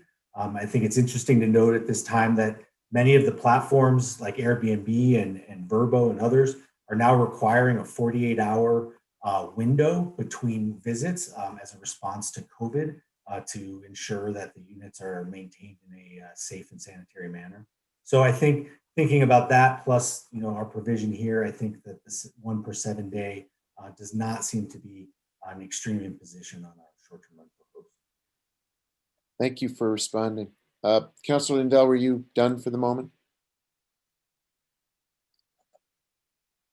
Yes, I relinquished the floor, Mayor. Thank you. Okay, another, Councilman Villarreal, you were one of the people who did a lot of work on sponsoring this. Did you want to speak before I open the floor? Oh, I guess also Councilor Merriworth, you had your hand back up. Councilor Villarreal, you had perhaps a chance to say a few words before we open the floor for everyone. Sure. Thank you for the opportunity. Just wanted to thank the public. We received so much, so many emails, so many calls, a lot of different perspectives, as you can see just from the public testimony. And it's fair to say that when we have a situation where you're not going to get 100% buy-in from both sides, then as my colleague says, then maybe that's a good thing, because then you're not conceding to either side. I think as a District 1 representative, Signe Lindell and I, and also District 2, we have the most short-term rentals in all of the city, and we are impacted greatly by it. I think that's one of the things that is probably the hot topic in District 1 consistently, that we have short-term rentals that are out of control. There's people, speculators coming in, buying properties and wanting to just do short-term rentals and vacation rentals. And so I think the reason why this to me has been so important is seeing the shift from what used to be community members that would utilize short-term rentals to not subsidize, but to add to their income to be able to make a living in Santa Fe made sense. Now people are just doing it as their sole income providing. And that's not what short-term rentals or Airbnbs were about to start up. That was not the business model that we are looking at. And the reason why I say that is because if you were to see the problems that we have in our city with the number of people that work here but do not live here, there was a report that says over 50% of our workforce does not live in the city of Santa Fe. So when we talk about loss of economic generation of taxes and revenue, that to me is a bigger issue. The fact that we don't have workers that can live here, that to me is a bigger issue. So when I think about all the folks that would consider in the future wanting to do short-term rentals, I'm hoping that this would actually encourage them to do long-term rentals to people that actually want to live and work here. So to me, that's the bigger issue of the day. This has always been a problem for us. And now that even market rate renting is limited, I would love to see more short-term rentals actually turn into long-term tenants. I think there's some confusion, if not maybe just not paying attention to what we've actually done to enforce.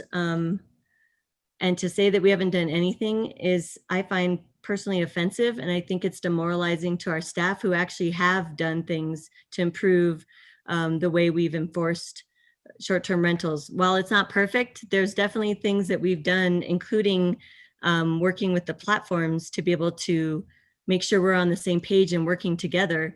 And so I guess I would want Director Isaacson to explain to all of us about some of the things that actually have taken place in terms of enforcement since I've been here. And to me, there's been a lot more done considering what we used to have, which was a really hard situation when I first started on council. And so I'd love for Director Isaacson to talk a little bit more about the enforcement side of things. Thank you. Eli, do you want to pick up the enforcement question? I think it's come up repeatedly and Councilor Garcia spoke to it earlier. Thank you, Councilor Villarreal, Mayor Weber, other members of the council. I think you're right. I mean, I think enforcement is an important issue. And Councilor Villarreal, I thank you for acknowledging some of the big steps we've taken over the last year, 18 months, to improve our effectiveness in enforcement around short-term rentals in the city. Some of those things include, first, the ERP rollout and the transition to the EnerGov permitting and licensing system in land use has allowed us to maintain a much better database of license holders in short-term rentals. Having that good set of data has allowed us to be much more effective and has allowed us to integrate with another big investment we made in the land use department, which is a contract with Host Compliance, which is a web scraping software that identifies those in the city who are operating with and without the proper permits or registrations. And then we've also, I think as someone mentioned earlier, we are also in this bill creating a strengthening the relationship with our platform partners, looking for permit and registration holders, requiring them to list their registration and permit numbers in their listing, and also requiring platforms to remove listings that don't have those numbers within 5 days of notification. I think another way that we are helping our enforcement efforts is actually through some of the provisions in this bill. And so to Councilor Garcia's earlier point, I think it's a good one, but I think that instead of thinking about this as an and or, thinking about it as doing both, because this bill will actually help us invest in enforcement in that it removes ambiguity around some of the issues that have historically given us trouble when it comes to enforcement. Things like the proximity rules, being more explicit about the reporting requirements, which then allows us to be more effective in enforcing the 1 per 7 day stay provision. I think another big change as Sally mentioned in her opening remarks, earlier this year in August, we passed the civil penalties ordinance, which opens up a whole new avenue of enforcement to the city. And I can't speak enough about how important that is. Before, any short-term rental violations were handled through our the same process that we handle property maintenance issues and other things like that. Problems that tend to persist for a long period of time, over 14 days. And what would happen when we enforce under our under the criminal procedures that we had in place prior to the summer, is we were never able to really push anything forward because the issues would sort of go away before we could follow up with another notice. Now with civil penalties, we can issue fines and citations for penalties and get sort of better compliance and better reaction from those who are violating the rules. And then I think, all of those things that I just mentioned really result in making the staff that we have much more effective in enforcing short-term rentals and being able to get better action in a shorter amount of time. I think in one of our committee meetings, I shared an example that happened earlier this fall where I had a constituent bring some concerns to me about a neighbor who was renting possibly more frequently than 1 per 7 days. And I was quickly able to work with staff to identify through coordination with host compliance that in fact the neighbor was not renting more than once per 7 days, actually was renting much less frequently than that, and was able to resolve that issue within the same day. And so I think that represents a new sort of paradigm for us in the short-term rental enforcement that was not available to us even 6-12 months ago. Thank you. Thank you, Director Isaacson. Just one more thing, just wanted to thank Sally Paez and Director Isaacson, as well as Jennifer Fabian, who's our council liaison. She did extensive research to look at the different ways other cities have enforced STR compliance. And I think we approached this with a balanced measure because we didn't take all aspects into account. So I think that was helpful, and I wanted to thank her for all the research she did. And we did work on this for a year. I think it's been more than 8 months. It's been a year that we've been working on this. So, and that's, I think that goes to show you that we are taking time to actually hear from other people. We were moving forward with a version that we ended up changing significantly based on feedback from community members. So that's all I have to say for now. And just thanks to my colleagues for, working so diligently on this. Thank you. I'm going to recognize Councilor Meyerworth and then Councilor Rivera, and then other people I know are going to want to speak not only to the item on the floor, but to make their own recommendations going forward. But Councilor Meyerworth, you can take the floor as a sponsor, and then Councilor Rivera will follow. Thank you, Mayor. So I too want to just thank the staff for all the work on this. Director Isaacson, Assistant City Attorney Sally Paez, our Constituent Services Liaison Jennifer Fabian, and I want to thank everybody who's emailed and called because I think I know I had one constituent who caught a drafting error. So these having other people look at the stuff we're looking at, make comments about it, it does help. And I want to thank all the constituency groups that that met with all or some of us, and there were quite a few, and I believe Ms. Paez listed some of those folks. So we have been working on this for a long time. We didn't just pull policies out of the air and throw them on the paper and say, all right, let's try this. We met regularly. We discussed the pros and cons. I think we had particular policy goals that we were trying to achieve, one of which was looking at how we can minimize the density of STRs in our residential neighborhoods. We looked at how do we limit speculators? Because again, this is, as been mentioned, is not a mom and pop operation anymore. It's become an industry.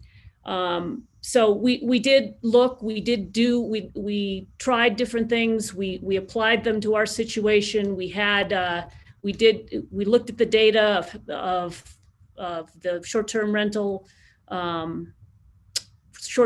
that we have and what particular policies would do to the problems that we were trying to solve. So as I think we've heard tonight, there are competing interests. And what we're trying to do is balance those competing interests.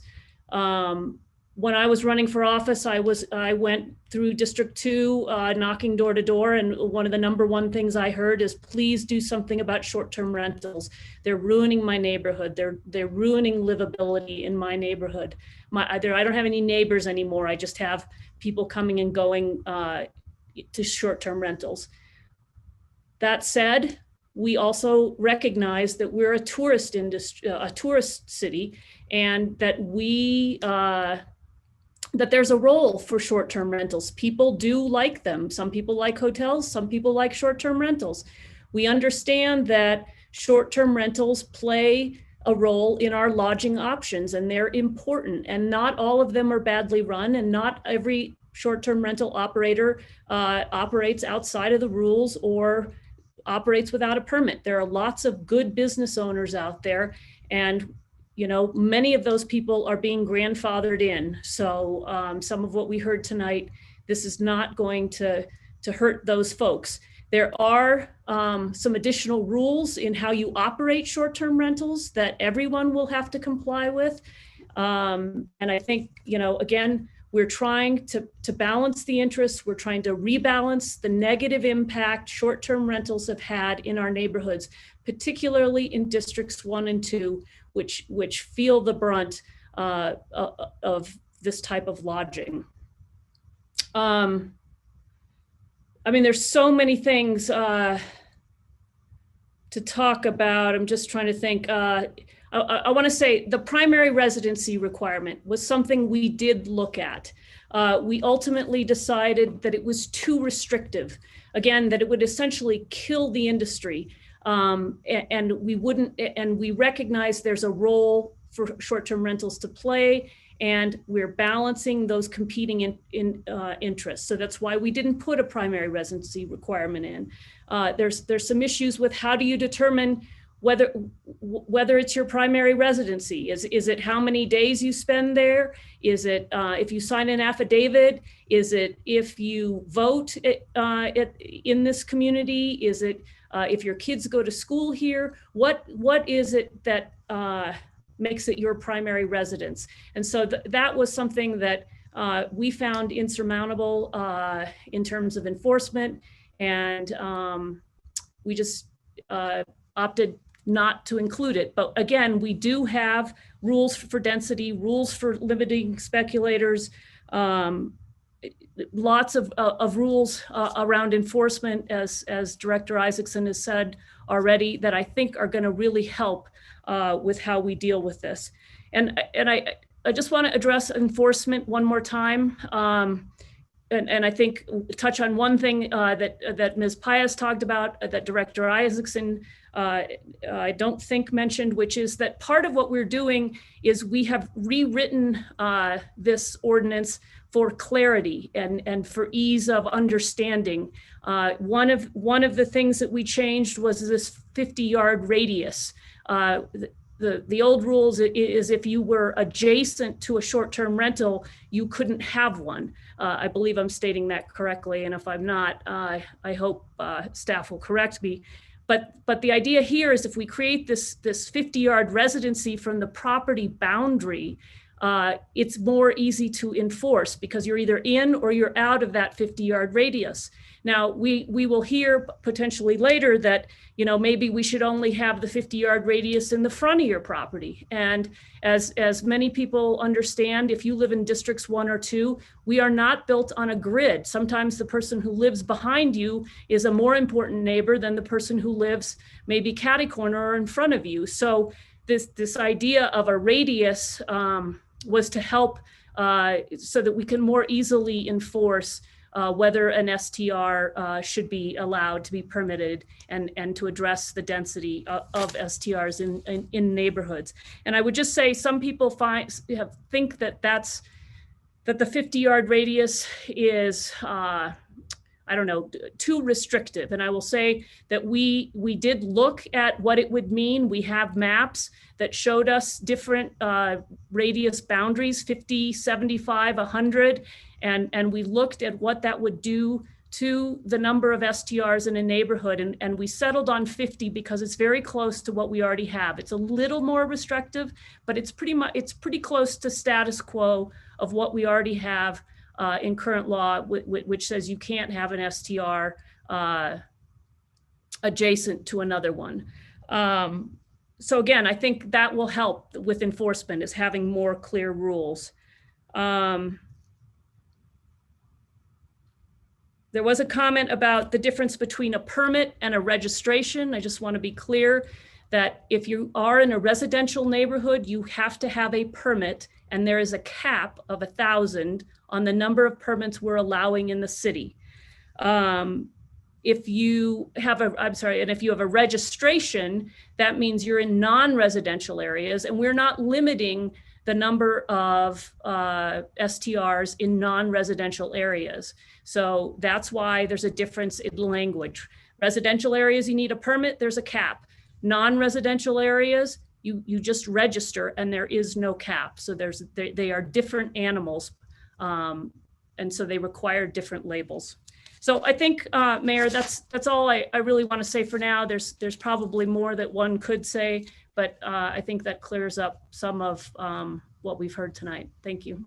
Thank you. I'm going to go to Councilor Rivera and then to Councilor Garcia, and others who wish to speak, please raise your hand. We'll get everybody in the order in which your hand goes up.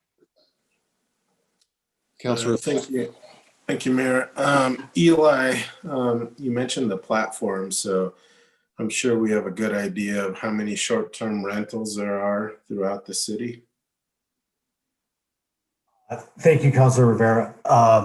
So we have right now roughly 875 permitted short-term rentals in the city. We have another roughly 100 registrations, and thank you to Councilor Romero-Worth for explaining the difference between permits and registrations and why we draw distinctions.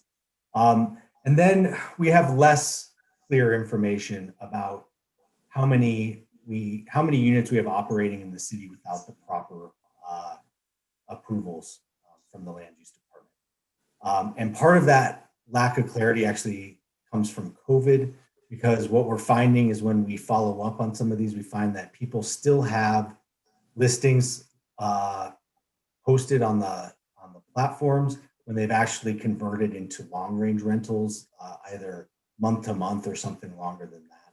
But that being said, I think we have realistically around, I would say between 225 and 275 units that may be operating in a given time without the proper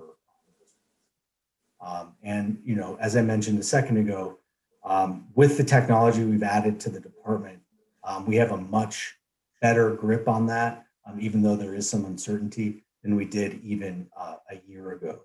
And that comes from one, working with our vendor host compliance, and also just having a much better database management system in place with Energov to be able to coordinate those two efforts and really have at any given time a really clear picture of what's happening in the city around this. Thanks. So from what I hear, it's over 1,000 probably short-term rentals that we anticipate that we have. Between those that are doing it right and those that probably are not. Thank you, Councilor Rivera. Yes, I think that that's a safe assumption. All right. And do we know how many permanent housing needs we have? So thank you. That's a good question. I mean, a number, I've heard different numbers thrown around that question of what's the housing gap in the city of Santa Fe. I've heard, you know, numbers ranging from 3 to 5 to even 6,000 units that are needed in the city. I don't know exactly what that number is. I do know that we have extremely tight vacancy rates in the city of Santa Fe.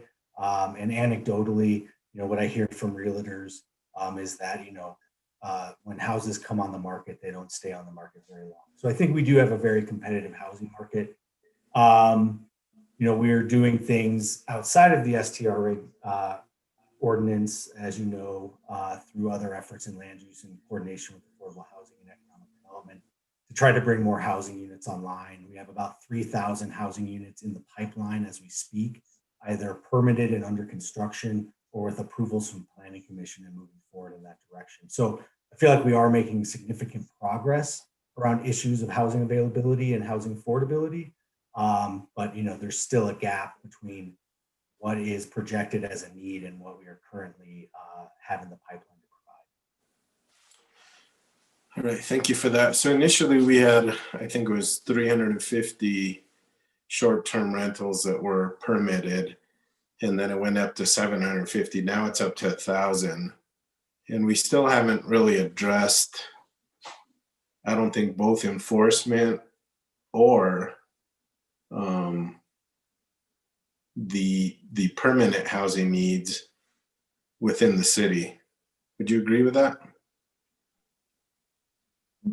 I appreciate the question. I think, as I alluded to earlier, I think we have made important advancements in enforcement in the department over the last 12 to 18 months. And it's not necessarily representative by additional boots on the ground, but I think it is it's making the folks that we have on staff currently much more effective by giving them better tools and technology to do their job.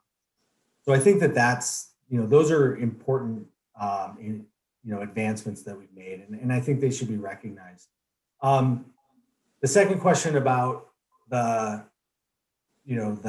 housing needs and the cap, I think we're not, I think there's lots of factors that, if I understand your question correctly, I think there's lots of things to consider. One is, this ordinance is not contemplating increasing the cap. It's currently 1,000, the cap will remain at 1,000. I think that maybe, embedded and implicit in your question is things about housing availability and housing affordability. That's something that came up in the O'Donnell report and also came up in an earlier hearing. And if I can channel Alexandra Ladd, I think her response was that, because of where these units are, and Councilor Romero Worth alluded to this earlier, the vast majority of these short-term rental units are located within our BCD district and in the neighborhoods immediately surrounding it. Those areas of the city tend to not be affordable to begin with. And so there's a question as to how much STRs are really impacting affordability in those areas. Where I think that there's probably a greater impact from STRs would be in areas around rentals. So not really impacting affordability from the for sale perspective, but is probably contributing to this tightening of our rental market that I was describing and impacting our vacancy rate and making it tighter and tighter. So I think there is some relationship there. And I think as the sponsors have talked about this evening, one of, I think, the overarching ideas behind what we're trying to do this evening is really, it's an effort in balancing or rebalancing maybe sort of the economic benefit of short-term rentals and the social impact of short-term rentals, especially in our neighborhood. And so I think we started, back in 06, 07, the first time we've done an ordinance, finding a balance. And then the industry changes, right? And the market changes. And we come back again and course correct and try to find a balance again. And I think what we've seen in the city of Santa Fe is this industrialization of short-term rentals that wasn't there before Airbnb and Vrbo and these other platforms that are making short-term rentals so easy. And so I think a lot of what we're talking about tonight is the city's latest effort to try to strike that right balance, as Councilor Lindell mentioned earlier, between the benefits that short-term rentals provide our community and the impacts it has on our neighborhoods and the vitality of our community. And so that's what we're trying to do this evening. And I think, you know, in my mind, in my professional opinion, I think we've done a pretty darn good job of threading that really small needle, and really doing a good job of recalibrating it and finding a balance that makes sense for our. That would be my sort of long-winded answer to maybe your question. I appreciate it. So if we would have had strong enforcement when the rule said that there were only 350 STRs, and we held strong to that and we enforced that, that would have meant over 1,000 units that would have had to then turn over to permanent housing or some other model, I guess. I'm not quite sure if I follow the thinking there. I think what we could say is that, you know, as we reach our cap and as we continue to enforce and prevent people from renting without the permit that they would need, that theoretically those housing units would go back into the market either as long-term rentals or some other type of unit. But I think there's also a scenario as well where some of these units might just stay empty based off of the income and affluence of it. So I don't think we can just automatically assume that if it's not a short-term rental, it's going to be a long-term rental. But if enforcement were stronger, even if it were for the 1,000 units and it were set at that, and we were strong with enforcement on not going over 1,000, anything over 1,000, those people would have to look at other ways of renting their units, and it's probably long-term at that point, right? Or selling. I think that there's a likelihood that it would be a long-term unit, but I also think that there's also a chance, and this is something I think Alexandra Ladd alluded to in previous conversations, is there's also a good chance that those units might just stay vacant because the owners of the unit don't need the income and would rather have it available to them when they need it than to have it in the hands of a long-term tenant. So I don't know if all of those units would necessarily move into the long-range market or go on the market for sale and transfer. Well, we really don't know. We really don't know because we keep increasing the amount of STRs, right? So I think if memory serves, and thank you for the question, Counselor, if memory serves, the cap has only been lifted once, I believe. I believe it was initially around 3 or 350. And then in the last revision, it was raised to 1,000. And this ordinance revision does not contemplate raising that cap beyond the 1,000. Yeah, so we've had a lot of housing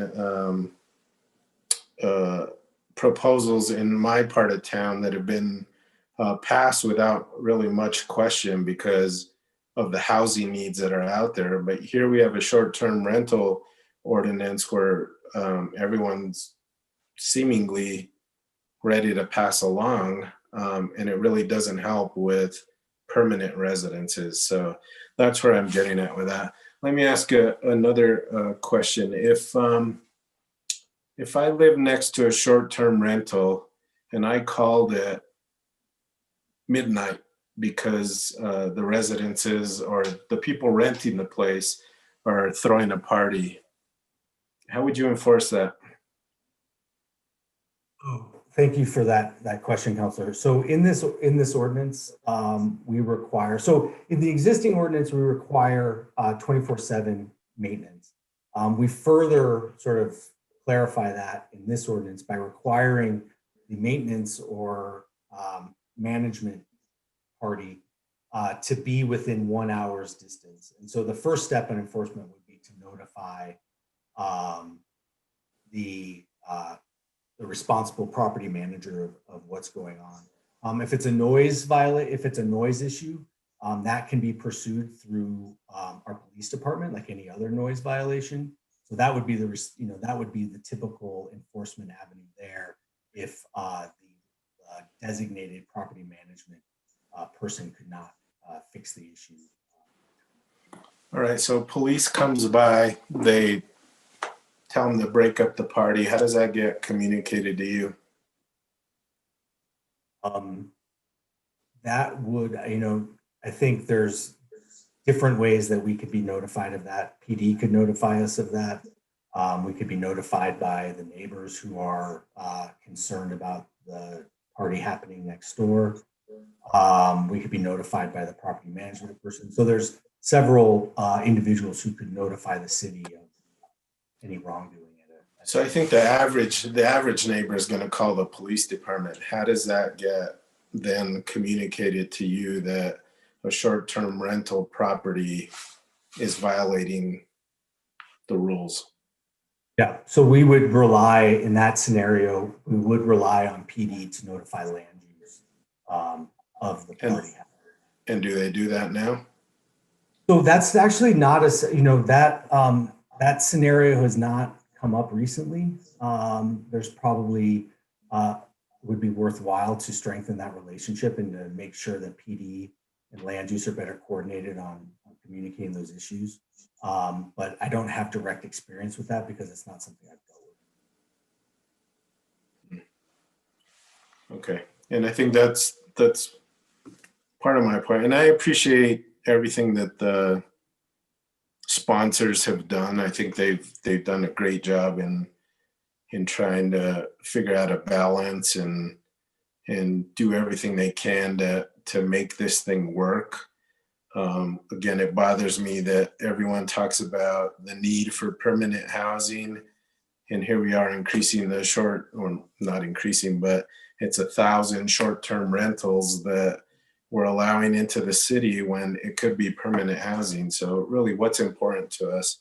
And then the other thing is the enforcement piece. I don't think there's that communication piece clearly from police, which I think most people will do. They'll call police when something's wrong, and that part is not being transferred over to land use or people that really enforce or are supposed to be enforcing the short-term rental ordinance. So those are some of my concerns. And again, I appreciate the sponsors and everything they've done and the balance they've tried to create, but those are some of my concerns. So thank you, Mayor.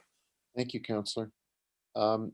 Sally, at one point you had your hand up. I don't know if you took it down because it got addressed, or we can move on to Counselor Garcia at this point. Thank you, Mayor Weber. I'm happy to move on. I think it was more or less addressed. Okay, thank you. Counselor Garcia, you have the floor, followed by Counselor Vigil-Koppler. Thank you, Mr. Mayor. First, I want to just acknowledge and let our city team know that I'm 100% behind them and their enforcement efforts. And if my colleagues thought anything different, then I would have to say that's a mistaken idea, because I want us to be supportive of them. I am supportive of them. And that's why I've thoroughly and consistently encouraged that we beef up our enforcement team.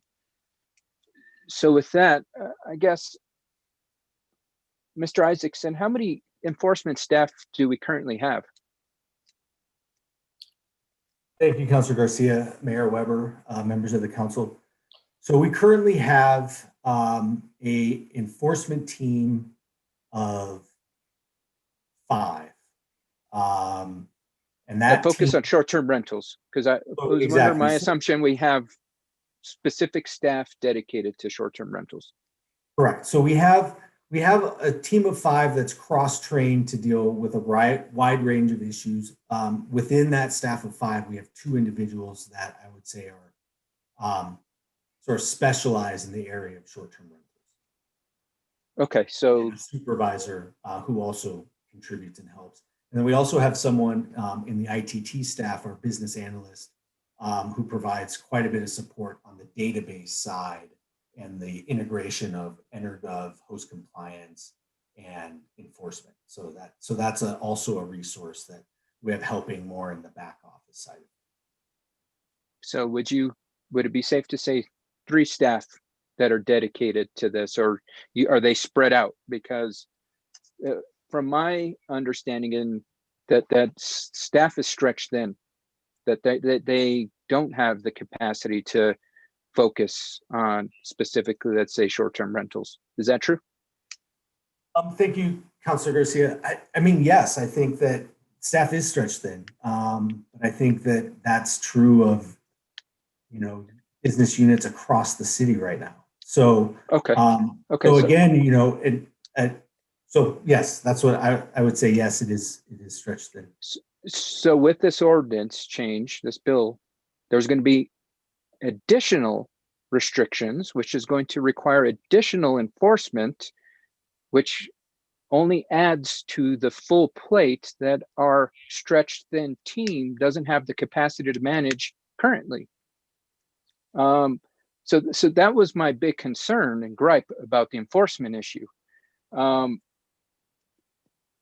You spoke of systems that were in place, and I spoke of the article earlier that that came out some 15 months ago, 16 months ago.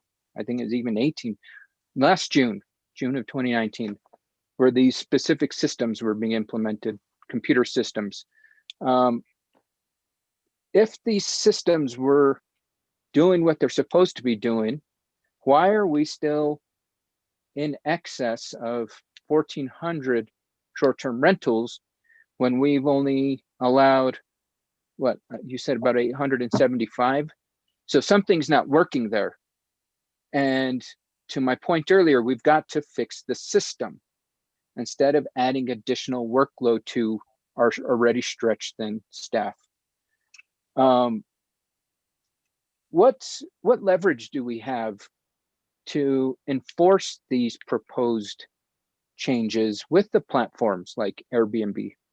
Do they have to oblige? I mean, or honestly, is there a way for them to say, it's your law, you enforce it, you deal with it, we're out of it? What leverage do we have?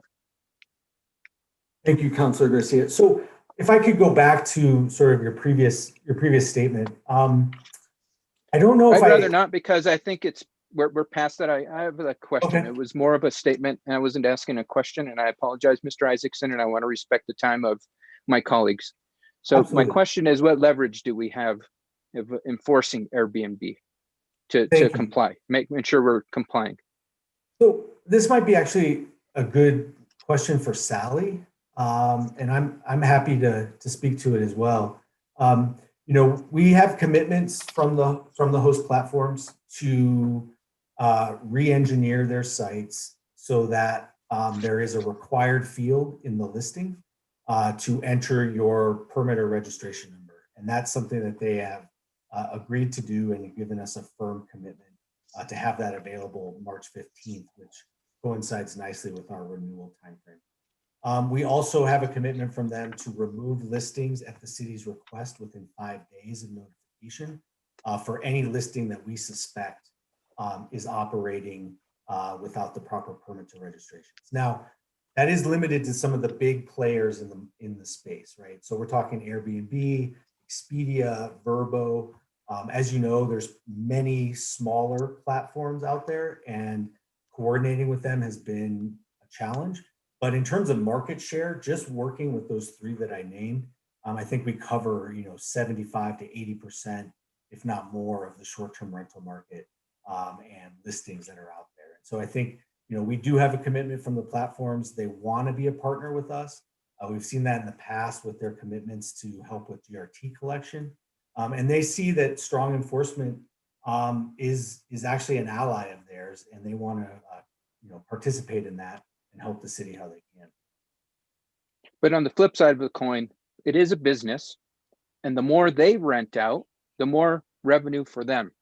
So it's also in their best interest to rent out more, just like any business.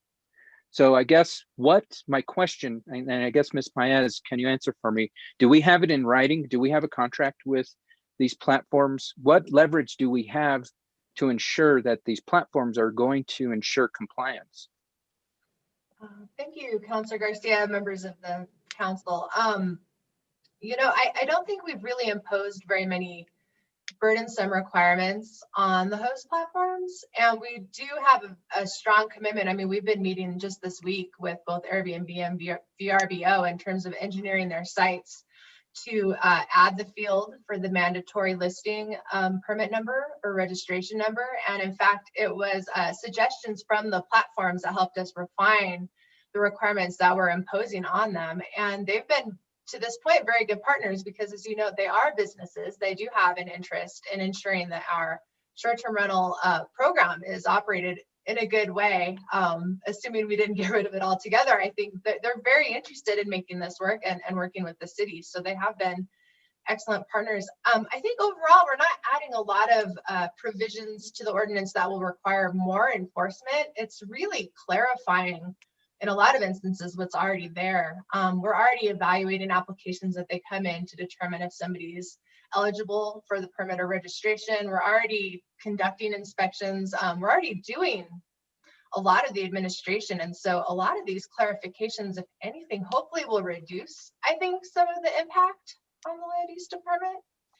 And finally, to your question with the host platforms, other cities, of course, have engaged in litigation in situations where there are host platforms who are refusing to follow municipal rules. So these things are continually being tested in the courts. So, I mean, to the extent we had some sort of blatant problem with these corporations that so far have been really good partners to us, of course, we have other legal options. So we would always explore those, but. Okay, so what I heard is we don't have any contract, we don't have any language, we don't have anything but a technical potential agreement. And should they not want to comply, then that means we have to get into litigation, which is going to end up costing us money. I don't think that's a smart strategy in that sense. I would just like to clarify, if I may, Councillor, that of course this is the law. So if it's a city ordinance, the platforms are bound by the municipal laws. And so it's not a situation where we necessarily need a contract requesting compliance. It's really just, we're creating laws that we think are fair and reasonable, and we expect everyone to follow those. So to the extent we have contracts, they're more along the lines of voluntary tax collection agreements and things like that we have entered into with these platforms. But in terms of a contract requiring them to follow our ordinance, I mean, that would be kind of an unusual setup, I think. Okay. Thank you, Ms. Paez. I don't know who would be the appropriate person to ask this question, but I'm going to ask it, and I'll let whomever thinks they can answer it would be best.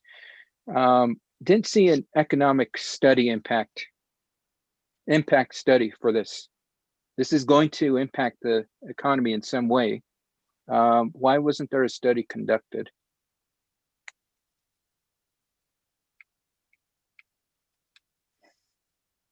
Councilor Garcia, I think that, and the sponsors may also want to contribute to this answer or response to this question, but I think we did quite a bit of research around the ADU ordinance that was passed in 2018, 2019. I believe it was 2018. And that legislative process generated the O'Donnell report, which spoke to ADUs as well as STRs in the community. And I think there was a feeling that and that report said enforcement should be priority number one. Sorry to interrupt, but I just want to point that out. Thank you. And so I think that gave us an interesting foundation and a good set of data to sort of proceed with,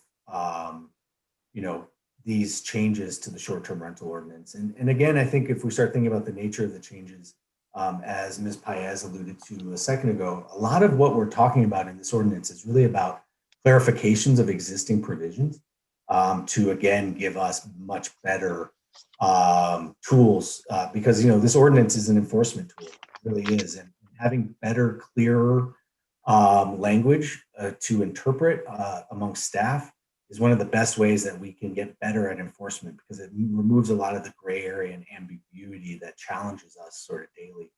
And so I think that that was really the sort of set of priorities that we had coming into this, and it wasn't really about the economic impact. It was more about really trying to just provide that clarity and understanding that we needed to be more effective in administering short-term rentals in the city.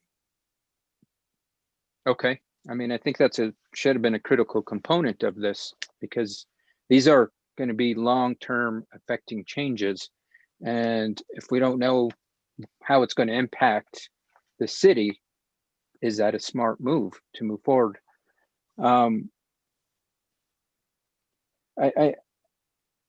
And I hate to keep going back to this, but earlier, Mr. Isaacson, you referenced that we can do, it doesn't have to be either or, enforcement or ordinance.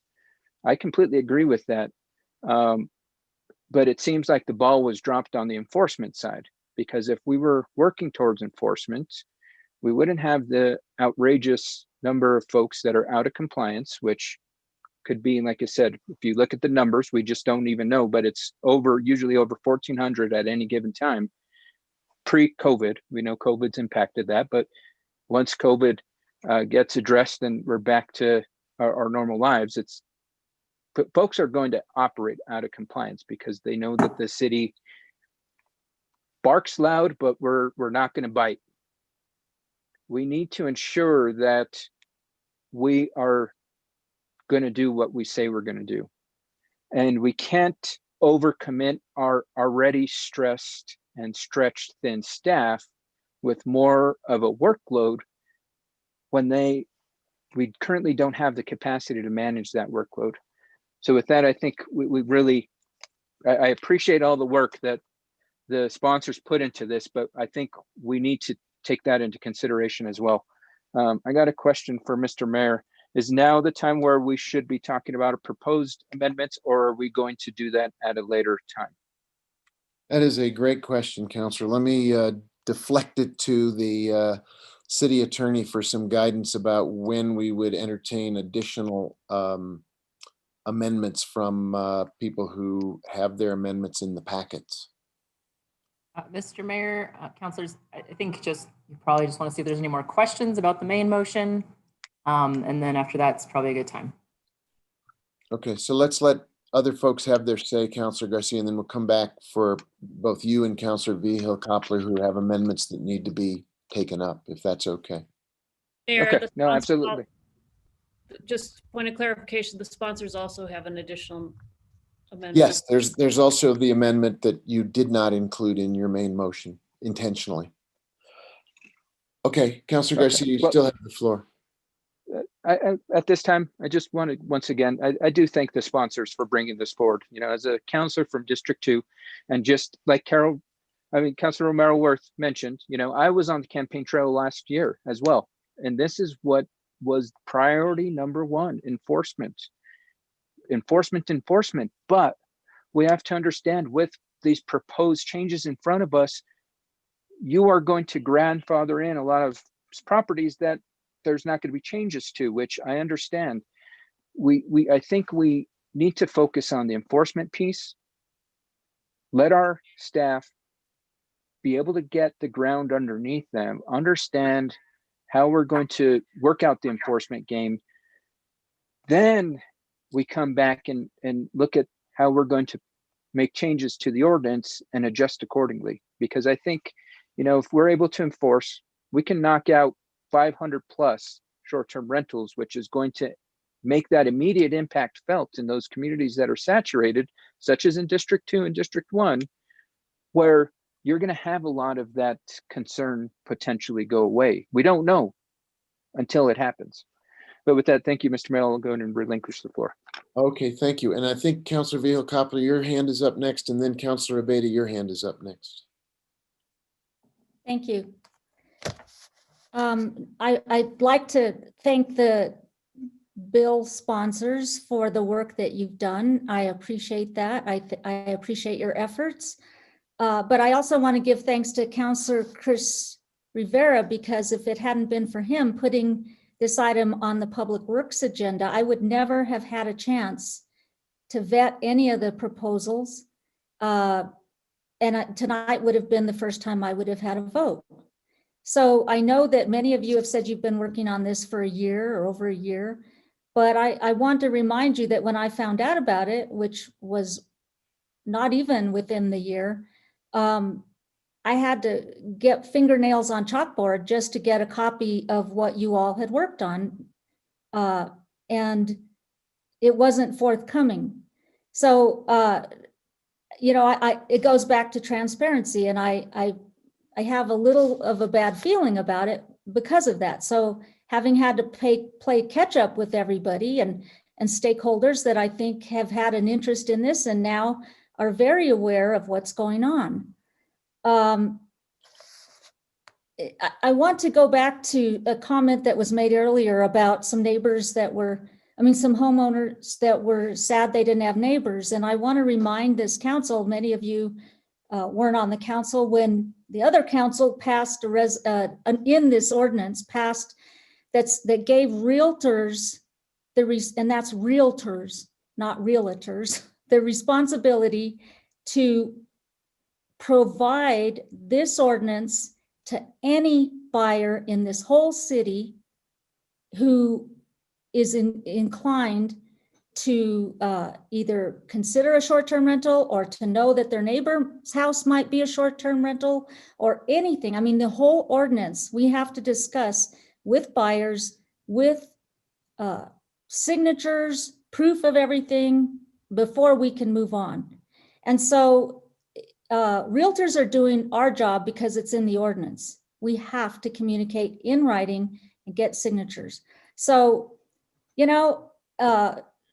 neighbors who bought their houses need to pay attention to this ordinance. And for the future, they need to pay attention to this ordinance. So if there's any animosity about a next door neighbor being turned into a short-term rental, they were fully advised. And realtors, we take our job seriously. Otherwise, we will be denounced by the Real Estate Commission for not doing our jobs. I think it's this. I will echo it. This is not a good time during COVID to be doing this kind of thing. This council has taken all kinds of measures to protect our residents from COVID hardships and the like. And I know there's a stereotype about short-term rentals. And you've heard from people tonight who say they live here, they work here, they do, what they do here. Not everybody is a rich Texan or wherever and comes to our city and buys these things up. Not everybody is like that. There are some real hardworking people in Santa Fe who try to get ahead, who live here, born and raised, and they finally get to make an income doing what everybody else is doing. And now, the hammer's going to come down. I don't really agree with. I agree with some of the amendments tonight put out by the sponsors. I really do, and I think they're good. But I have to go back with some of the comments made by the public and by Councilor Garcia. If we're not enforcing anything, nothing's really going to change. The complaints are going to keep coming. And I'll go back to, there's some real simple things, even that don't require staff. We heard some testimony tonight, questions. What happens when the police department is called to a short-term rental? I'm not happy with the answers that were given tonight on that. That's called management of a program. And that's part of enforcement. You have to set up systems where you're supposed to all work together as department directors, and maybe now under reorganization, it's easier, maybe it's not, but that's how you set up and implement enforcement. It's not all tattletale. It's not all visiting the properties. You have to have a system in place. And you can't expect the police officer who's like running after criminals and then has to go to a short-term rental party to say, oh, I better call Eli Isaacson, unless it's a rule or it's a policy or it's a management decision of working together. It's not just going to happen by itself. That's an easy one. And I'm surprised that tells me what other systems are not in place that could easily work toward enforcement that may not even require a whole lot of staff effort. It's putting on your management hat and putting those things in place. And I expect starting tomorrow that gets done. because otherwise, again, we're still going to be here with nothing. The other thing I want to say is you only have 2 people in enforcement right now for short-term rentals, actually in short-term rentals. One does the permits and the other one does enforcement, inspections, and now I understand that they're going to may have to do fire inspections. And I don't really think that with this magnitude of everything we're discussing tonight, can get done with one person. And I know there was testimony in a prior meeting where, oh, I think I might hire another person and that person will be a supervisor. Come on, we need working people. We need people out, boots on the ground, where these rentals are. This isn't going to happen with one person. And that is really the truth. There's only one person. And if there's a management plan for short-term rentals, there should be a schematic. And I never heard in these budget discussions we just had, whatever months ago, that you needed more short-term rental enforcement people. There was not a gangbuster, this has got to happen because we need to hammer down on on compliance. You're never going to get compliance either. I mean, it's unmanageable right now. It's totally unmanageable. So it's not a surprise to, I don't think, anybody that this is really going to happen. You can't even do enforcement right now because you don't have the people. And I've been hammering on land use to take advantage of all these fees that we're charging to address the issues. And that isn't happening. I don't think that some of these things are clearly thought out. I'm not sure why, but it's not going to work just because we think it's going to work and we micromanage this ordinance and the people who are trying to earn a living in this industry, in this business, because we say so. This isn't going to happen until there's some real money where your mouth is, staff where your mouth is, because that's how things get implemented. That's how things change. And people have been complaining about enforcement of short-term rentals for a long time. And we can extend that to many of the other things that the city does where there's no enforcement, but we're only talking about this tonight. I think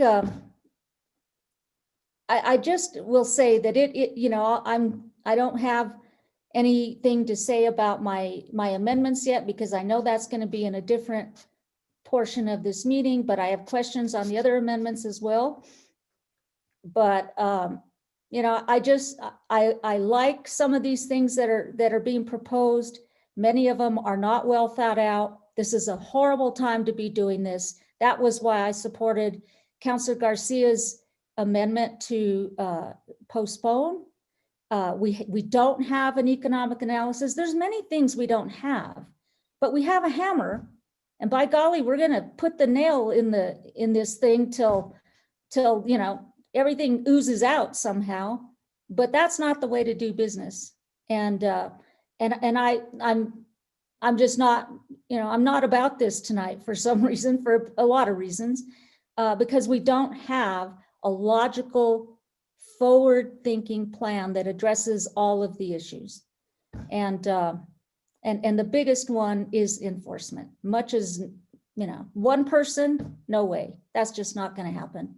I don't care what anybody says about it. Good intentions will carry you as far as the door. And once you get outside, they're not going to carry you anywhere because you only have one person. So thank you. And I'll relinquish the floor. And I will have more questions and comments on the amendments. Thank you. Thank you. Let's see, Councilor Abeyta and then Councilor Cassett Sanchez, and then we'll take stock of where we are. But Councilor Abeyta, you have the floor. Okay, thank you, Mayor. Eli, as far as enforcement goes, I think I heard you answer Councilor Rivera's question that there's probably 850 existing permits now. So That that's is correct. Thank you, Councilor Beta.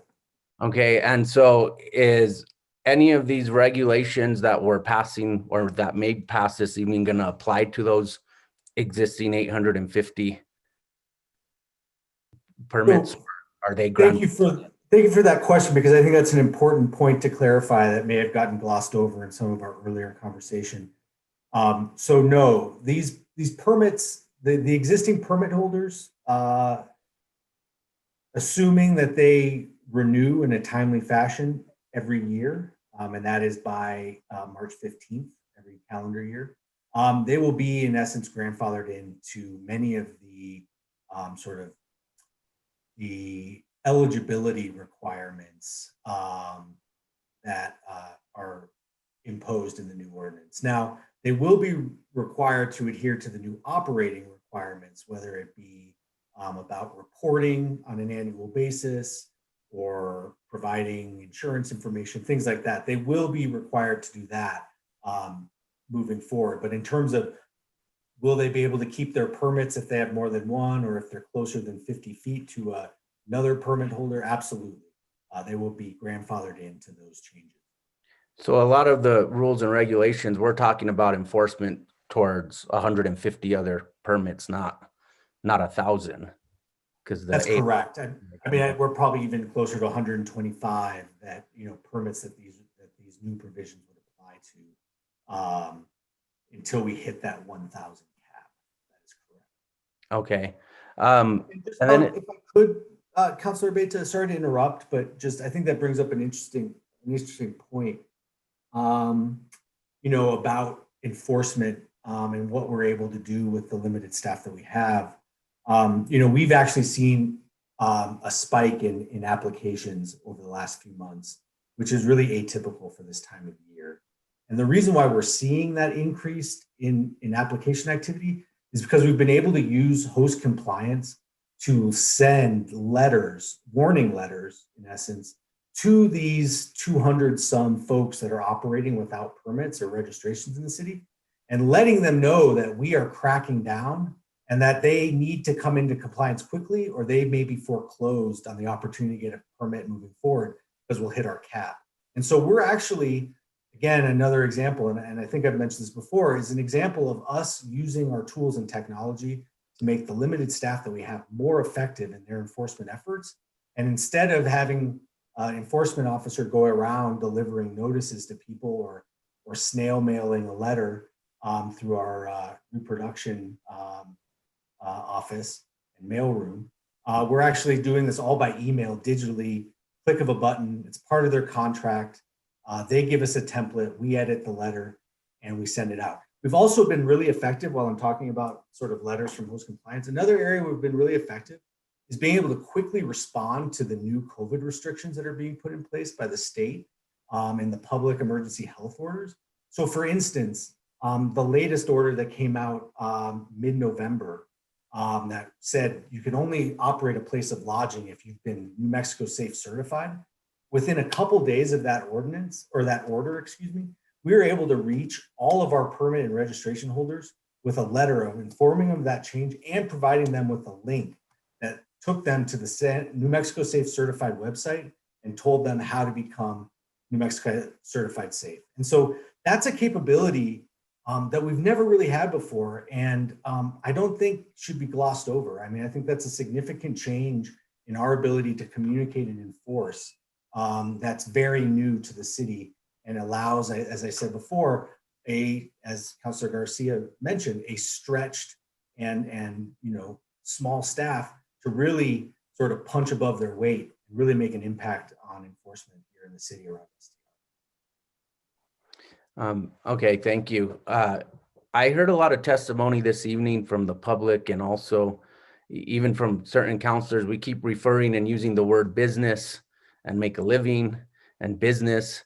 Well, businesses generally require zoning approval, and zoning approvals require public hearings, development plans, traffic impact reports, all kinds of studies. Even small businesses need to meet certain criteria. And a lot of businesses aren't allowed to locate just wherever they want because of zoning. And so I would argue that we're actually being pretty accommodating to short-term rentals because if we want to call it a business, well, then call it a business, and businesses have impacts, and we're not making them go through the same process as we do other businesses.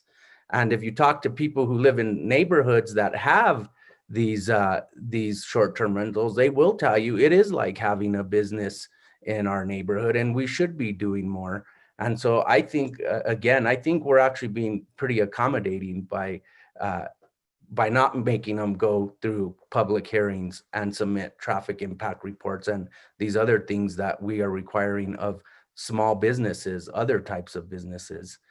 As far as the argument not being a good time because of COVID-19, there again, some people would argue maybe it is a good time because we're having less of an impact on people or on this industry because it's a downtime right now. And so as it picks back up, there's a new ordinance in place and they know what it will take to come in under the new regulations. And so those are my questions, Mayor, and my comments for now. Thank you. Thank you, Councilor Abeyta. I will now turn to Councilor Cassett Sanchez, and then perhaps we can take a quick review of where we are and where we want to go next. Oh, Councilor Garcia's got his hand back up, so maybe we won't take a quick review on where we are. Maybe we'll hear Councilor Garcia out, and then we'll take a quick review. But Councilor Cassett Sanchez, you get the floor. Thank you very much, Mr. Mayor. I want to follow up just a little bit on Councilor Abeyta's questions about what specifically would change for individuals who are currently in compliance and current permit holders. So if they hold the permit for more than one short-term rental, we are not making them give up a permit, correct? And if they have a short-term rental that is within the radius restrictions of another short-term rental, we are not making them give up that short-term rental, correct? So we have to do the reporting as well as, I'm assuming, the local operator, somebody that's available 24/7. Are those the only changes that we're seeing with them? Is there anything that we have missed? Are some additional changes, some that, and Sally, please weigh in. I mean, I think, in some ways a change is we will actually be becoming more permissive around the one stay per 7 days with some of the amendments that were included in the second round of sponsor amendments to create a carve out for the holidays between November 15th and January 15th. So in some ways, current and future permit holders will benefit from that.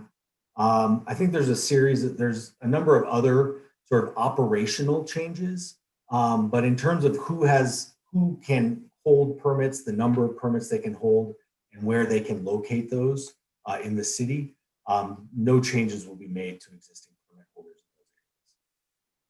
Okay, thank you very much, Eli. I think that was really important. I wanted to make sure it was very clear, as that was something that we heard from a lot of the public and a lot of those concerns.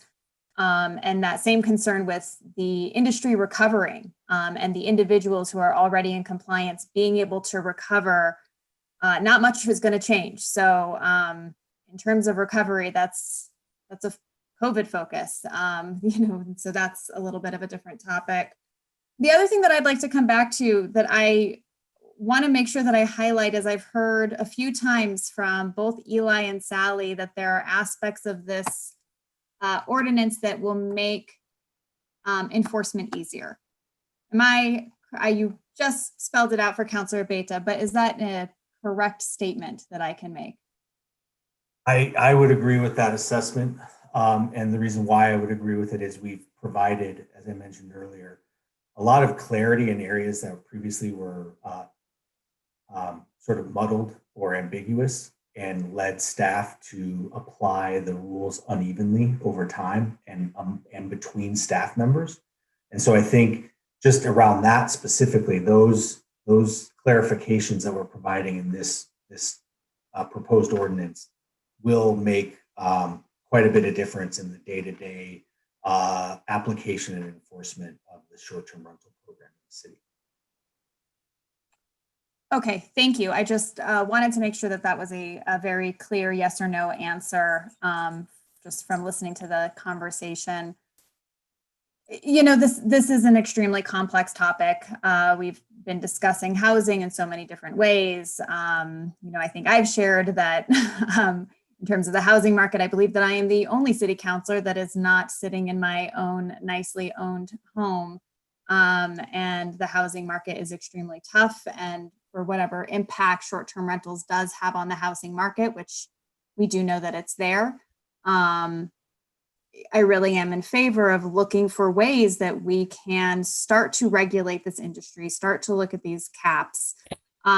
While, as I believe Councilor Romero Worth mentioned earlier, recognizing that we're a tourism-driven city and that short-term rentals do have a place to play, or a role to play, rather. So I want to thank the sponsors. I really want to thank the staff. I know that it's been a long haul here. I know that we have some amendments coming through, but I would also say to council that, you know, if enforcement of short-term rentals is what we think is one of the most important pieces, and we think that we need more enforcement staff, guess what? We have that power, guys.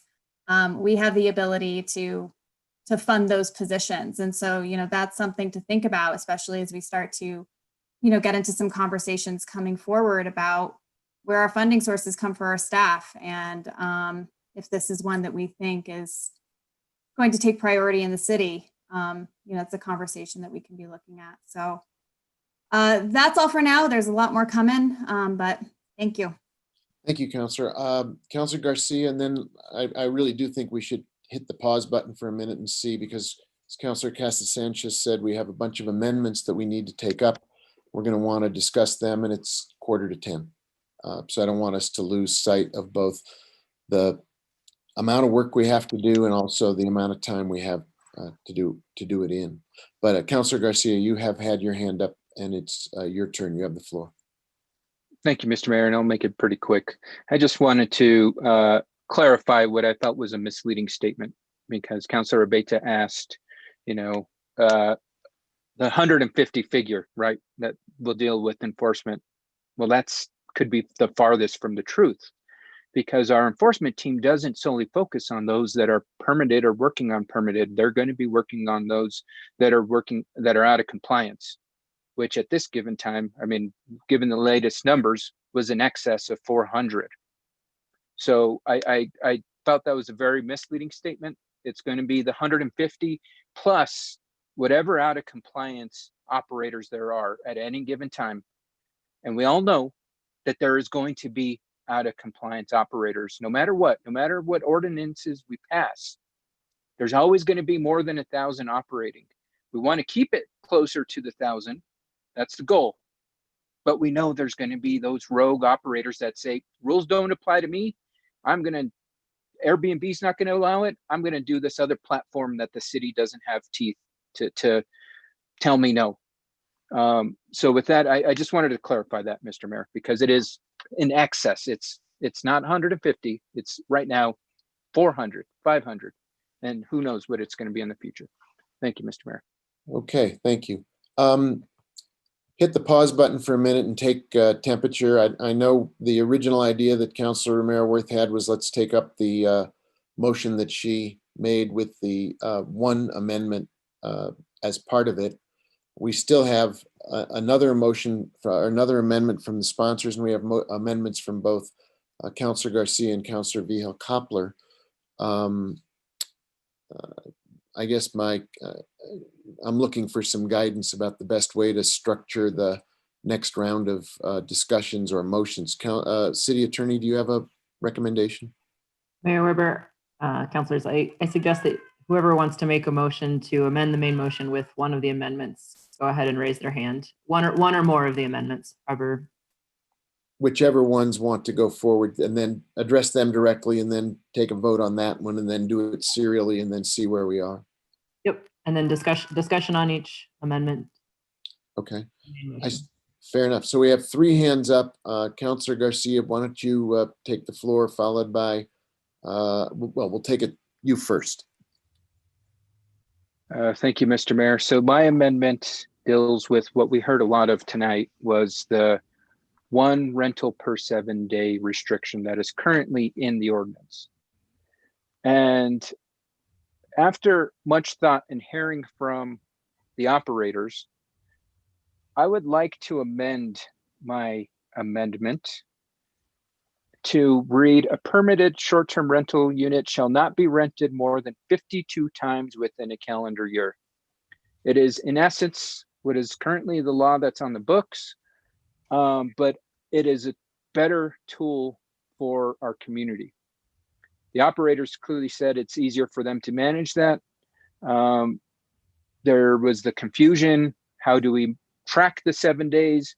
You know, with the example that Mr. Isaacson gave earlier, where, you know, he got a heads up about an out of compliance operator, and it took him 1 day to do it. Well, that's one person 1 day, and are we going to have that dedication?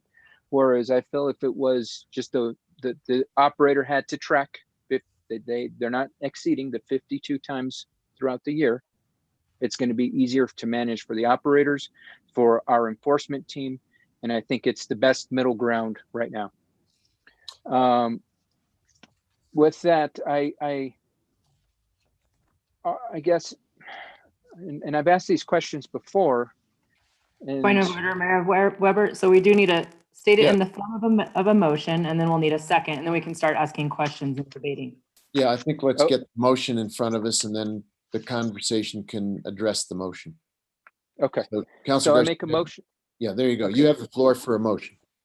Okay, so I make a motion to amend my amendment, which will now read: a permitted short-term rental unit shall not be rented more than 52 times within a calendar year. And this is on page 7, line 17 and 18. Mayor Weber, Councilor Garcia, may I make a suggestion about the motion? Sure, absolutely. My suggestion is that you just amend the main motion to include the amendment to that line that you just cited to say the statement that you wanted, the 52 limitation.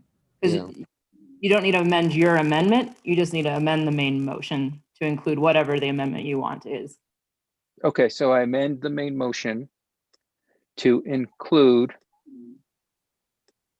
on page 7, line 17 and 18, and replace it with the language: a permitted short-term rental unit shall not be rented more than 52 times within a calendar year. So we have a motion that would put it at a 52 times per year limit rather than what's in the ordinance now. Is there a second to Councilor Garcia's motion? Second. Councilor Vihil Coppler has seconded Councilor Garcia's motion. Let's discuss it. Hands that were up before may or may not refer to this, but Councilor Romero-Worth, do you want to address this particular motion? So I just want to point out a couple of things.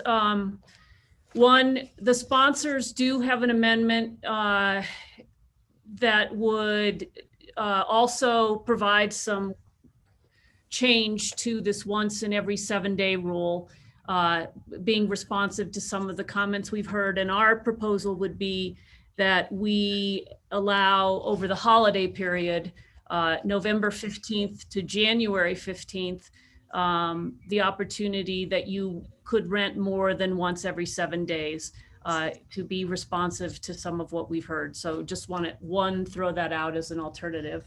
And then, and maybe Eli can best speak to this. This goes back to enforcement and this idea of record keeping.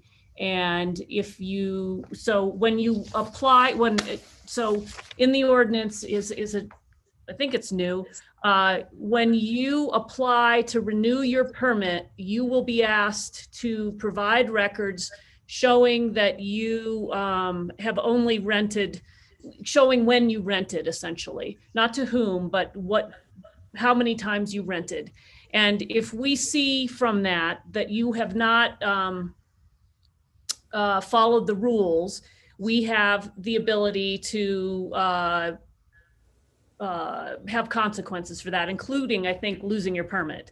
And so, Eli, if you could just walk us through that. Plus, in addition, the URL reporting that the platforms will have to do and how that affects this kind of thing. So again, this is an opportunity to talk about enforcement and this particular rule. Well, thank you for that, Councilor Merworth.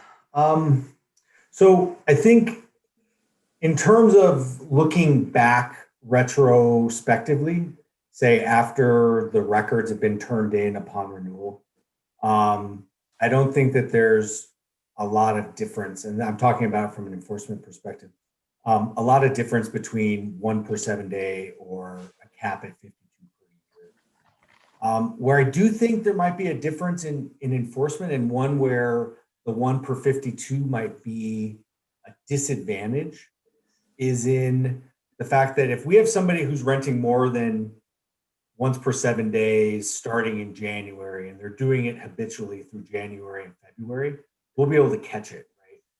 Because we'll know, we can check host compliance, see the rental records, and see if they're breaking the rules. If we do go to 1 per 52 or 52 per year, we may not be able to actually realize that they've been breaking the rules till much later in the year, because we have to wait for them to get to 52. So I don't know which one is more advantageous or disadvantageous. I mean, you know, it's a similar provision. It's in some ways a different way to describe a similar sort of rate of turnover. But I would also say the difference between the 1 per 7 versus the 52 per year is what we'll probably experience, and this is just sort of based off my intuition about sort of peaks and lulls in the tourist season, is what we'll see is like a lot of stays happening in a compressed time of year, and then large gaps, and then a lot of stays in a compressed time of year. And so the idea, and I think the spirit behind the 1 per 7 day ordinance or provision, is to make sure that we're not experiencing a lot of guest turnover in our neighborhoods. And if that's really what we're committed to, I think that just thinking it through and talking it through, the 1 per 7 day, 1 stay per 7 day might be more effective at achieving that policy objective, if that makes sense. But again, you know, I'm thinking this through sort of on the fly, and so you know, that's just my intuition. All right, and Mayor, I just want to point out one other thing, which I think has been stated tonight, but I just want to reiterate that the 1 in 7 day provision is current law. So that's not something that we're adding to be mean or, you know, unfair. It is current law. And so again, the sponsor's second amendment does contain a change to give a little bit of wiggle room because of what we've heard from people, not just tonight, but in emails and in meetings with folks. So that's all I have. Thank you. Thank you. Councilor Vio-Koppler, and then Councilor Rivera. I had a question on the November to January thing. So why wouldn't you include, say, May to also include, or rather include, May through the end of September?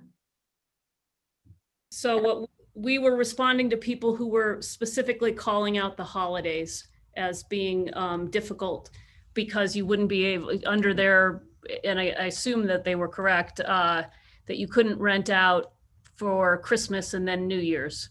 And so we were trying to be responsive to some of what we've heard. And again, we're trying to balance the interests between, you know, competing interests. So that's why. Because it would seem a little more friendly to include, you know, some of the best times to come to Santa Fe. Winter for the holidays and skiing is nice. And coming to Santa Fe for Indian Market and some of the other festivals, events that we have would also be a good thing to have. That may be true, Councilor, and but this was the agreement of the sponsors at this point. So again, I think this is also an opportunity to say that we can make changes down the road as we get more experience with this. And I certainly have people I've talked to I've suggested that as we see how things work, everybody's complaining it's either not strict enough or it's too strict. So I think what we're going to see is what it is. And if we need to, make adjustments, that's completely in our power. This was a starting point. Okay, and then I guess I want to be clear, we're still on Counselor Garcia's motion, right? And Yes. so Counselor Garcia, if you do the 52 days and not remove the 7-day current wording, then it would, are you saying 7 days or 52, or are you thinking the 7 days is gone? Because I think we still need to amend that. Ms. Brand, Mayor? Yes, please. Okay. Councillor Vihil Coppler, my amendment strikes the current language and replaces it. So the 1 per 7 day would be gone, but it would be replaced 52 stays throughout the year. That can be 52 1-day stays, 52 7-day stays. That's up for the operator to determine what best works with their schedule. And let me remind my colleagues, not one comment we heard tonight said, we want the restriction lifted during the holidays. We heard plenty of times, they would rather have a 52-day option or 52 stay option. So thank you for your question, Councillor. Thank you. Councillor Vihil-Coppler, you still have the floor. Those were the 2 points I wanted to make, or questions on this item. Okay, thank you. Let's see, Councillor Rivera, you have the floor. Thank you, Mayor. Just a clarification question for Councilwoman Romero Worth. There are, I believe, 2 amendments by the sponsors. One's listed as just amend, and once is, or the other one is amend 2. Is your motion for both of them or just one of them? So Councillor, thank you. And Mr. Mayor, so when I made the motion, I only included our first amendment that we have talked about at the committees. The second amendment was only put together in the last few days because so it contains 2 things: a drafting error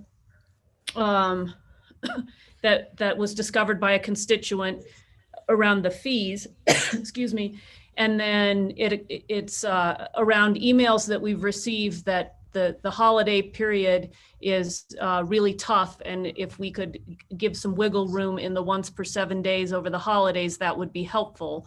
And then I can't remember, Sally, does it do a third thing?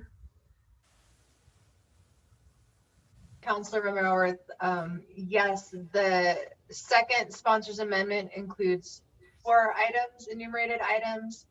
The first is this grace period over the holidays that we're talking about. The second is the effective date of January 1st for the whole amendment. Oh, actually, that's the 4th one. There's also the one that says that the record keeping requirement to submit the previous year's records will kick in for renewal applications starting in 2022. And the drafting error you spoke of. So 2 effective date changes, the fee drafting error, and this policy choice carve out item. So this second amendment, Councillor, I did not include as part of the main motion, partially because I knew Councillor Garcia had his amendment, and we hadn't had a chance to talk about the changes to this second sponsors amendment. All right, so the original motion has nothing to do with the holiday changes. Well, the motion, correct. That's correct. That's a motion, depending on what happens with this motion that Councillor Garcia has on the floor. I'll make in due course. Okay, thank you. Okay, Councilor Garcia, then Councilor Abeyta. Thank you, Mr. Mayor. Just want to point out that the 1/7 or 152 days per calendar year encompasses the Second Amendment by the sponsors because it allows for that flexibility. It allows for the operator to say, hey, look, holiday season is peak time for us. I've got to save 8 of my stays during those 2 months, whereas I can ration out the rest during the remainder of the year. It allows for the flexibility. And, you know, one concern I've had throughout this entire process for this ordinance is the collaborative environment that I haven't necessarily seen, in the sense of us bringing the community to the table, the short-term rental operators to the table, and us as a city government sitting down and saying, look, these are your challenges. These are your challenges. How can we work together? We've heard the challenges and we've operated in silos to try to address these challenges. Because how do we know that the community is going to say, nope, we're not cool with the 1 for 52? In essence, that's what the rule is right now. Because like I said, unless they were going to operate 1 stay per day for 7 days, an operator's not going to do that. I think we heard a comment from a community member earlier that most of their stays are 3 to 5 days, which then has to have turnaround time, clean time, and especially now with COVID precautions, you have to have that with some of the sites. I think that we are getting into regulating a business more than we should.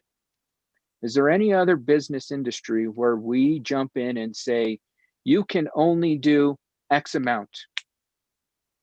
Is there let's say a community ill, like drinking? Do we tell liquor stores, you could only sell 25 cases of beer and 5 bottles of booze 1 week, and you determine how that goes? Or do we let them regulate themselves? And when they're found out of compliance, doing something out of compliance, that's when we step in. We set the parameters and they have the compliance to work within. I think with this proposal, it allows for that flexibility that the sponsor's Second Amendment has, such as, you know, let's look at having them really modify their schedules for the holiday schedule. Or as Councilor Vigil Koppler said, let's maybe have them modified around the opera season schedule.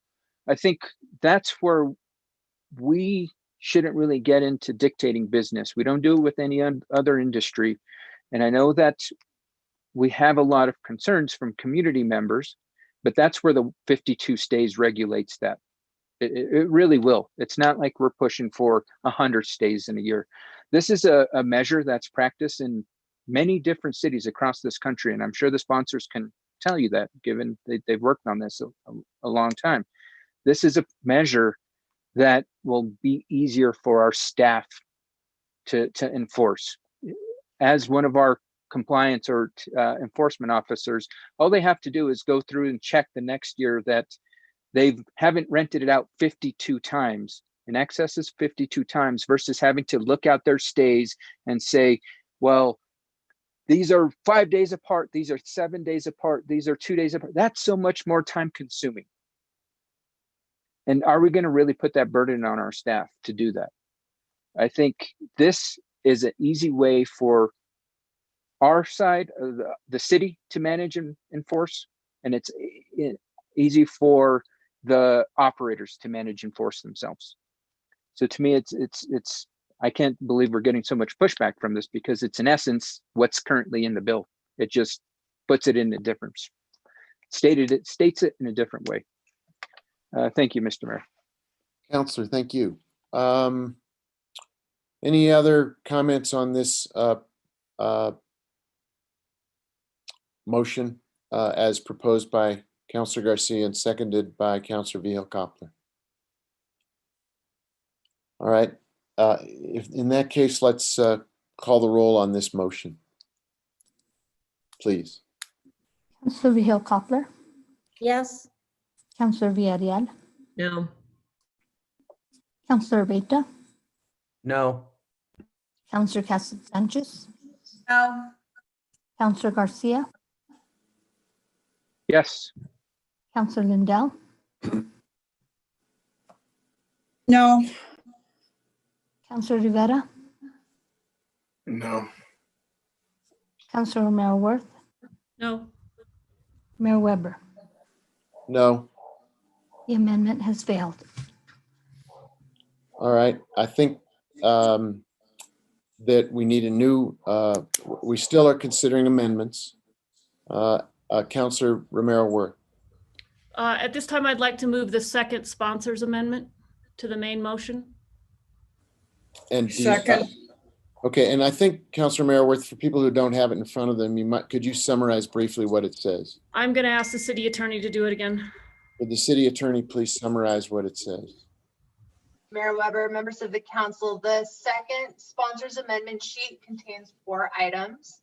Item 1 adds a sentence to this provision we've been talking about, the 1 rental per 7 days Mr. rule. Mayor, I need a point of clarification. Yes, On Council. on our attachments, can you point us to which one this is? Because I'd like to find it and follow you. Sure, I could also offer to share my screen, but I just want you to go through the list of attachments and tell me number 1, 2, 3, 4, 5 down or whatever. Where is it? 1, 2, 3, 4, 5, 6, 7, 8, 9. It's number 10. It's it has all of the sponsors' initials in a parenthetical. It says Amendment 2. It's right below Vihel Coppler Amendment 2. Thank you, because I think the public who also has these attachments needs to know what we're doing. Yeah, that's right. And I think if Sally can walk us through it, those who don't have a big screen, maybe following it on the radio, can also hear it. All right. So the first item on this amendment sheet of the 4 items is the addition of this sentence to the 1 rental per 7 days rule provision we've been talking about. It says the limitations set forth in this subparagraph shall not apply to rentals that begin between November 15 and January 15. The second item on this amendment sheet, it inserts,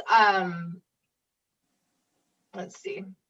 It inserts a provision into the renewal application section of the bill, and I don't have the subparagraph in front of me. It's page 14, line 8 in the section that talks about renewal applications, and it clarifies the effective date for submitting the previous year's records with your renewal application. So we would insert just an effective date to that one little provision that says applications filed on or after January 1st, 2022. So renewal applications starting next year would need to include for a permit the records from the previous year so that we can look at things like compliance with this rule we've been talking about. The third item on the amendment sheet is a clarification to the fees provision on page 14, line 24. There was a drafting error between the first round of legislation and the second draft. And it clarifies that both permit and registration applications are subject to the $100 application fee. And that only applies, by the way, that fee to a new application. So the application fee does not apply to a renewal application, but it would apply both to renewals for permits and to renewals for registrations with this amendment that we consider to be a drafting error correction. And finally, item 4, at the very bottom of the bill would add a new section with an effective date. The provisions of this ordinance shall become effective January 1st, 2021. Okay, so that's what Councilor Romero Worth is offering as a motion for an amendment. Is there a second? Second. Councilor Lindell has seconded it, and now we can take it under discussion. There are 2 hands up at the moment. The first is Councilor Vihel Coppler, so she has the floor, followed by Councilwoman Villarreal. Thank you. I don't, on a couple of these, I think it's number 3. I don't know if, I don't think I heard you say the drafting error, Sally, was the fact that this language, it doesn't add up to the line. It's really line 23, isn't it? I mean, yeah. 14. On number 3. Line 24. So currently that subparagraph about the application fee, it says an application for a new short-term rental permit shall be accompanied by the application fee. And so we're proposing to add, the sponsors are proposing to add an application for a new short-term rental permit or registration on line 24 shall be accompanied by the application fee. So these changes as written on these attachments on the ordinance itself, it seems to me that this change should actually go on line 23, not 24. Unless your version looks different than my version. I can also look at the PDF of the bill. Well, I'm looking from at what the public has and what's been published. Let me see if it matches. I do believe the intent is to put it on line 24 after the word permit. An application fee for a new short-term rental permit, and then insert or registration, shall be accompanied by a one-time non-refundable application fee.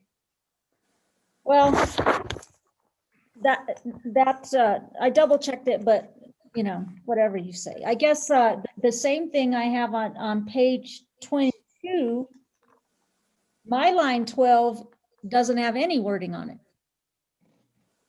Correct. This would be a new section. After approved as to form on line 11? I believe it would be inserted before approved as to form. Well, then that would be a new line 11 then. I believe line 11 still has a few words on it, so we would probably start that on line 12, unless we're looking at different formatted versions. I'm sure I double checked this according to what's published on this site that we have here on PrimeGov. And so I'm not happy to share it on the I'm just saying they don't comport to what is published. Mayor and Councilor, are you looking at a .4? What's .4? It's so there's a number at the bottom. So it reads 10193.4. Yes. Okay, then you have the correct version. Well, So then I don't know. And I'm all I'm saying following. is they don't match up to that .4 then. And so be it. So my question is, maybe some of this I could support, and I don't know if there's an appetite to consider each one individually. But I don't think it's prudent to just say you take the whole thing or nothing.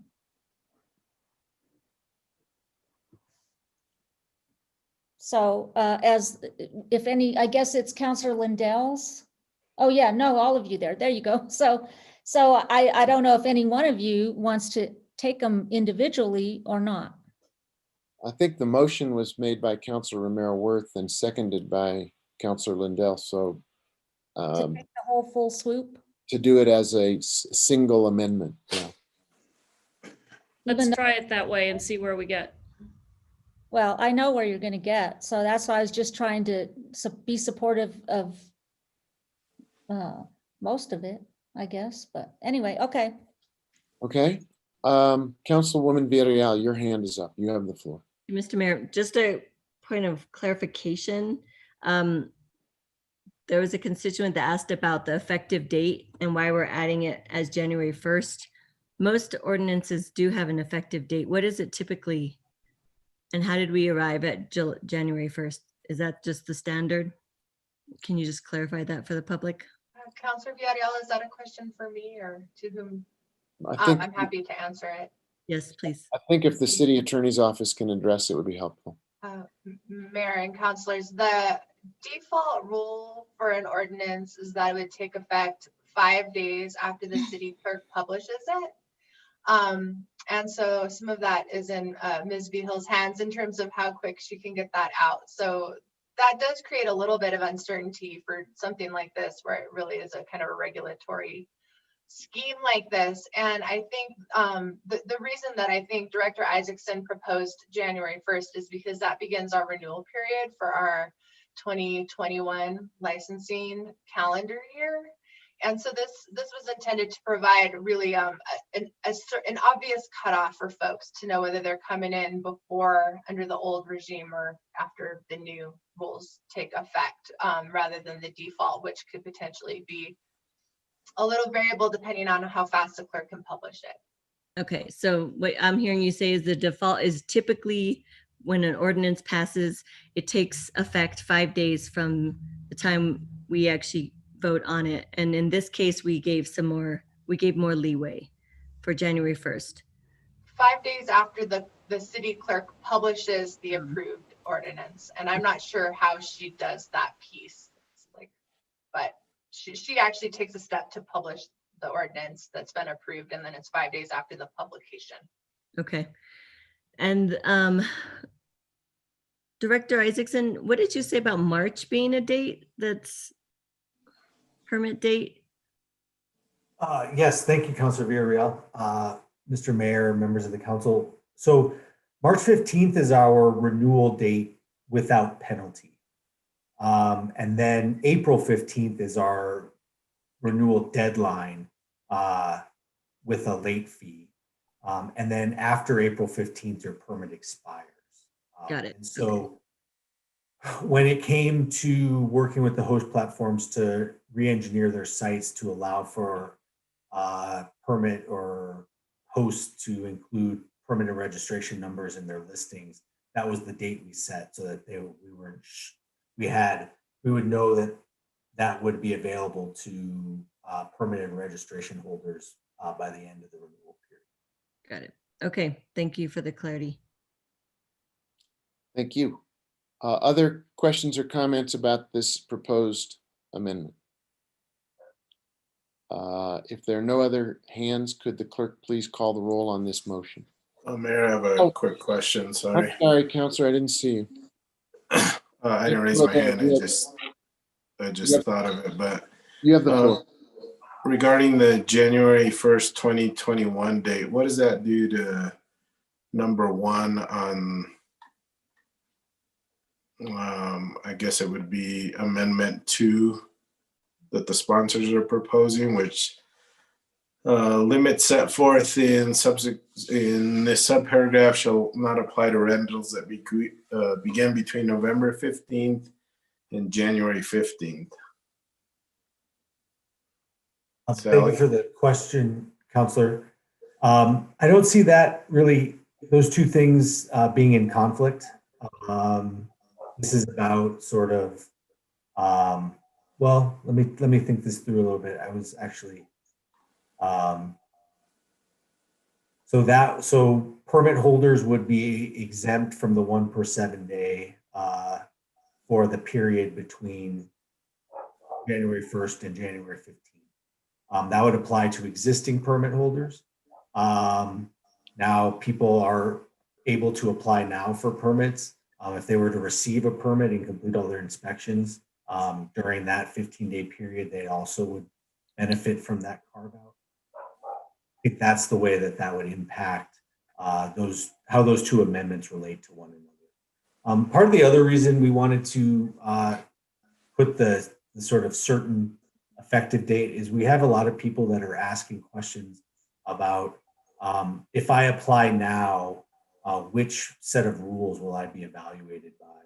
And so we want to be able to give clear guidance to applicants that if you get us an application by the end of the business day on December 31st, and we can do that because we're doing renewals offline.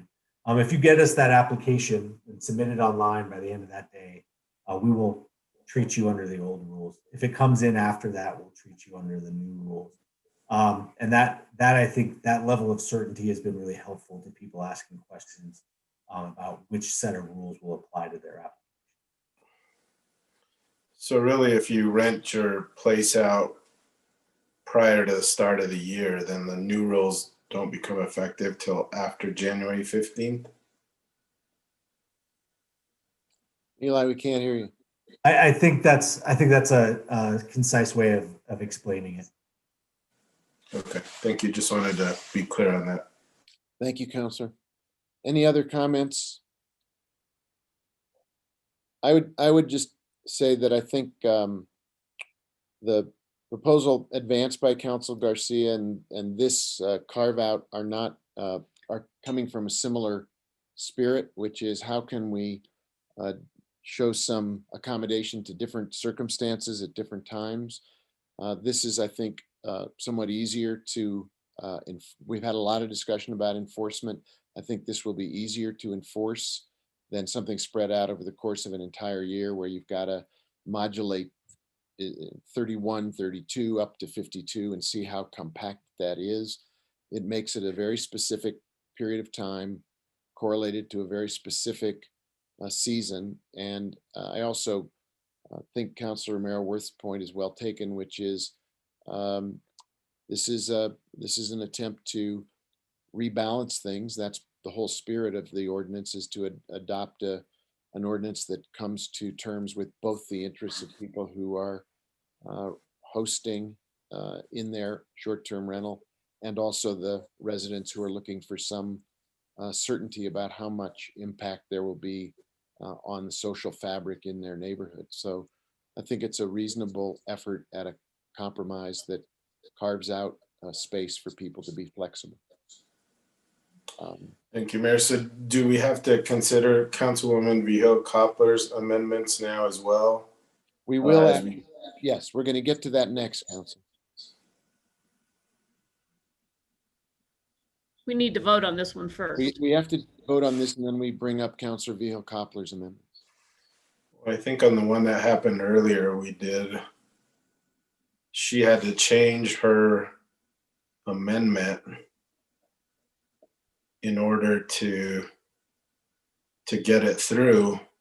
And this was prior to Councilwoman Villarreal's amendment. So again, just trying to figure it out. I know. We have a motion on the floor to address the amendment that Councilor Romero Worth has proposed. After we vote it up or down, then we can move forward with Councilor Vigil Coppler's set of amendments.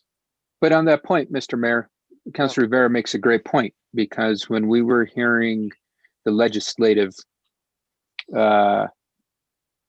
resolution, Councilor Vigil Coppler made her amendments, and because of the process, our city attorney advised that we could not vote on the amendments separately. They ought to all be included in the package. That's why Councilor Villarreal's amendments got lumped up into Vigil Coppler's. Mayor Weber. Yeah, city attorney.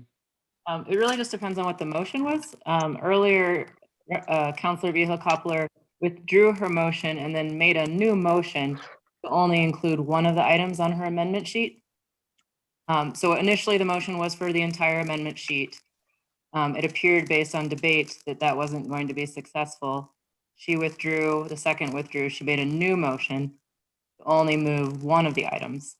And that's how that came about. In this case, we haven't had an amendment. We have not had a withdrawn motion. We've had one motion on the table that includes all the pieces of the amendment sheet.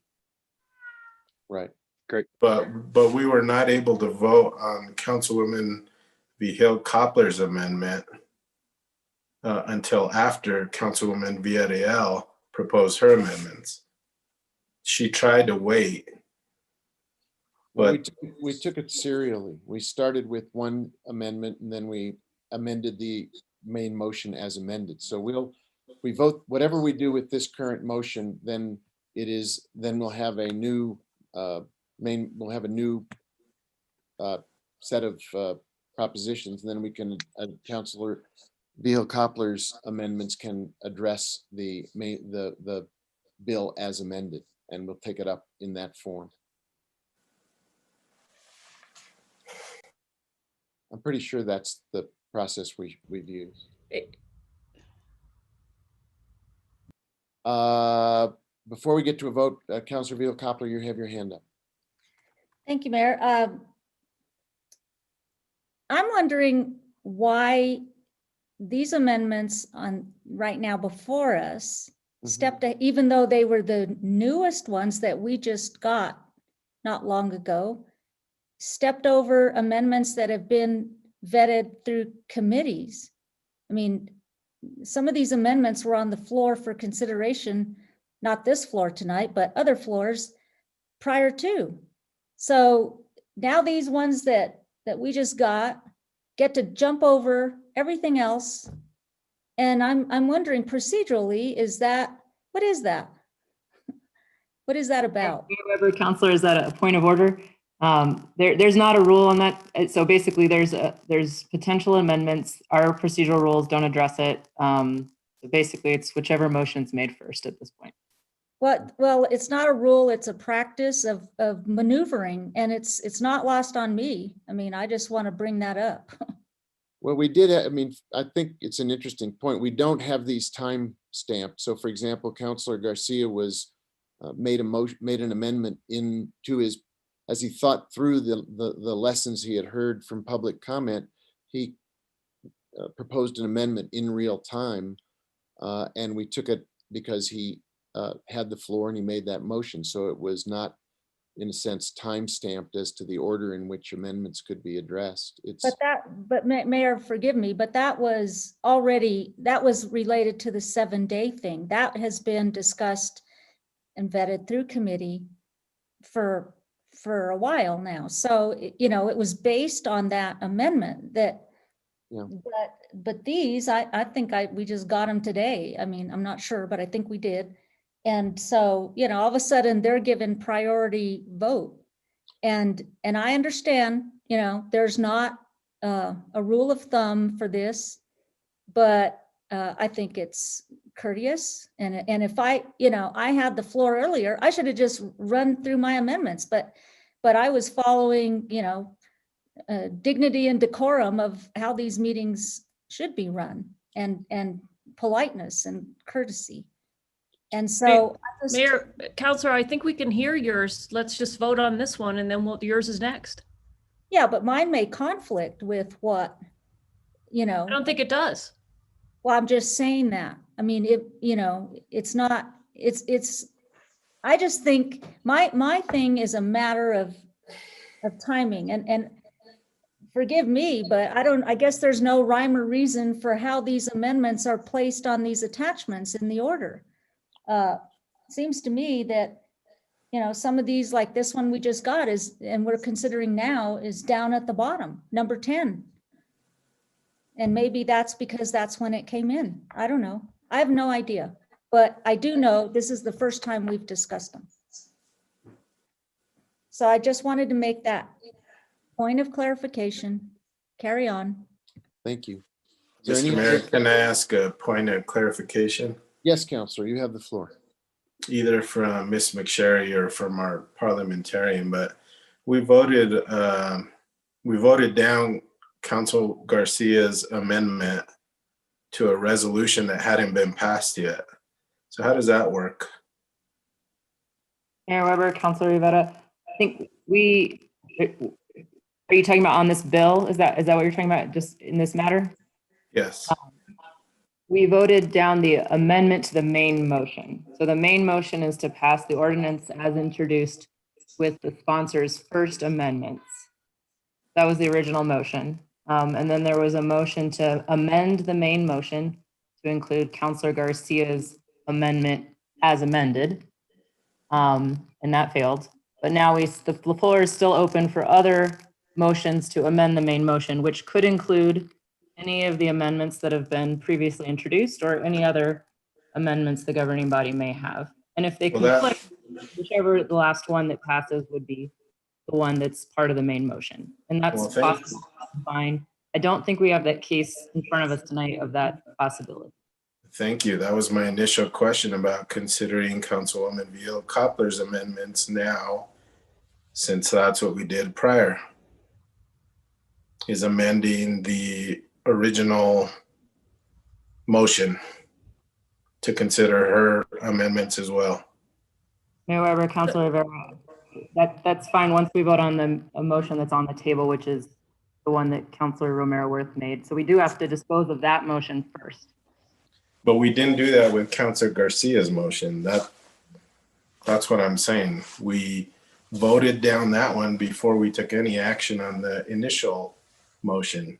And Mayor Weber, Councilor Rivera, maybe I confuse it because Councilor Romero Worth made the main motion and now she's made another motion to amend the main motion. So Councilor Romero Worth has two motions on the table.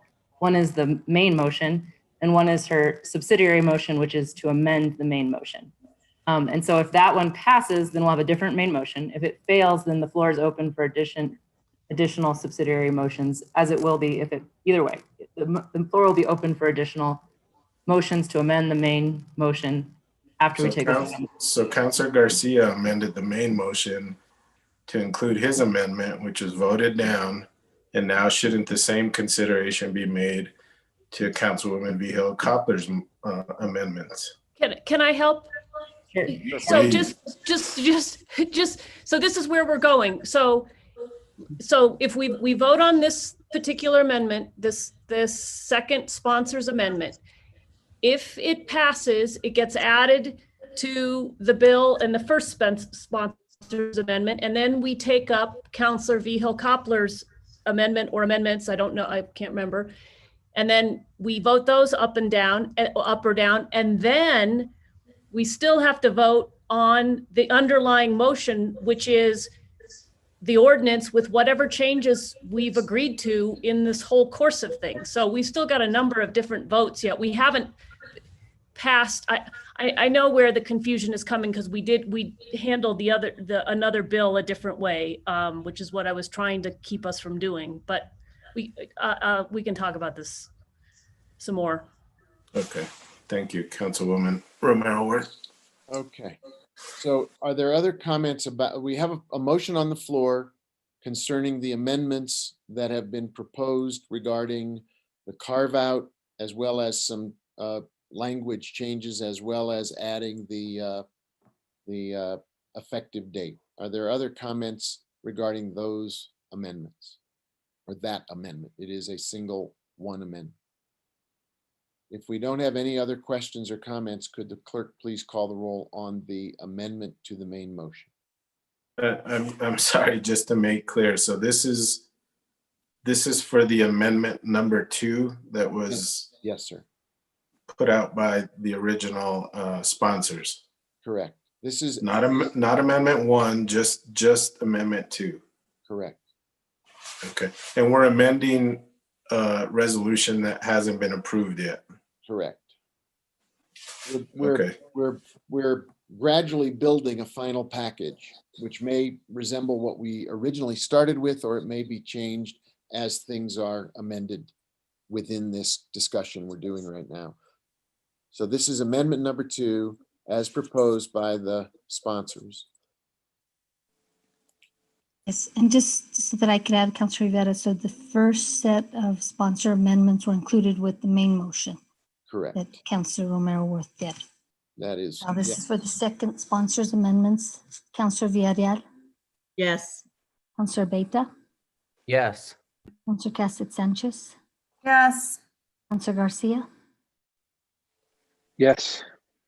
Councilor Lindell, Yes. Councilor Rivera.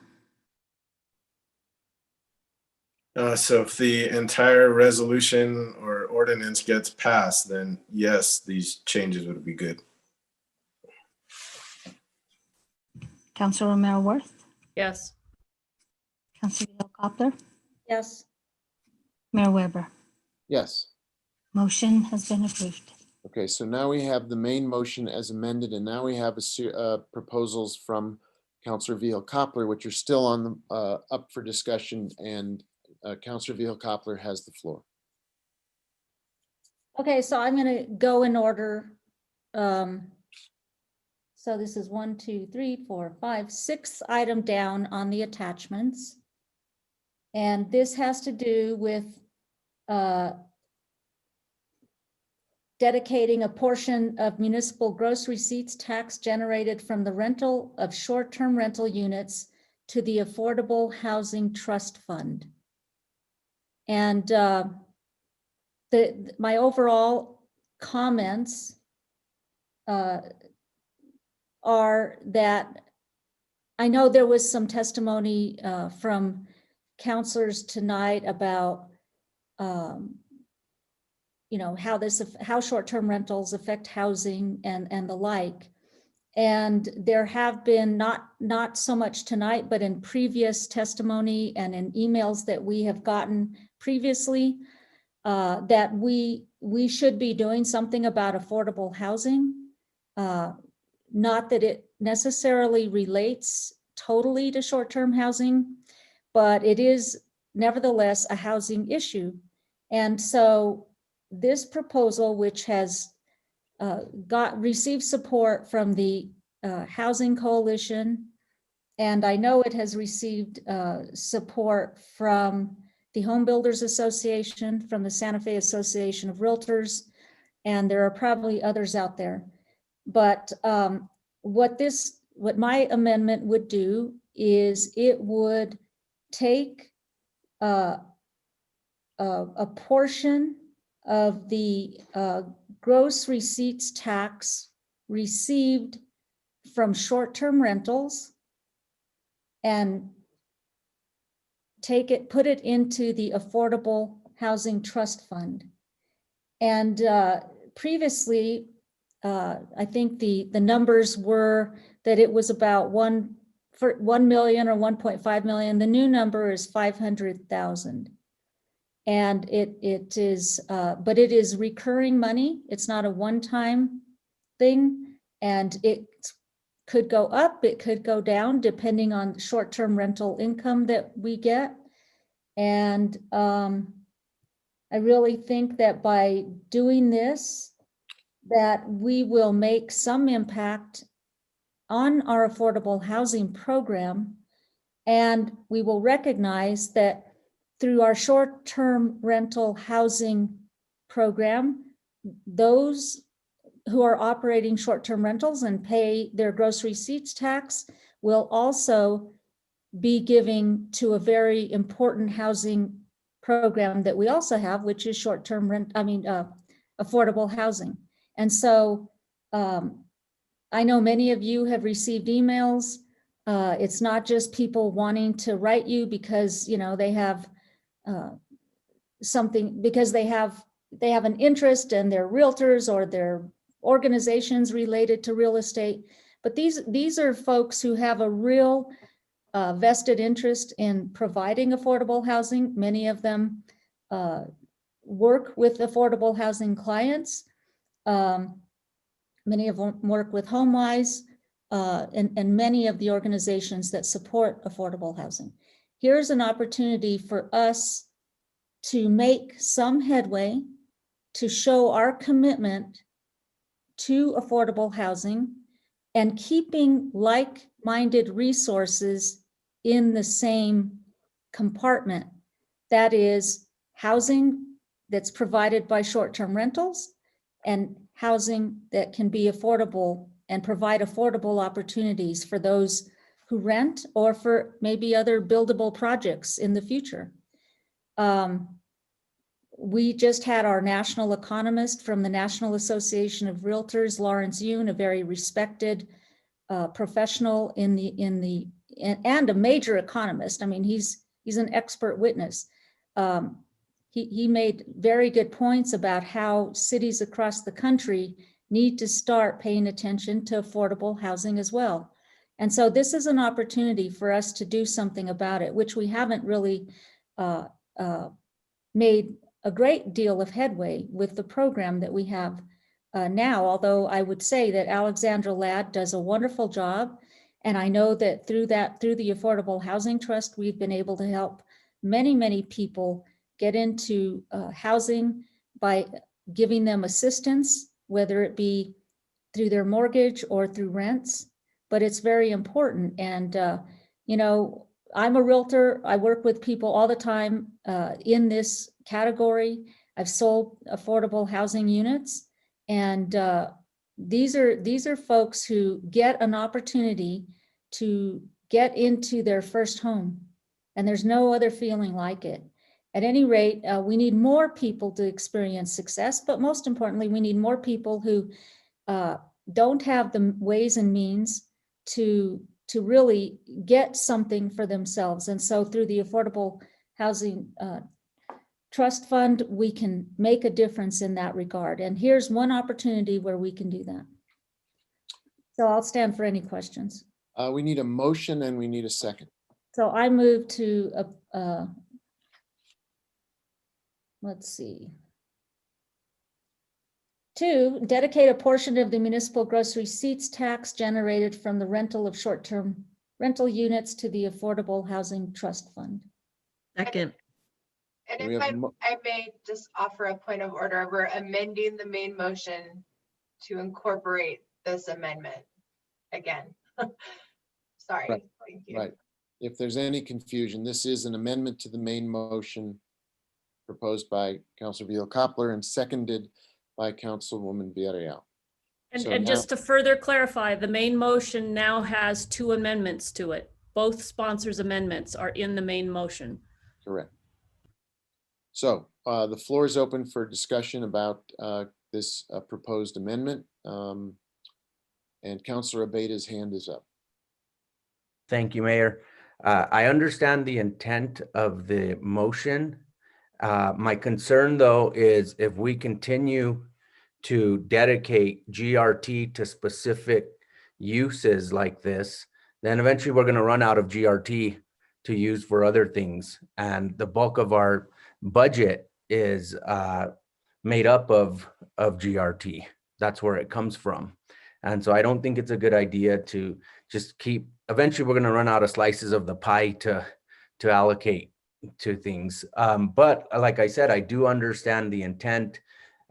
Something that I had discussed when this amendment had gone to committee and it didn't get anywhere was I was open to the language reading that we would dedicate an amount equal to what the amount of gross receipts tax that would be generated, because then that gives us more flexibility as to where that money comes from, and we're not tying a GRT, because maybe we have a better year in another area with revenue and we can take from there to put into the Affordable Housing Trust Fund instead, again, of tying our hands to GRT. I know there's going to be discussions regarding affordable housing, starting with quality of life in January, and how we put money into the fund. And so maybe the proposal is premature, maybe not, but I definitely won't support dedicating GRT, but I would be open to else.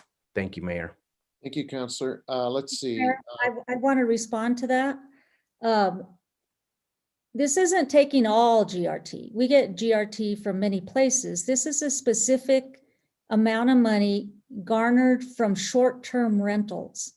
And it's like money with like money. And when you start crisscrossing money that comes in, and it's like paying Peter to pay Paul, you really can't track that you're really making any headway. And so that's why I like this proposal, because it keeps like-minded items with like-minded. And it's not as if it's going to somewhere where we don't have a priority, which apparently still isn't a priority for housing. And, I'm not about mixing up funds. I mean, this is a source of revenue that deals with housing, a proposal to go into affordable housing. And I can't think of any better use of that kind of money that comes in. And it's been reported to me that it's about 500,000 as we speak today. But You know, that's not like robbing the city's coffers either. And, you know, we haven't done much. I mean, we've done many good things about affordable housing, but here's a way that we can at least dedicate something to it. That's not going to break the bank, I don't think, and move forward and show our commitment.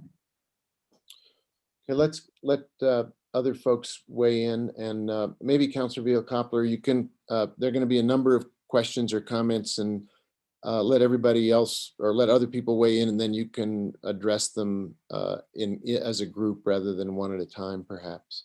We've got Councilor Romero-Worth, Councilor Cassett-Sanchez, Councilor Villarreal, Councilor Garcia, and Councilor Lindell. So Councilor Romero-Worth, you have the floor. Are you sure? I think so, yeah. All right. As long as nobody's going to argue. Well, am I out of order? Did I miss? I don't know. I just don't want to step on any toes. But nobody's squealing, so I guess we're all right. So I appreciate the idea behind this. Again, when I was running for office, I ran on this idea of finding a revenue stream for the Affordable Housing Trust Fund. Unfortunately, though, I think it is bad fiscal policy to dedicate revenue to particular things. I know we've done it, but particularly GRT is not a good idea. We have 70% of our budget, I believe that's correct. I think Mary's on the call here, comes from GRT revenue. In this time of a global pandemic, we have a $70 million budget shortfall as a result of GRT, the decline in GRT. So right now, GRT is super precious to us to provide for the essential services of government. So to be dedicating GRT revenue in this moment, I just don't think is a good idea.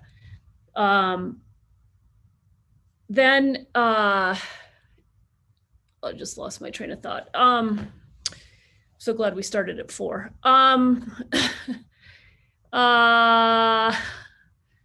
Let's see, where was I?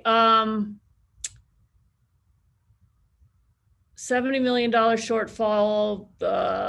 Oh, I know. We also just this year, and I don't know if anybody on the Zoom call here has the chart. We have made changes to our fee in lieu of. And that money that's coming in to the Affordable Housing Trust Fund this year has actually grown exponentially. And I think there's a chart somewhere. I don't know if anybody has it tonight. So we're actually putting quite a bit of money in this year to the Affordable Housing Trust Fund. And that fee in lieu of is scaled so that so the money going into that fund is going to do nothing but go up, assuming that our construction and housing starts and that kind of thing continue to do well. And at the moment, there's no reason to think that it won't. So, there's not this critical urgency at the moment to be putting money in there, because actually we've done things earlier in the year that actually is putting money into it. Long term, do we need to find a more stable revenue source? Absolutely. And I think we need to take the time and really look at all of our options and figure out which is the best one that's going to, and hopefully a new source would be great, and something that's going to give us stable level going forward. But to tie up a precious GRT revenue source right now, I think is not wise. And in addition, I'm told, I'm curious where you got your number of 500,000. I'm told that they can't even pull out, we get our GRT from tax and rev in a lump sum. They don't, line item it out and say, oh, you got this much from short-term rentals. So I don't know how we're going to pull that out in any way that's that we can have confidence is actually the amount of money we're generating from short-term rentals. So thank you, Mayor. Thank you. Councilor Cassett-Sanchez, you have the floor, followed by Councilwoman Villarreal. I actually believe Councilwoman Villarreal had her hand up before I did, so she can go ahead. I stand corrected. Councilwoman Villarreal, followed by Councilor Cassett Sanchez. Thank you, Mr. Mayor. Thank you, Councilwoman. So I supported this measure from the get-go. I actually had talked with staff about potential revenues from different tax bases and was always told this wouldn't work. And so this to me made sense considering that I'm on the CDC as a chair. We always need funding. It's not like a good bump year supports the needs that we have. We've never met the needs that we have based on the proposals that we receive in terms of how we can support either rental assistance or down payment assistance or other mechanisms, vouchers, et cetera. So I think there's always a need and a need for a consistent funding source. I guess we had talked about this in finance and there was going to be a fiscal analysis done and I never saw that. And I'm wondering if there was ever anything done that I just didn't receive from finance to really look at ways or to give us clarification of how this could be extracted. And the reason why I ask is because there's other funding, there's other percentages from GRT that go into specific line items that is not specific to the general fund. There's a percentage that goes to economic development. There's a percentage that goes to transit and different areas. So I don't know. I guess I'm just trying to figure out, we've talked about uncollected short-term rental gross receipts taxes for a while. And so I'm wondering, those uncollected taxes, isn't that really what we would be considering in this case that wouldn't actually affect our current budget that actually comes from GRT? So I'm wondering if the finance director could talk about that a little bit.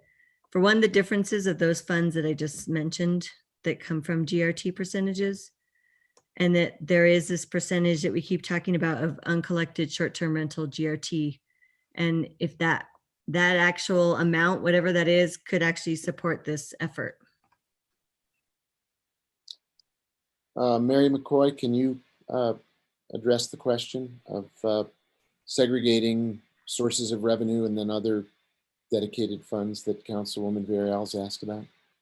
Yes, just to confirm Councilor Caro Romero's statement previously, we've previously reviewed with the committees and with the governing body during the budget process, we receive the GRT as a distribution from the state's taxation and revenue department. So the taxpayers pay their gross receipts taxes to the state. We get a portion of that tax. That portion is then distributed to us in a lump sum every month. We do get additional data, mainly broken out by industry allocation.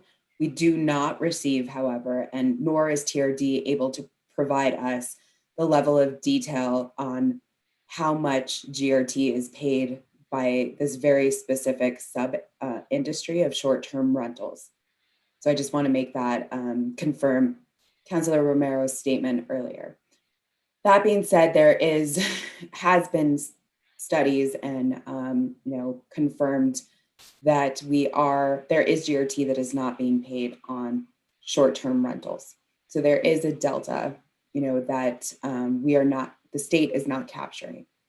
So in order to be able to, if this proposed amendment were to be effective, I think the effective date is for FY22. So July 1st of next year. That being said, because we don't get that level of detail on GRT, what is paid by the short-term rental industry to the state, what we would have to do is come up with a methodology on how to calculate that. What we do have access to direct data is the taxpayers that pay lodgers tax. The taxpayers for lodgers tax, whether it's hotel, motel, or short-term rental, pay that tax directly to the city. So we have all of that disaggregated information. We are able to confirm how much is paid of the total lodgers tax that we receive by hotel motels versus short-term rentals. So using that methodology, we were able to calculate what the gross receipts share of our economy is from short-term rentals. Those, again, in the universe that are taxpayers. That being said, by being able to make that calculation, we are then able to, as the proposed amendment states, calculate what the, I believe it's 0.75% allocation, reallocation would be. Keep in mind, this is a reallocation from the general fund. So we'd be lowering the general fund by this amount and then increasing the Affordable Housing Trust Fund by this amount. So this will have an impact on what we have already, on our general fund, what we would have allocated otherwise next fiscal year to our operating expenses. For example, police, fire, any of our operations are funded out of the general fund.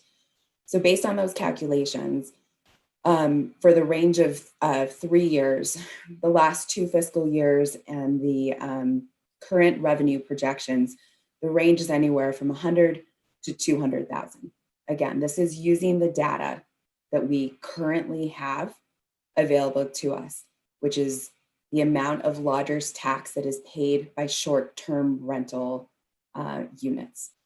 So again, to confirm, that amount that would be potentially up for allocation if this amendment were to be passed is between 100,000 and 200,000. 200,000 in the highest of the last 3 fiscal years. And it drops down to is actually about 90,000 when we did the calculation for the current fiscal year. Because of the decrease, as some of the folks that testified earlier during public comment, because of the decrease in the industry that those folks have faced, there's also been a subsequent decrease in lodgers taxes that have been paid to the city. So that's why there's that resulting decrease expected for the current year. As far as Councilor Villarreal's question about the different segregated sections of GRT, I think a little over 1%. So the city receives 3% of the over 8% that is charged in GRT in the city of Santa Fe. That of that 3%, a little over 1% is already allocated to other expenses, debt service, the GCCC, the wastewater, solid waste, police. I believe I mentioned the Chavez Center. Councilor Villarreal also mentioned the Economic Development Fund, the Youth Fund.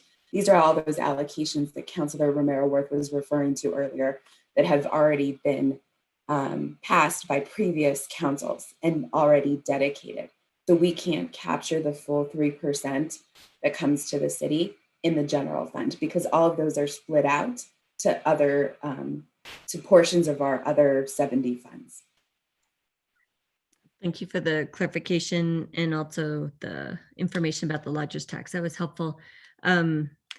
We would then have to adjust those other percentages. If we added this to the mix, then something on that percentage of GRT breakdown would have to be adjusted, correct?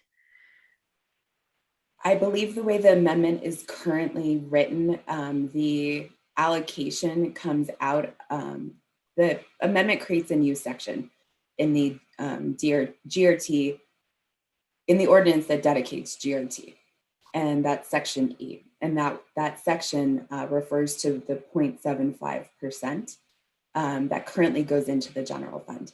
So I would defer to the city attorney's office, but I believe that would be the only percentage that would be affected, not the other ones that I referenced earlier. Okay.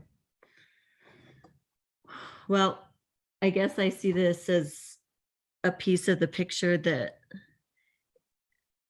is needed in the grand scheme of things when we're looking at percentages that go to economic development, that goes to transit, that go to all the other aspects. Those wouldn't matter if we don't have housing opportunities for our community. So I think they go hand in hand.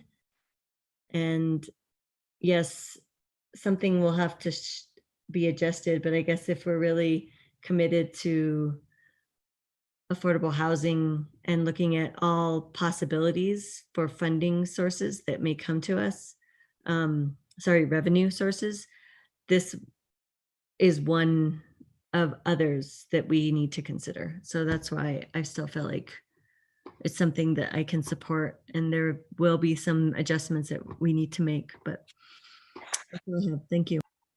Thank you.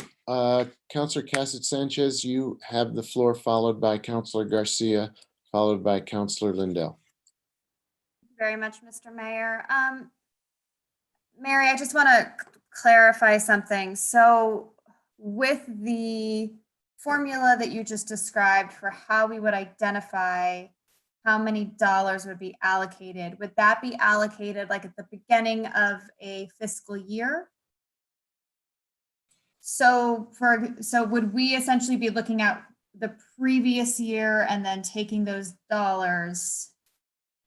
So essentially, if we had been doing this now, when we had done our budget, we would have had to look at last year's money and take that much out of the general fund. Am I understanding that correct? So Mr. as our Counselor, yes, we're going to have to work on the timing, but we're always going to be at least a year lag in being able to come up. This is an estimate. This is not, the way the amendment is written differs from the other dedications that are already in ordinance. The other dedications do specify a 1/4% or 0.5% is dedicated to this, particular purpose. So this one, the methodology is not a flat percentage. What it does is it leaves essentially the methodology in order for us to be able to make the estimate, since it's not set, the percentage is not set in ordinance, we would have to rely on a previous fiscal year, whether it's a partial fiscal year. So if we are, keep in mind, lodgers tax payments are delayed 1 month. So the payments being made in November are for the month of October. So when we're putting together our revenue estimates and putting together the budget for presentation to council in the spring, we would more than likely use the previous calendar year, or at least a 6-month period from July to December, in order to base the calculation for the subsequent fiscal year. So if this amendment passes and we are making the calculation for FY22, we could potentially use the short-term rental, the lodger's tax is paid for short-term rentals for the entire calendar year of 2020, or for the first part of the fiscal year, first 6 months of the fiscal year for FY21. And then we would take that calculation, and that's that for that estimate, and that's what we would transfer from the general fund into the affordable housing fund. okay, so I think I agree with what everything's been said about affordable housing. We have to fund it. We absolutely have to be funding it. I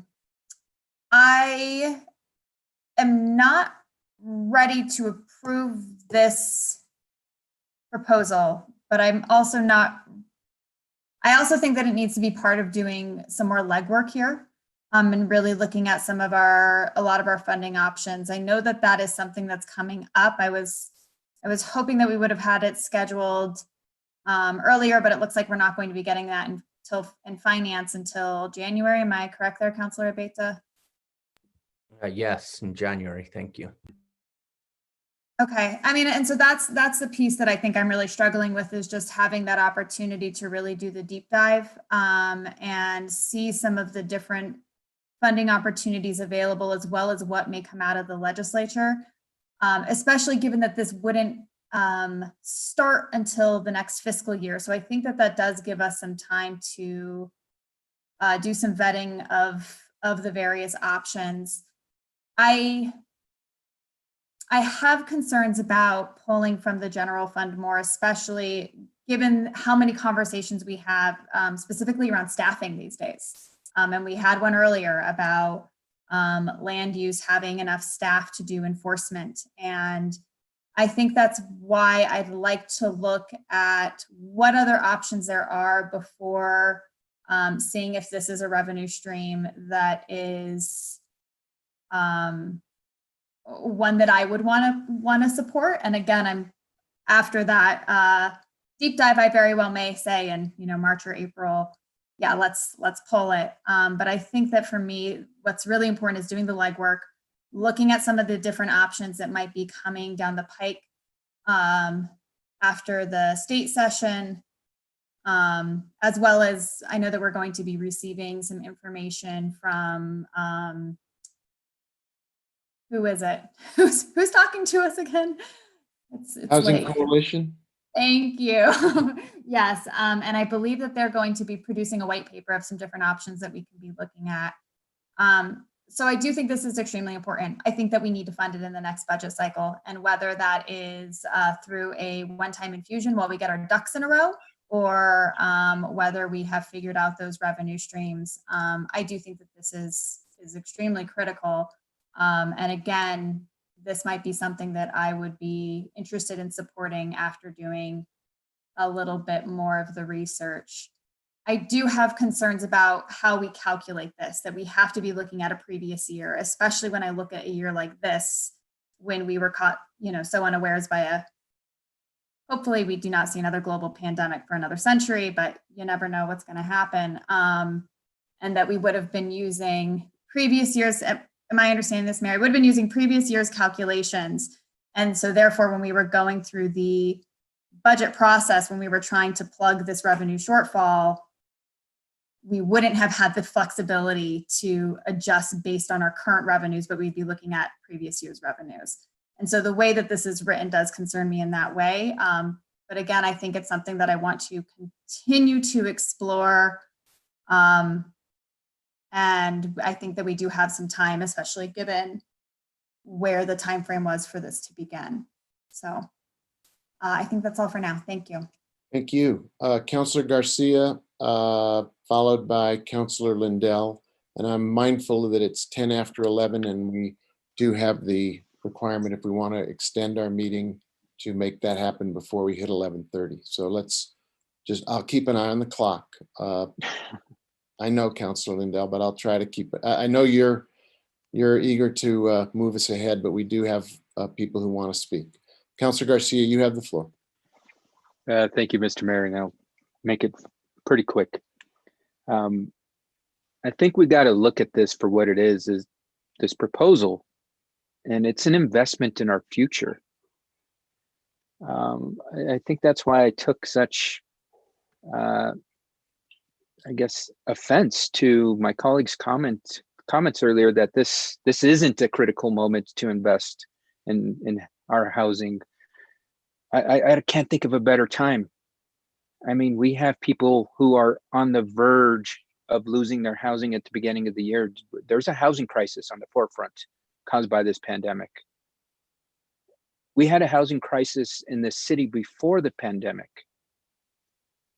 We have folks that can't afford to live in Santa Fe anymore. They're having to relocate. Is that the future we want to leave our children? That sure, you can grow up here, but don't plan on moving back here because you're going to be priced out. This is why it's critical we invest now. And I look at this and the numbers, $100,000 to $200,000. I look at it as where there's a will, there's a way. And if this is a priority for us, we can figure it out. We can figure out where this shortfall might come from. I mean, I guess how much do we what did we receive in GRT last year? Hundreds of millions of dollars, correct? And to act like if $100,000 or $200,000 is going to put us in the poorhouse, that's not true. We can figure out how to have that shortfall. We can. And it shows that we are a city that believes in providing affordable housing opportunities for our constituents in our community. The folks that don't agree with this. I just think that it's too complicated, too hard. Well, anything worth doing in life is hard. This is going to be hard, but we've got to figure out how to make it happen for our future. With that, I think look at it as an investment. That's what this is. Thank you, Mr. Mayor. Councilor Lindell, you have the floor. Thank you, Mayor. I'm just going to echo a couple of things that have been said. We're in a pretty sizable deficit. This is GRT money that goes into the general fund and funds an awful lot of things that we do. I believe that every person on this council is committed to affordable housing. However, being committed to affordable housing shouldn't necessarily step in front of being committed to fiscal policy. And I've asked, but I haven't gotten any answers. What is it that people are willing to cut in order to fund this? It's not a reallocation, it's a cut, particularly in a year where we're facing severe deficits. If the council believes in affordable housing, which I believe we do, we can take a look at the overall budget and make specific decisions and places that we are willing to cut. But I think that it is imprudent fiscal policy to dedicate GRT in light of the deficit that we're facing. This isn't going to bring any real change for quite a while. And I think it was Councilor Cassett Sanchez that said, we're expecting a white paper from the Housing Coalition with numerous different choices of how we could go about funding the Affordable Housing Trust Fund. I'm anxious to see those. We need a sustainable source of monies, but this is not a new revenue source. This exists now. Granted, there are some short-term rentals that aren't paying their GRT. There are some short-term rentals that are operating illegally, and we don't get GRT from them. But it's not a new revenue source. It's an existing revenue source. And to take these monies out of the general fund, we have to cut something else. Maybe that's the decision we want to make, but I want to know what it is people are willing to cut in order to make this blanket commitment over time to take these monies out of the general fund. So that's all I have, Mayor. Thank you. Thank you, Councilor. I'm looking for other hands. I have a couple of points that I'd like to add. I do think the commitment to affordable housing is undeniable, and Councilor Romero Worth earlier referred to a chart about revenue into the Affordable Housing Trust Fund. I have it in front of me. I'm not going to do a screen share. I'll just tell you what it says. It says that dating back to 2014, 2015, we put from our fee in lieu of, we put about under $200,000 into the Affordable Housing Trust Fund. As of 2015, 2016, it was just over 200,000. In 2017, 2018, it moved up to about 600,000. 2018, 2019, a little over 600,000. And 2019, 2020, under this council and with the adjustments that we adopted to our inclusionary zoning ordinance, the revenue into the Affordable Housing Trust Fund was $1.3 million.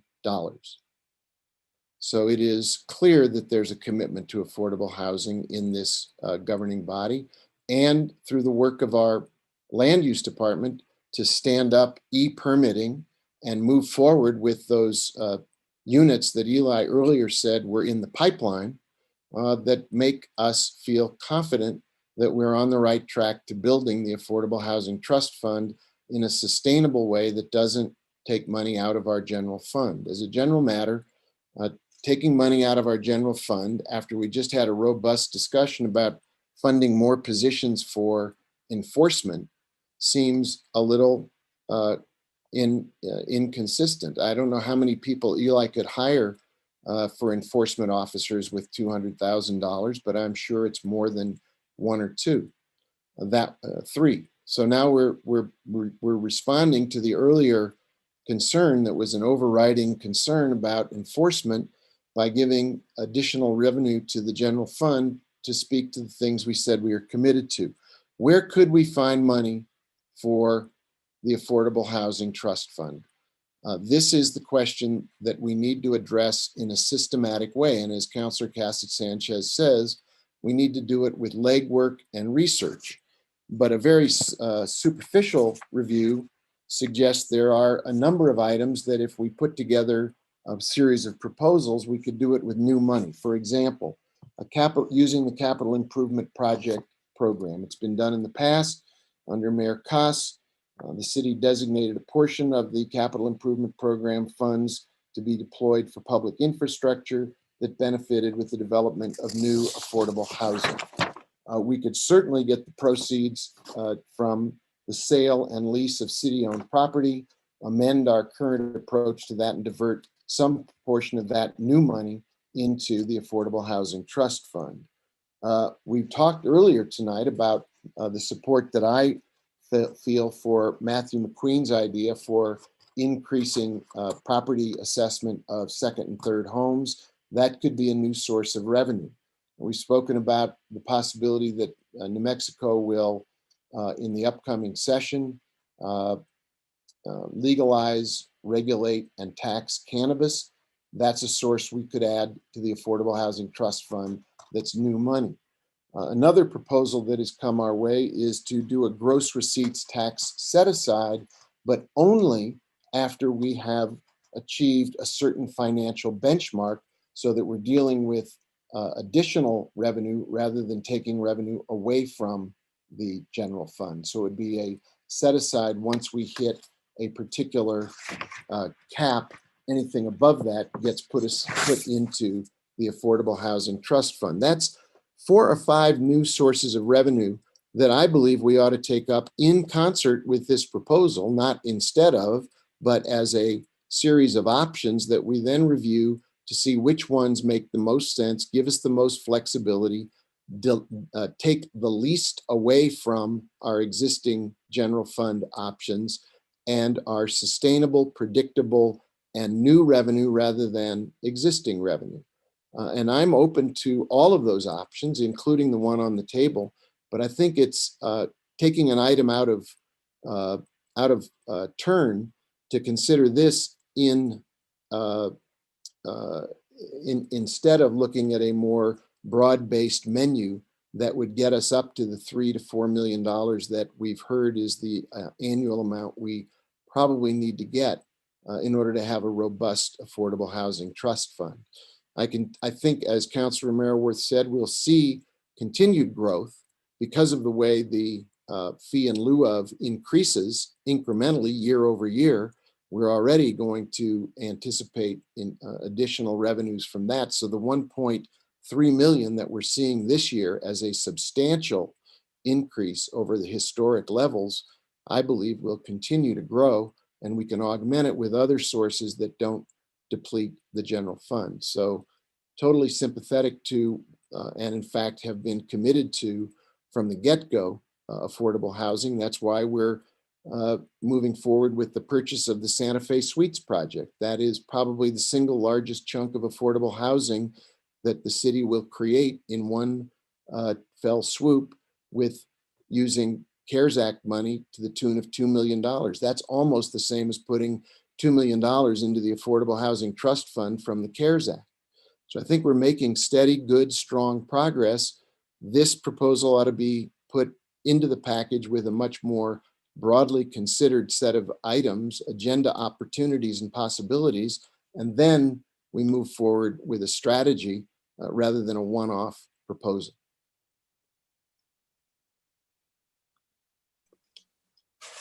Mayor, can I ask a Yeah, go quick ahead. question? to Yeah, and your- then Counselor Vihel Coppler, I promised her the opportunity to respond to everybody else's comments. Sure, I just want to make sure it's late. I think we're all tired, but did you say that this funding that would be used for short-term rentals could be used for enforcement, so for more personnel in land use? If it goes into the general fund, as Counselor Cassett Sanchez pointed out earlier, the governing body, as we create a budget, can say we want to increase positions for enforcement and that would be a general fund allocation in the course of the budget consideration. All right, so it wasn't a proposal or No, a it's not. suggestion, it was more of okay, just making sure. It's a question of priorities, I guess. It is 11:24. I wonder if we should entertain a motion to extend beyond 11:30 because Counselor Vihel Coppler will have the floor. So moved. Is there a Second. second? We have a second from Counselor Garcia. Could the clerk please call the roll to extend past 11:30? Counselor Beta, Yes. Counselor Cacique Sanchez, Yes. Counselor Garcia, Yes. Counselor Lindell, Yes. Counselor Rivera, Yes. Counselor O'Meara Worth, Yes. Counselor Vihel Coppler, Yes. Counselor Villarreal, Yes. Mayor Weber. Yes. Motion has been approved. Okay, now we have a little more breathing room to give Counselor Vihel Coppler the floor to On that point, though, what Councilor Rivera brought up, and on that example you gave, Mr. Mayor. I'm sorry, no, That- I think, no, Counselor Garcia, it's Counselor Vihel Coppler's turn. Okay, sorry. No, I don't want to get into a sidebar. Let's let Counselor Vihel Coppler have the floor, and then since we're extended now, we can have other comments as well. So Counselor Vihel Coppler, you have the floor. Thank you. I'll take the full bar. So, since this amendment doesn't go into effect or start collecting until July 1st, 2021, we have that whole year to experience what monies come into the coffers for this, whether it's 100,000 or 500,000, but it wouldn't affect the budget planning for implementation until fiscal year 22. So there's time to experience what it is we have to work with and what it is we might need to cut, which if it is correct, that it would be somewhere around $100,000 or so, maybe it'll fluctuate. That's hardly, it doesn't take any great brains to figure out where we can cut 100,000, if indeed we even need to. So, I think we've been we've had more brain power developing budgets where we can figure that out. And, we had a lot of fat around this city that I think we certainly can cut. And, it is all about priorities. There's no mistake about this. And I want to make sure that those words sink in. It's about priorities. Now, I know y'all campaigned on affordable housing. I did too. Those of us who are finishing our term, we're in our third year, finishing our third year. And, I don't see that we've made, great gains. We have done some things, some good things, but there's more that we can do. So, I appreciate that, there's all these great things, we bought Santa Fe Suites, but I think I recall that expires in 10 years. So, what's going to happen then? Maybe we all aren't even going to be here. Then it can be open market for that. That was what was discussed. Those were the questions. With regard to saying that, we should do something about short-term rental enforcement staff. Yes, we should. And I made that plea when we were discussing all those fee increases that you're now charging builders. And the plea was to increase those fees because we need more people. It's creating more work. But yet when I made the proposal that we take those fees and create staff for the more work that we were supposedly creating, that got shut down too. So now all of a sudden it's convenient to bring it up that maybe we could use this money or, diffuse the issue with, enforcement of short-term rental staff. Well, that could have been done when we had all those fee increases that you all approved upon builders with no resolution in sight that they would even get better service or that we would get more employees to have them. And, I think, with this idea about city land being used to create affordable housing, Mayor, you proposed something and we spent a great deal of time, and I met with staff individually. We went over every city-owned piece of property that's left, including Santa Fe Summit, but now that's excluded. The plan was, and I haven't heard any more about it, but the plan was to take these small identified parcels of property and build affordable housing on those pieces. And they are clearly identified, and I have a copy. And we talked about that. And now all of a sudden it's like, hey, let's sell that land. And, we could actually have new builds and have affordable housing on. And I support that completely. So I would never want to sell those parcels of land to get a, piece of chunk of money. And then all of a sudden there goes affordable housing property. And so, I don't know why you offer that up tonight, because that wasn't what we had all met about individually with the affordable housing director and the property manager, right, Kevin Kellogg at the time. So I just think that's like, wow. I mean, to me, that's not a solution here. I think that we really need to, the other argument in another committee meeting was, well, we need a revenue stream. We need to have, this is a revenue stream, and it's not just one, it's a little tiny piece of one. It's not that much money, goodness gracious. And so, there's other revenue streams. Mayor, you've talked about pot, let's approve pot, and then that'll be another revenue stream. And so, there are other places we can beef up the coffers, but here's an opportunity. And if you campaigned on this, geez, here's an opportunity. And it's not going to break the bank. But I'll tell you, if we don't do something like this, we once again show the people in our city who don't have the means to buy a house, who don't have the means to have affordable rent, and we've got 10 people living in 600, 700 square feet somewhere so that they can all chip in to make the rent. I mean, we really have this going on. And there's no lobbyist for poor people. There's nobody speaking for them, except for the associations that sometimes get labeled with stereotypes about being, rich people who don't care about anybody. Well, that's not the truth in my association, in my industry, in the builders industry, in the housing coalition industry. Yes, they are coming up with some more ideas, but they also support this one. It's not just going to be from one source. So, we're not talking about very much money here, and we're not talking about major cuts in our own, organization, which we cut all the time. And this COVID thing is not going to last forever. The economic predictions are that Santa Fe is going to really branch out and the economy is going to be even stronger, and it's not that far away. And so I would say to you that, I think, it's important to think long and hard about this. It's important to think about people that are more unfortunate than we are sitting in here in these box of squares. What about them? It's time for that program to get its due.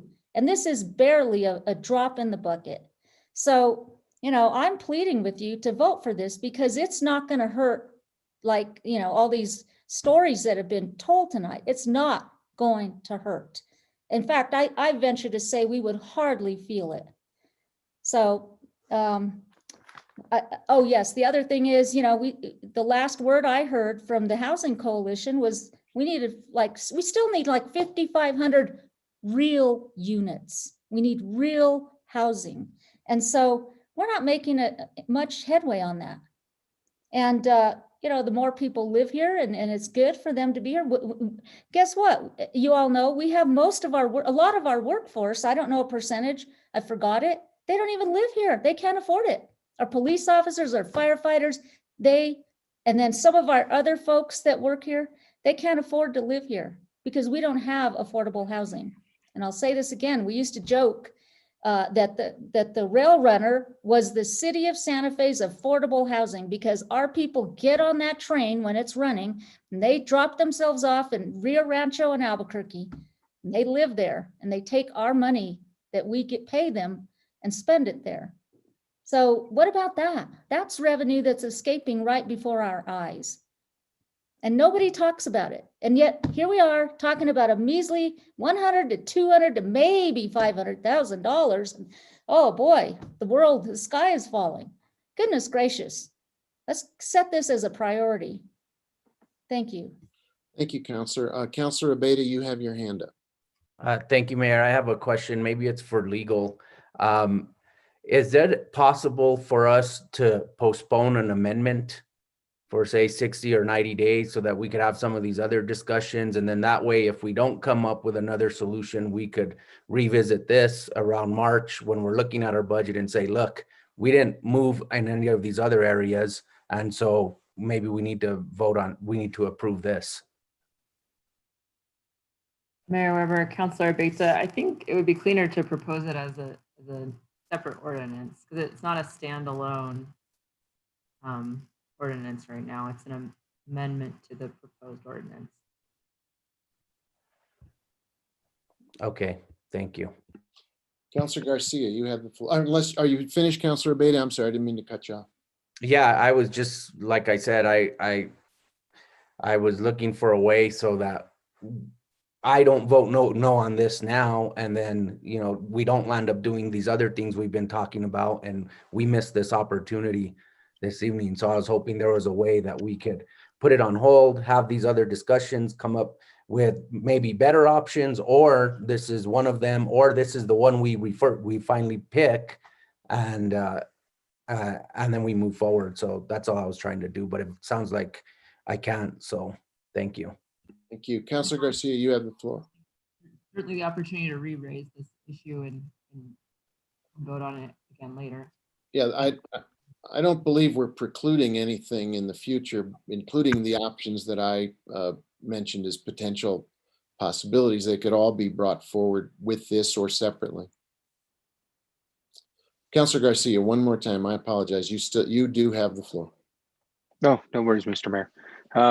First, I just wanted to kind of, as I was trying earlier, to point out that the example of using this $200,000 for code enforcement staff, it doesn't hold water because that money's already committed. You can't say it's committed, but we can hire new staff. You can't have both. It's not 400,000, it's 200,000, it's committed. I guess I got a question for Mary. There was a report that came out in today's paper about state revenues actually not being as dire as we had thought they were going to be. There might even be, I was reading in the paper that might even be raises for state employees. So it sounds like there's optimism. We're not going to be in the same place we were last year, hopefully, and knock on wood, that's what the projections are. And so with this opportunity we have in front of us, we're just come from tightening our belt. We would have the opportunity to look at, through this tightened belt lens, where these revenues would come from, and then be able to see the surplus from this year. I think it's the pandemic. Yes, it's impacted us, but it hasn't broke us. And now is the time to really look at this and say, this is an opportunity to invest $100,000 where it might impact us $100,000 now in our budget. but in the long term, that might bring in $200, $300, $400,000 per year for affordable housing, where we've absorbed the $100,000 hit. We've learned how to live without it, but year after year, the Housing Trust Fund sees those benefits. You have to understand that there isn't a better time than now. After just coming from majorly cutting our budget, this is a good time to say, look, there might be an increase in revenues that might make up for this $100,000, and I would bet to say that there is going to be. So I think we really need to consider this. And if it doesn't work out, maybe we rescind it and make the necessary changes. But I think to think that $100,000 is going to break us, and the projections that we had not even 3 days ago aren't as dire as they are now. We really need to look at that. So I guess that I did have a question for Mary. Mike, did I read that correctly, Mary, that we don't expect the GRT shortfall to be nearly as bad as it was, and which is now projecting an increase in revenues for the state? Mr. Mayor, Councilor, I'm not sure which article you're referring to. The legislature did come out with a revised revenue estimates to base their budget on. What we are currently in the process of doing our FY22 revenue projections, similar to what the state has done, for us to be able to put together a budget proposal. I do agree that compared to this year, next year, with the potential for a vaccine, with the potential to go from the red zone that we are at now into the yellow, and then eventually into the green zone, which would open up more and more sectors and a larger percentage of our economy, that we are going to see that GRT bounce back. The state is also projecting, it's going to be about 5 years before we get back to pre-pandemic levels. So there is still we are going to have a bounce back in the future, short term, but it will take us a few years to climb out of the economic recession that has been caused by this pandemic.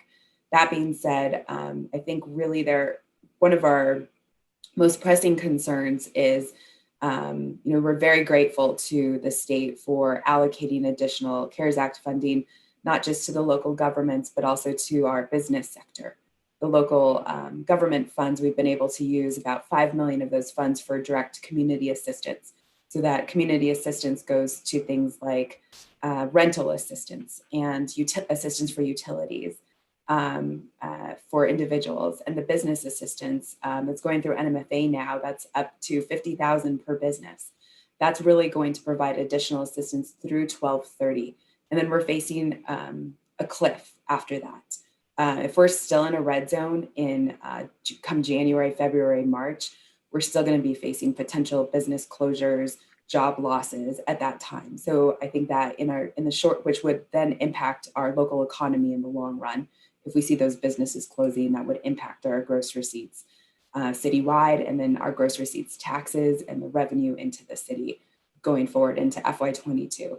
So anything we can do as an organization to continue that additional support and that our additional pandemic response, either through direct community assistance, through any type of Santa Fe Promise campaign, to continue to help to move us out of the red zone into yellow and eventually green to open up our economy, will be of utmost importance in the next 90, 100 days. And that will then support that the bounce back that we hope to see throughout the FY22 year. Okay, thank you so much for that thorough overview, Mary. I really appreciate it.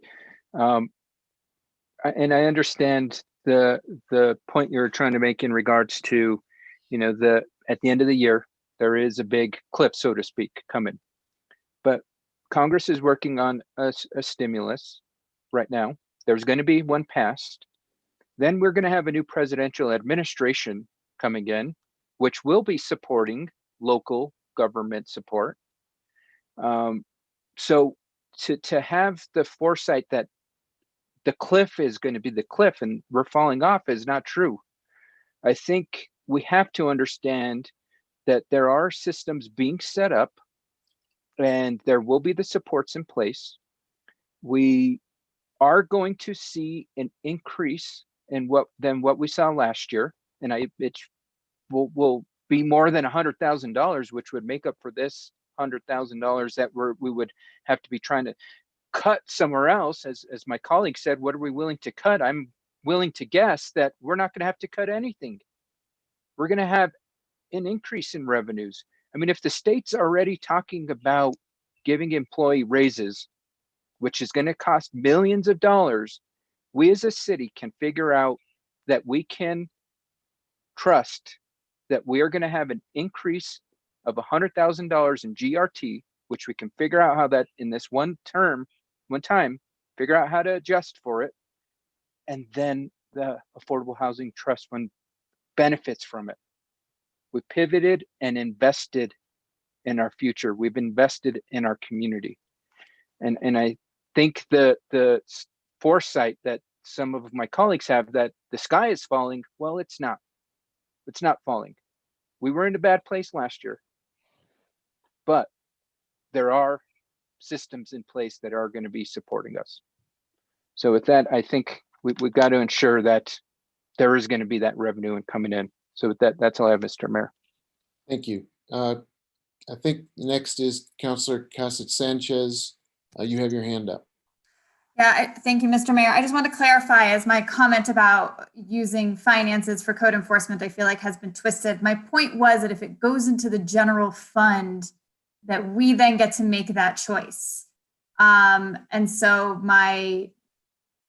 we might use it for code enforcement, or I've had multiple conversations with Eli about the city's desperate need for long-range planning if we want to talk about other issues that are impacting affordable housing, and being able to use that in the general fund while looking at other revenue streams for affordable housing. Or, as Councilor Veta just pointed out, after we do get to have these more in-depth conversations, then we might say, you know what, we don't have another revenue stream, move forward with this one. But I do think that there is kind of this misconception, about, well, this is maybe not a misconception. It is important. I think it was Councilor Lindell, who knows, everybody's spoken now, who pointed out that everybody cares about this. And I think my argument is that I care about it enough to do the legwork, but the legwork needs to be done quickly.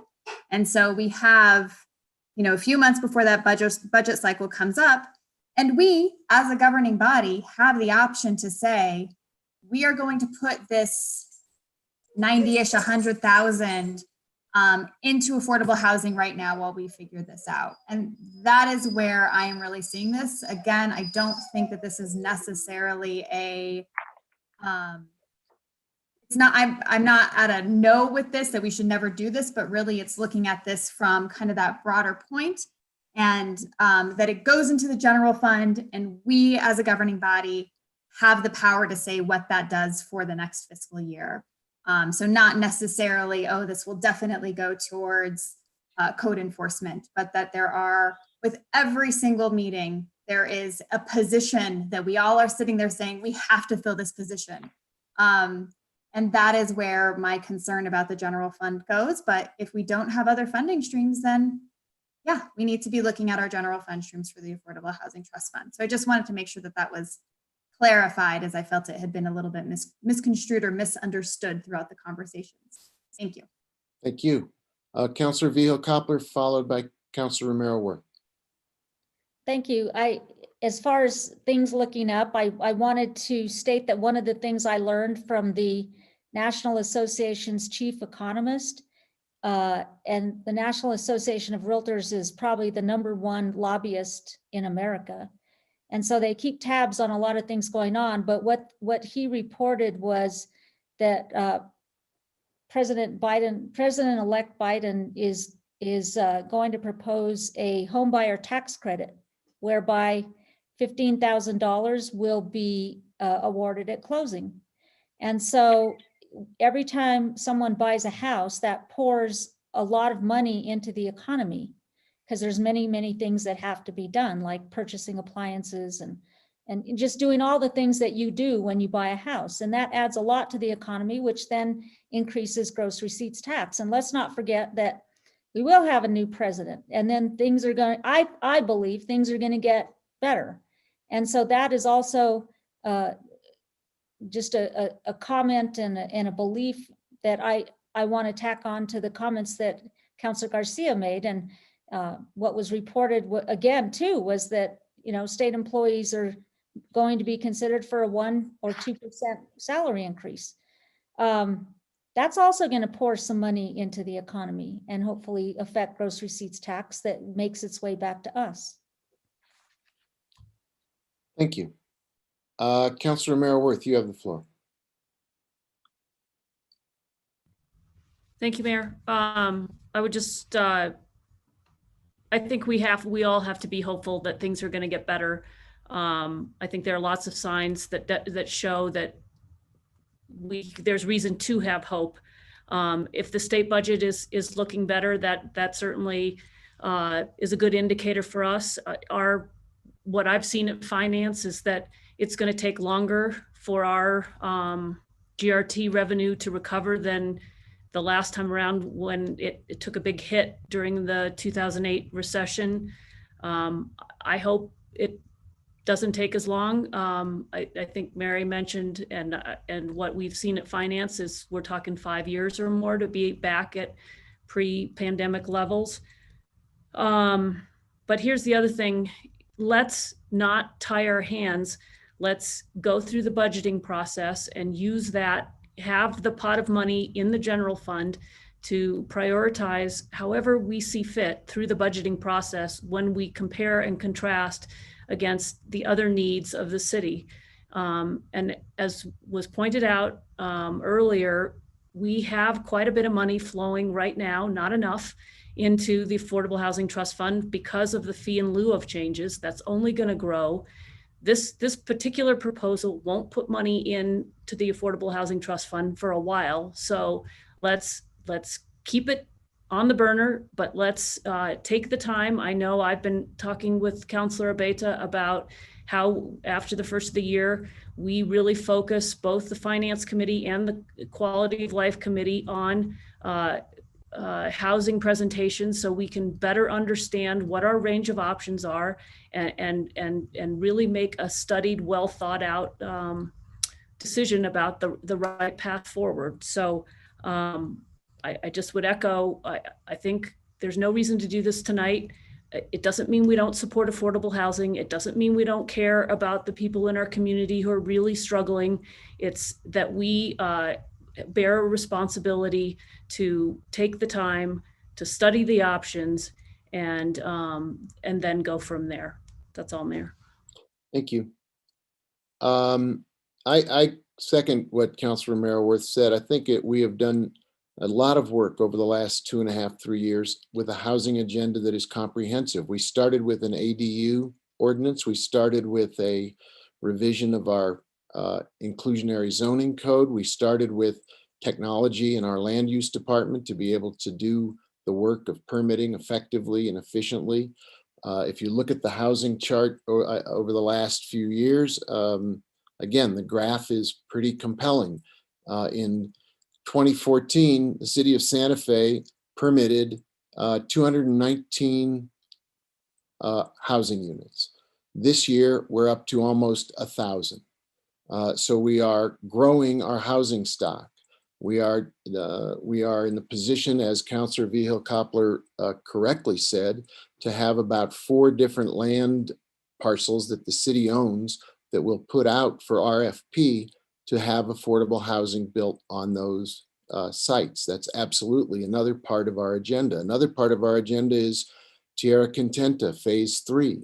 Another part of our agenda is the work that's going on with the Santa Fe Estates. So housing is front and center in all of our efforts as a government. We're making progress after years of stagnation. We have built an infrastructure and a capability to permit and inspect and build all kinds of housing in all parts of the city. The challenge here is not to predict the economic future of Santa Fe or the country. The challenge here is to develop a strategy for putting money into the Affordable Housing Trust Fund. And that strategy, I gave some of the options that are in front of us. A capital improvement project program that has been done before. Proceeds from the sale and the lease of city-owned property, not just the sale, but also the lease. So there's an ongoing revenue stream. A gross receipts tax set aside so that once we hit a certain level of robustness in our general fund, money gets set aside rather than taking it out prematurely. An affordable housing bond has been discussed. We ought to look at that. Revenue from this 3% property tax increase on second and third homes owned by people who don't live here, as well as the proposal that Councilor Villa-Coppler has in front of us tonight. But I think it really is good management. It's sound fiscal principles to look at the entire package rather than one item in isolation. That's the only question. Wouldn't it make more sense to go through the work that Councilor Romero Worth is doing in the Quality of Life Committee, that Councilor Abeyta is doing in the Finance Committee, and that we will all do collaboratively in the budget process, and then determine the best way for us to add revenue to put money into the Affordable Housing Trust Fund. I think it's a much more sound managerial way to do the city's business, to look at a package and a series of options rather than one item in isolation. That to me is the only question. It's not, do we favor affordable housing? The answer is obviously yes. Otherwise, we wouldn't put $2 million of our CARES Act money into the Santa Fe Suites project, 70% of which will be affordable housing. That's a major commitment. Everybody on this council voted for that. We all are in favor of that. The next question is, how do we build a sustainable strategy rather than a one-off idea? It's a 5 to midnight. That's not a gating factor. It's just where we are at the moment. If there are, we have a motion and a second in front of us. I think we've discussed it. Madam Clerk, could you call the roll on that motion? Yes. Councilor Cassidy Sanchez, No, I'd like to explain my vote. Councilor Garcia, Yes. Councilor Lindell, No. Councilor Rivera, Yes. Councilor Romero Worth, No. Councilor Villa-Coppler, Yes. Councilor Villarreal, Yes. Councilor Abeyta, No. Mayor Weber. No. The amendment has failed.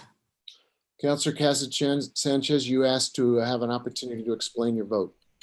Yep, I mean, I've said it, but I just want to reiterate that while at this time I was not ready to pass it because I want to see other options. Again, I do think this is something that's really important to explore. And I think that as soon as we start the new year, this is something we need to start looking at immediately. And I would be happy to work with other counselors that want to be working on this before we get to the budget. Thank you. Thank you.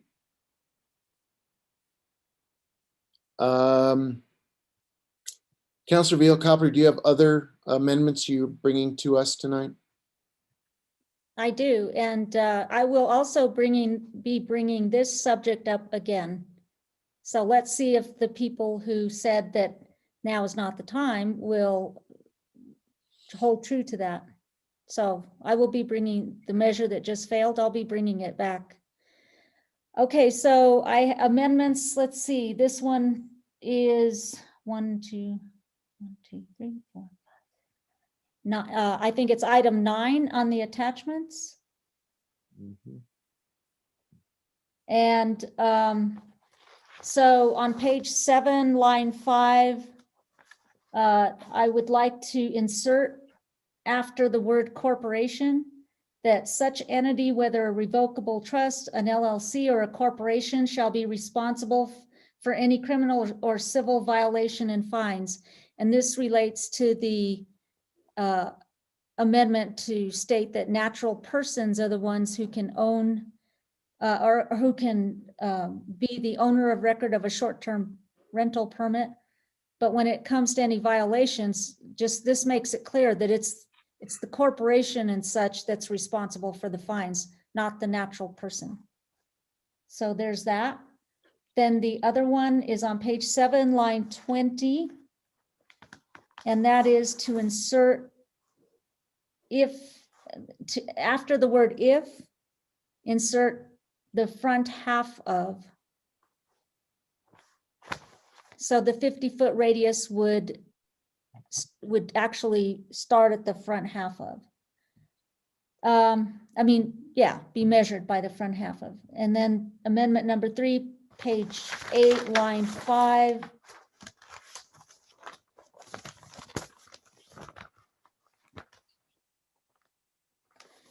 After line 5, after the word number, strike the remainder of the sentence. And that is where it says I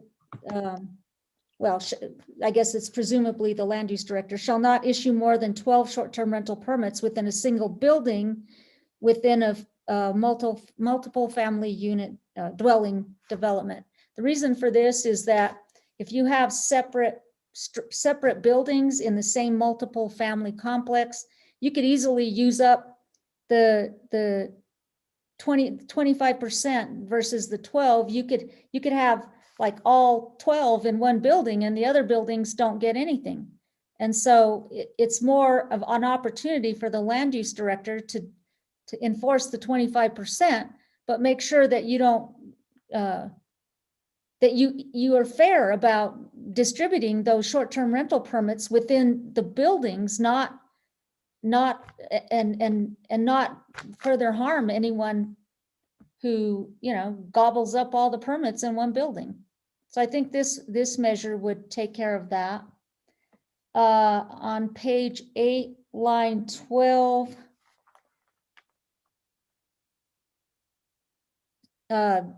vote to strike item A, and on page 8, lines 16 to 18, strike item B. Those kind of deal with the same thing. And these are not new. These have been discussed prior. So, Counselor, do you want to take them up serially, or I'm not finding them. I'm scrolling through my my copy of all the material, and I haven't found it yet, but I'm deferring to your guidance on how you want to take these up. Well, when I asked that question early on, I was told we had to take them all at the same time, which has taught me for the future amendments, I'm taking a page per amendment. Yeah, I'm trying to see how they're presented. I think it's largely a matter of how they're presented. Aaron, how are these? I'm not finding them on, or Sally, I'm not finding the document at the moment. Maybe you can guide us. Mayor Weber, it's labeled Vihil-Coppler 2, I think. I'm happy to share it if that's helpful. 9 items down on the 9 attack. items down from the top. And they're 5 items enumerated. And in one amendment. I would defer to the city attorney, but I think I found it. Okay. items could be moved as amendments to the main motion individually or as a group of 5. Mayor Weber, I agree. It really just depends on the motion. Okay, so. All right, then I'm going to start by making a motion to approve on this amendment sheet to approve item 1. Okay, so that the motion is on the amendment sheet that's identified as belonging to Councilor Vihil-Coppler, of which there are 5 items. She has a motion to approve item 1, which speaks to question of LLC and who's responsible for a violation. Is there a second to that motion? I'll second that. Councilor Garcia has seconded that motion. Sally, is your hand up for just because we've done something you need to speak to, or am I looking at an old hand? Old hand, apologies. No worries. Okay, so we have a motion to amend the main motion as amended with the insertion about an LLC, a corporation shall be responsible for criminal or civil violation and fines. And we have a second from Councilor Garcia. Is there discussion? Mayor, let me just remind that this is in the event that the word natural person amendment passes within the resolution. This prevents the natural person from being solely responsible for the fines when it's really, a corporation that's behind it. Any discussion from the governing body? I'd like to just raise with either Aaron or Sally, how does this affect the cities? We've spent a lot of time talking about enforcement. Does this make the ordinance more enforceable, more complicated to enforce? How does it actually affect our ability if someone, a responsible party, has a violation? What is our capability for finding remedies, depending on how would this amendment change our ability to get a remedy?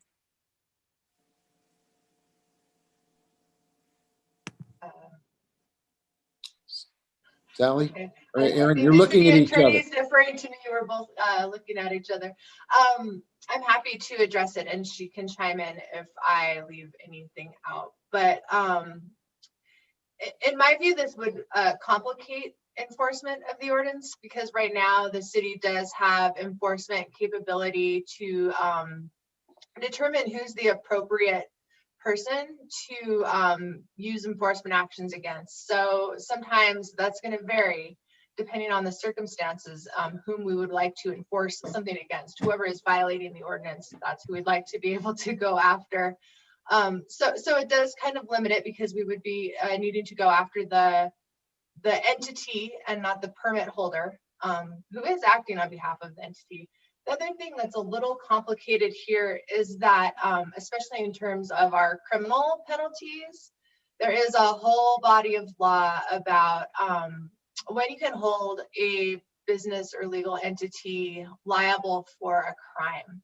So our code allows us to prosecute violations of the municipal code as a petty misdemeanor.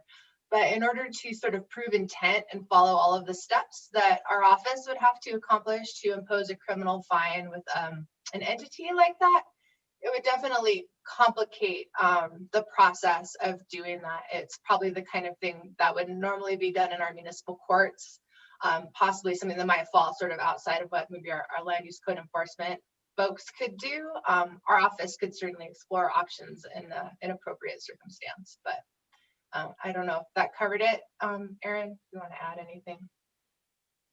Mayor, Sally, I think that covers it.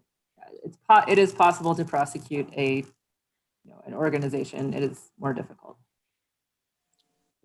Thank you. I just wanted to clarify that. Are there other questions from members of the governing body on this item, on this particular one? Councilor Garcia, you have the floor. Quick question. So in the instance where, let's say a business is out of compliance, whether it's a restaurant or a store, whatever it is, for COVID, right? And they get fined. Who ultimately pays the fine? Is it the store owner or is it the store? What if it's a corporation like Target, where you don't have an individual that owns it? So I think you can have it both ways, or you can't. So if we can find Target, not that we're finding Target, but we can assess them with a fine or penalty, why couldn't we assess LLC, corporation, whatever, all the language that's here? I guess I don't understand the legal implications, because there's been grounds in other instances. Mayor Weber, councilors, there can be actions against corporations for sure. The $5,000 against under a COVID recently, I think those are civil fines.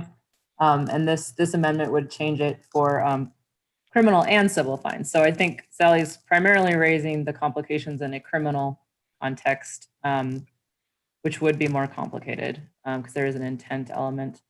But it's not impossible. You're right. It's not impossible either way. Civil or criminal, it's not impossible. Pfizer, I mean, there's like Sally said, there's a lot of implications, but it's not impossible.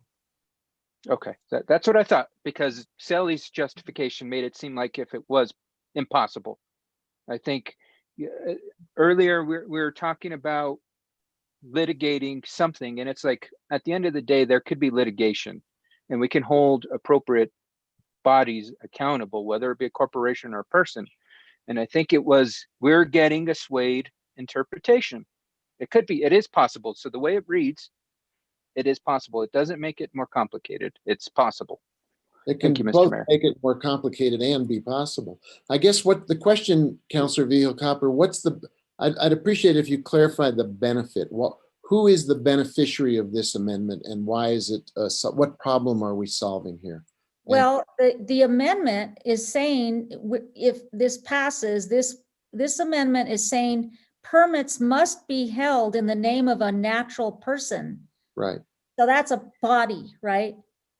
But then it presumes, I mean, what happens when there's some of these violations? Is the body personally responsible for them?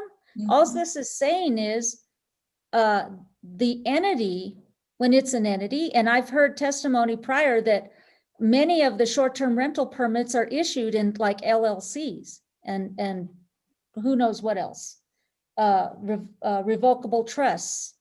So when you force, with this amendment, not mine, but this other amendment, a natural person to be named as the permit holder, then if we don't add this language in my amendment, they're also going to be responsible for the bad stuff, which if any bad stuff occurs, they're going to be responsible for the fines and such. And what this is saying is, no, if it's an LLC or corporation, they're responsible as an entity, not the natural person. Why, I guess the question is, why wouldn't it follow that the person who holds the permit would be responsible for following our regulations? Isn't that Well, because we're saying the responsible person is the natural person. The name of the permit holder is the natural person. and wouldn't we want that person to be held accountable? Well, what if it's an LLC or a trust? That's who should be held accountable, not the natural person that we're forcing the name on that permit.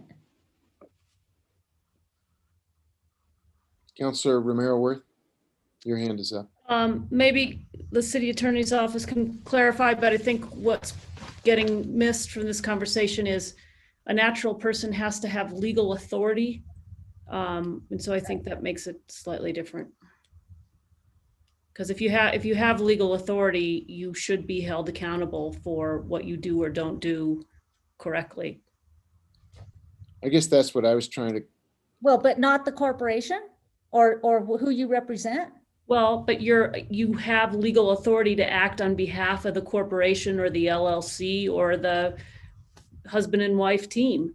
So yeah, you should be held accountable for whatever it is you do or don't do.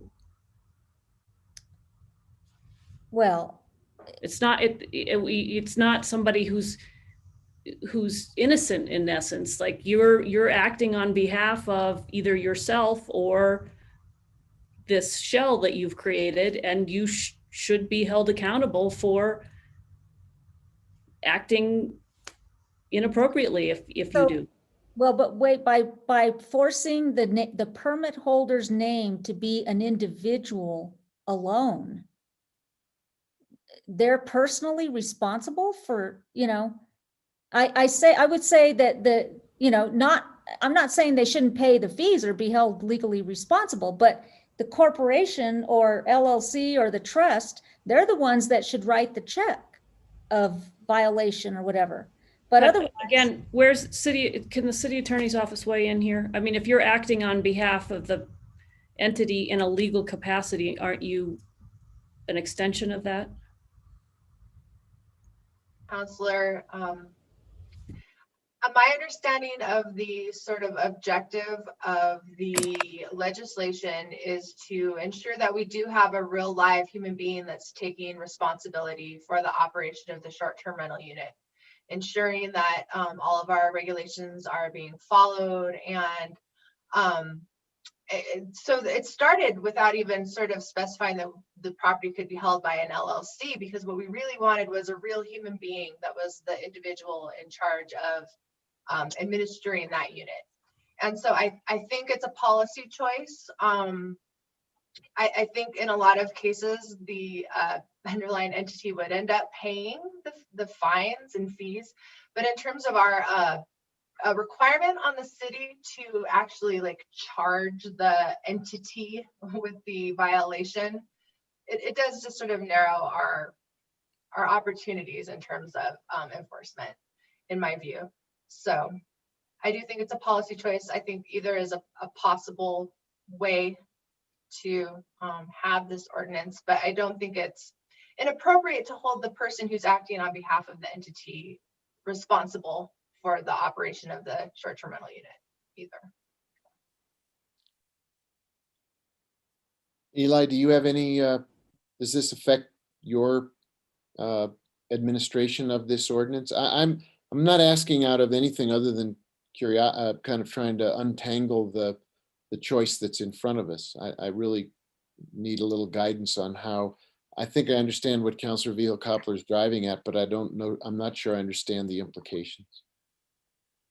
Thank you, Mayor Weber. I mean, this is a little bit out of my wheelhouse and is more, I think, better answered by our legal team. But my understanding is, and as it was explained to me in talking to Sally about this previously, that this sort of turns these violations into quote unquote white collar crimes that become very difficult, expensive, and time consuming to prosecute. And so as we've been talking around this issue of more effective enforcement and what gives the land use department better tools to get to compliance from our operators, my understanding of this provision seems to move us away from where we want to be in terms of effective enforcement and ultimate compliance from our hosts. But that's my understanding of the situation. Again, it's not my area of expertise. Okay, thank you. Any other questions from members of the governing body, or you are content with the discussion and ready to vote? Mayor? Yes. This just clarifies that, recognizes that most of the short-term rentals are held in some kind of, it's a tax benefit, sometimes maybe. That's why they have it. You know, you hold your property in a trust or an LLC or a corporation. And when there's a violation, no matter the fault, that they don't come personally after the person who unwillingly maybe, but forced to by this amendment, a natural person, to have their name on the hook. I mean, you know, this just provides an opportunity that everybody has the same understanding. Yes, I'm the natural person that holds the permit, but you know, the entity that I am representing is writing the check or whatever. That's all it is a clarification.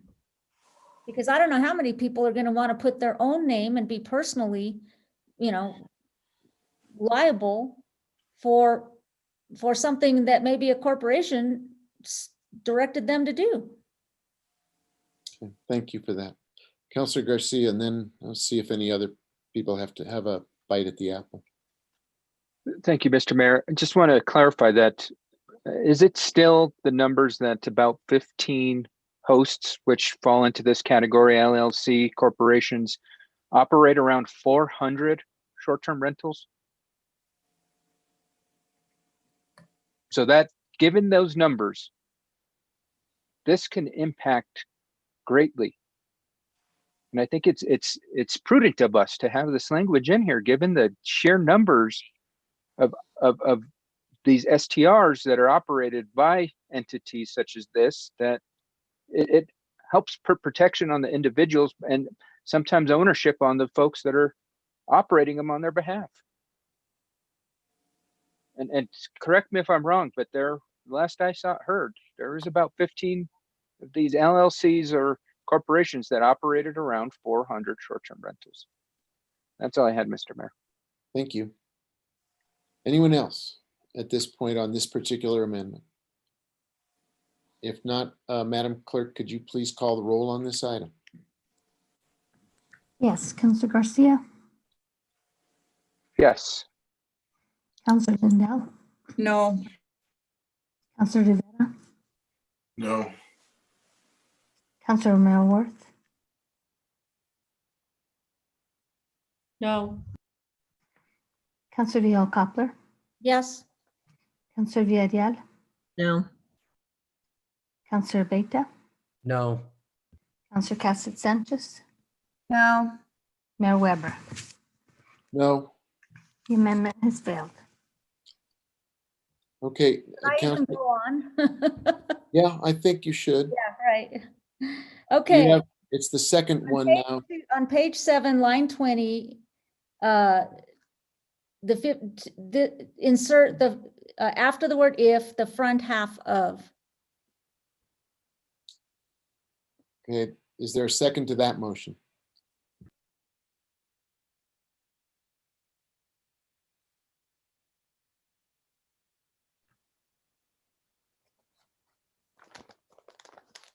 Okay, I don't hear a second. Okay, I'll move on to item 3 on page 8, line 5, after number, strike the remainder of the sentence. I apologize for interrupting, but I just want to note, if it pleases the maker of the motion, I think items 3, 4, and 5 all address the concept of the no more than 12 permits will be issued within a single building. So this may be when you want to take as 3 together or not. We could consider residential and non-residential as separate categories, but I just wanted to make that suggestion for expediency. Well, I see where this is going, so I don't mind being expedient. And I'll just state for the record that I don't think it's funny, but anyway, when you have multi-buildings in a multi-dwelling, then you could have everything concentrated unfairly in one building and not anything in the others. That's what this addresses, and it's not fair. So Counselor, were you going to put all 3 of those in the single motion then? I move to do so. Okay, is there a second to do that? For that motion? I'll second. Counselor Garcia has seconded Counselor Vihel Coppler's motion. Is there discussion? I see Councilwoman Villarreal's hand is up. Thank you, Mr. Mayor. From what I can gather, I thought 4 and 5, we already took care of in our first sponsor amendment. One of them had to do with the 200 feet of residentially zoned property. I thought we eliminated that.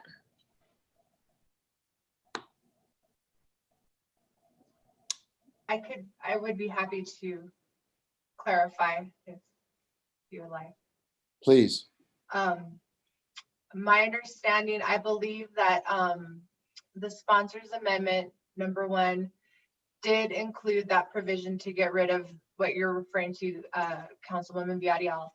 These 3, 4, and 5 refer to the provision about shall not issue more than 12 short-term rental permits within a single building within a multiple family dwelling development. So it's the no more than 12 in a single building rule is what I believe these would eliminate from the legislation.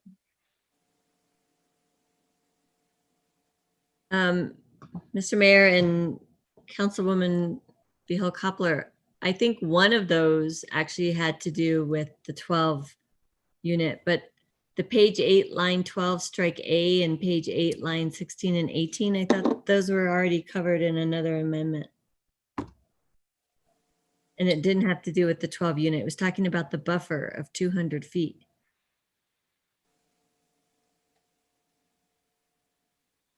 If I may continue to try to help, I think that is page 8, lines 12 through 15, which was a proposed provision for non-residential property, and it said that if a multiple family dwelling development located within 200 feet of a residentially zoned property contains 4 or more dwelling units, land use director shall not issue short-term rental registrations for more than 25% of such dwelling units. So that was the provision that would be removed under the sponsors amendment number 1, which is a separate rule from the no more than 12 per building rule.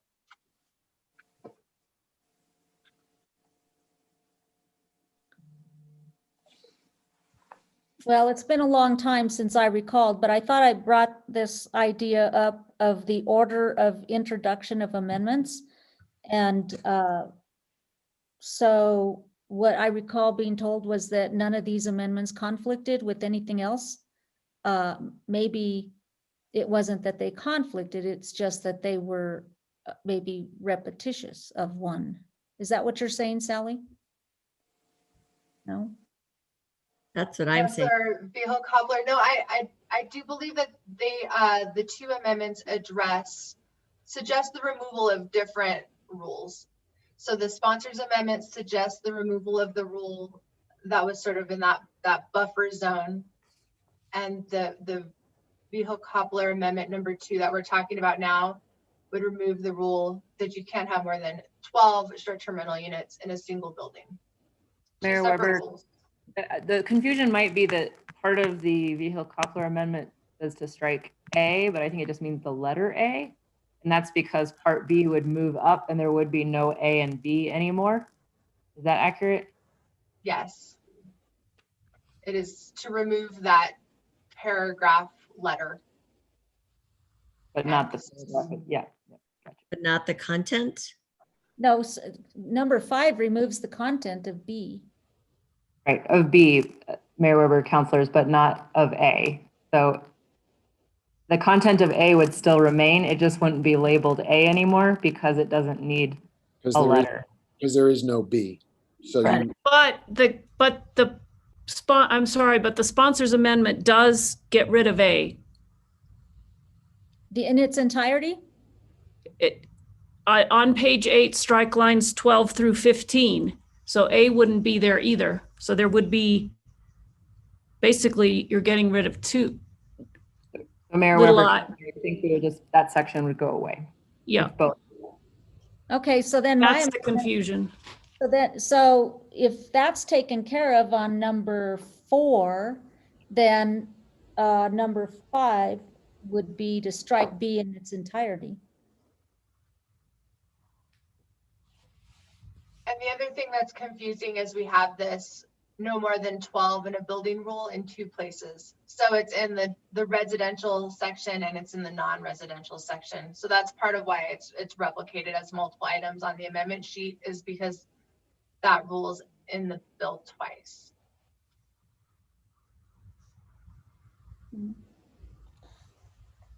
Well, even if my motion stays the same with 3, 4, and 5, item 4 is moot, so that doesn't matter. So I guess we could just carry on.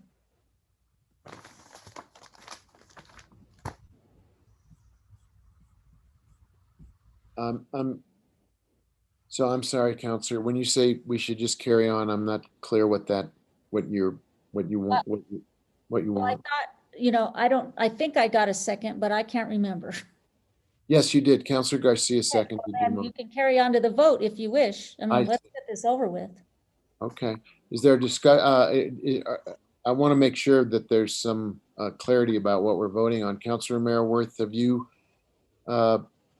were tracking the changes, or is it clear what the actual import of the vote in your mind, what we've already done and what we're doing now? Well, I defer to the city attorney's office, but basically we're getting rid of the land use director shall not issue more than 12 short-term rental registrations within a single building within a multifamily dwelling development is what we're getting rid of in this motion, With this motion. Got it. which was our,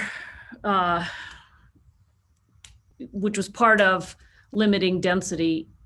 And I also believe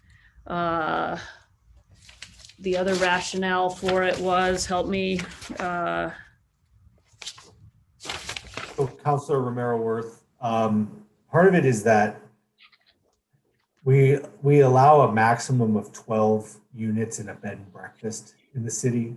Anything beyond 12 units are required to operate as either motels or hotels. right. And those occupancy groups in the building code have vastly different requirements around things like finish materials and other life safety and fire prevention measures. It's a different occupancy class. And so we felt that by limiting it to 12, we wouldn't run into any issues around building codes and occupancy levels. So that's why we put this in there. And according to this sheet here, if more than 12 units short-term lodging may be permitted in accordance with regulations that apply to the hotel, motel, or bed and breakfast.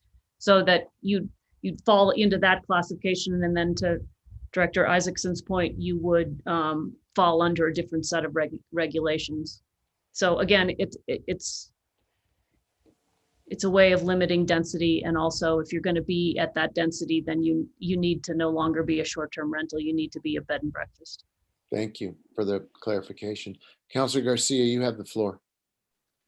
Thank you, Mr. Mayor. But given that logic, an apartment is not one owner like a bed and breakfast is, right? A bed and breakfast is one owner, whereas an apartment complex is multiple owners.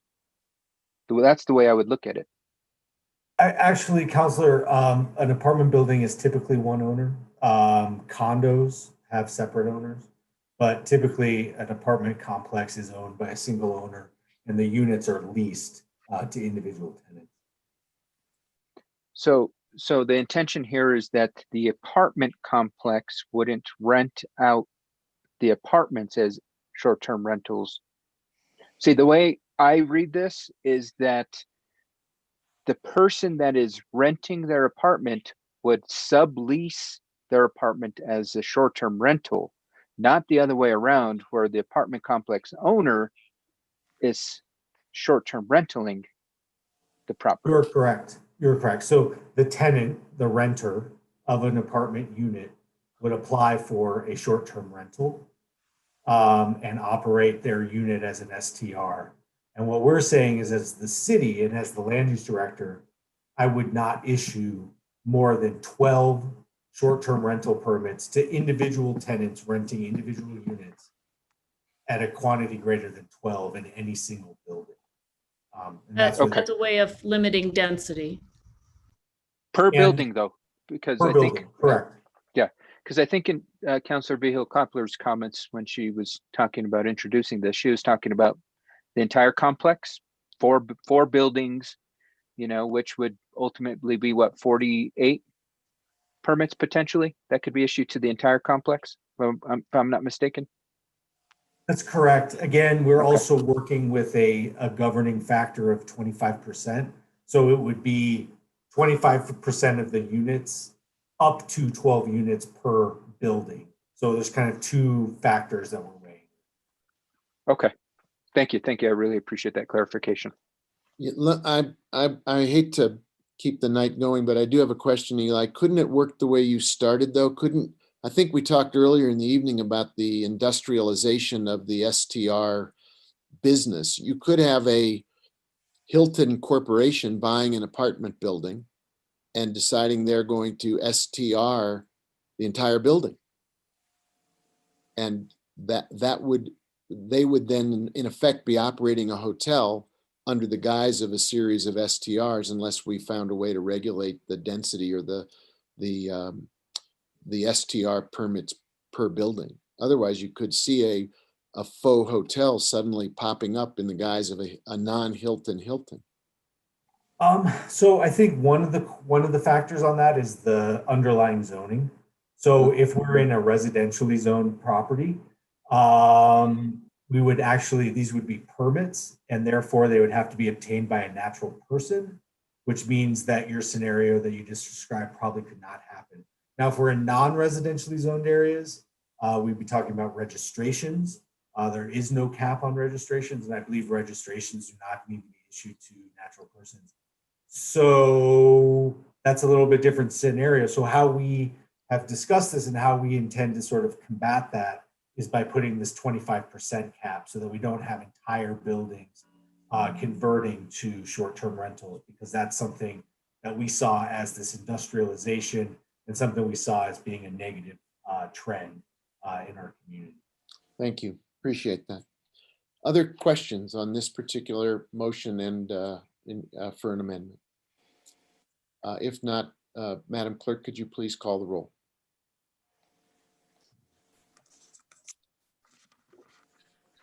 Yes. Councilor Lindell, No. Councilor Rivera. I'm sorry. I'm sorry, no. Thank you. Councilor Romero Worth, No. Councilor Vihel Coppler, Yes. Councilor Villarreal, No. Councilor Beta, No. Councilor Cassett Sanchez, No. Councilor Garcia, No. Mayor Weber. No. The amendment has failed. Thank you. So Mayor, we did forget item 2 on Counselor Vihel Coppler's. Yes, we need to come back to that. Okay.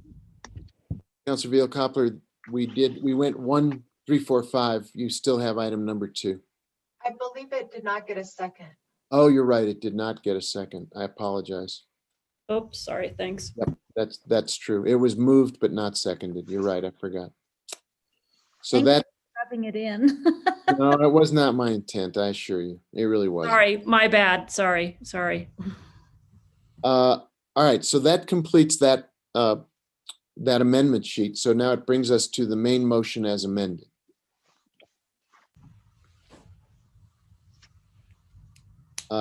Is there any discussion more about the main motion as amended? I think we've worked our way through all the amendment sheets. We're now ready for the final vote.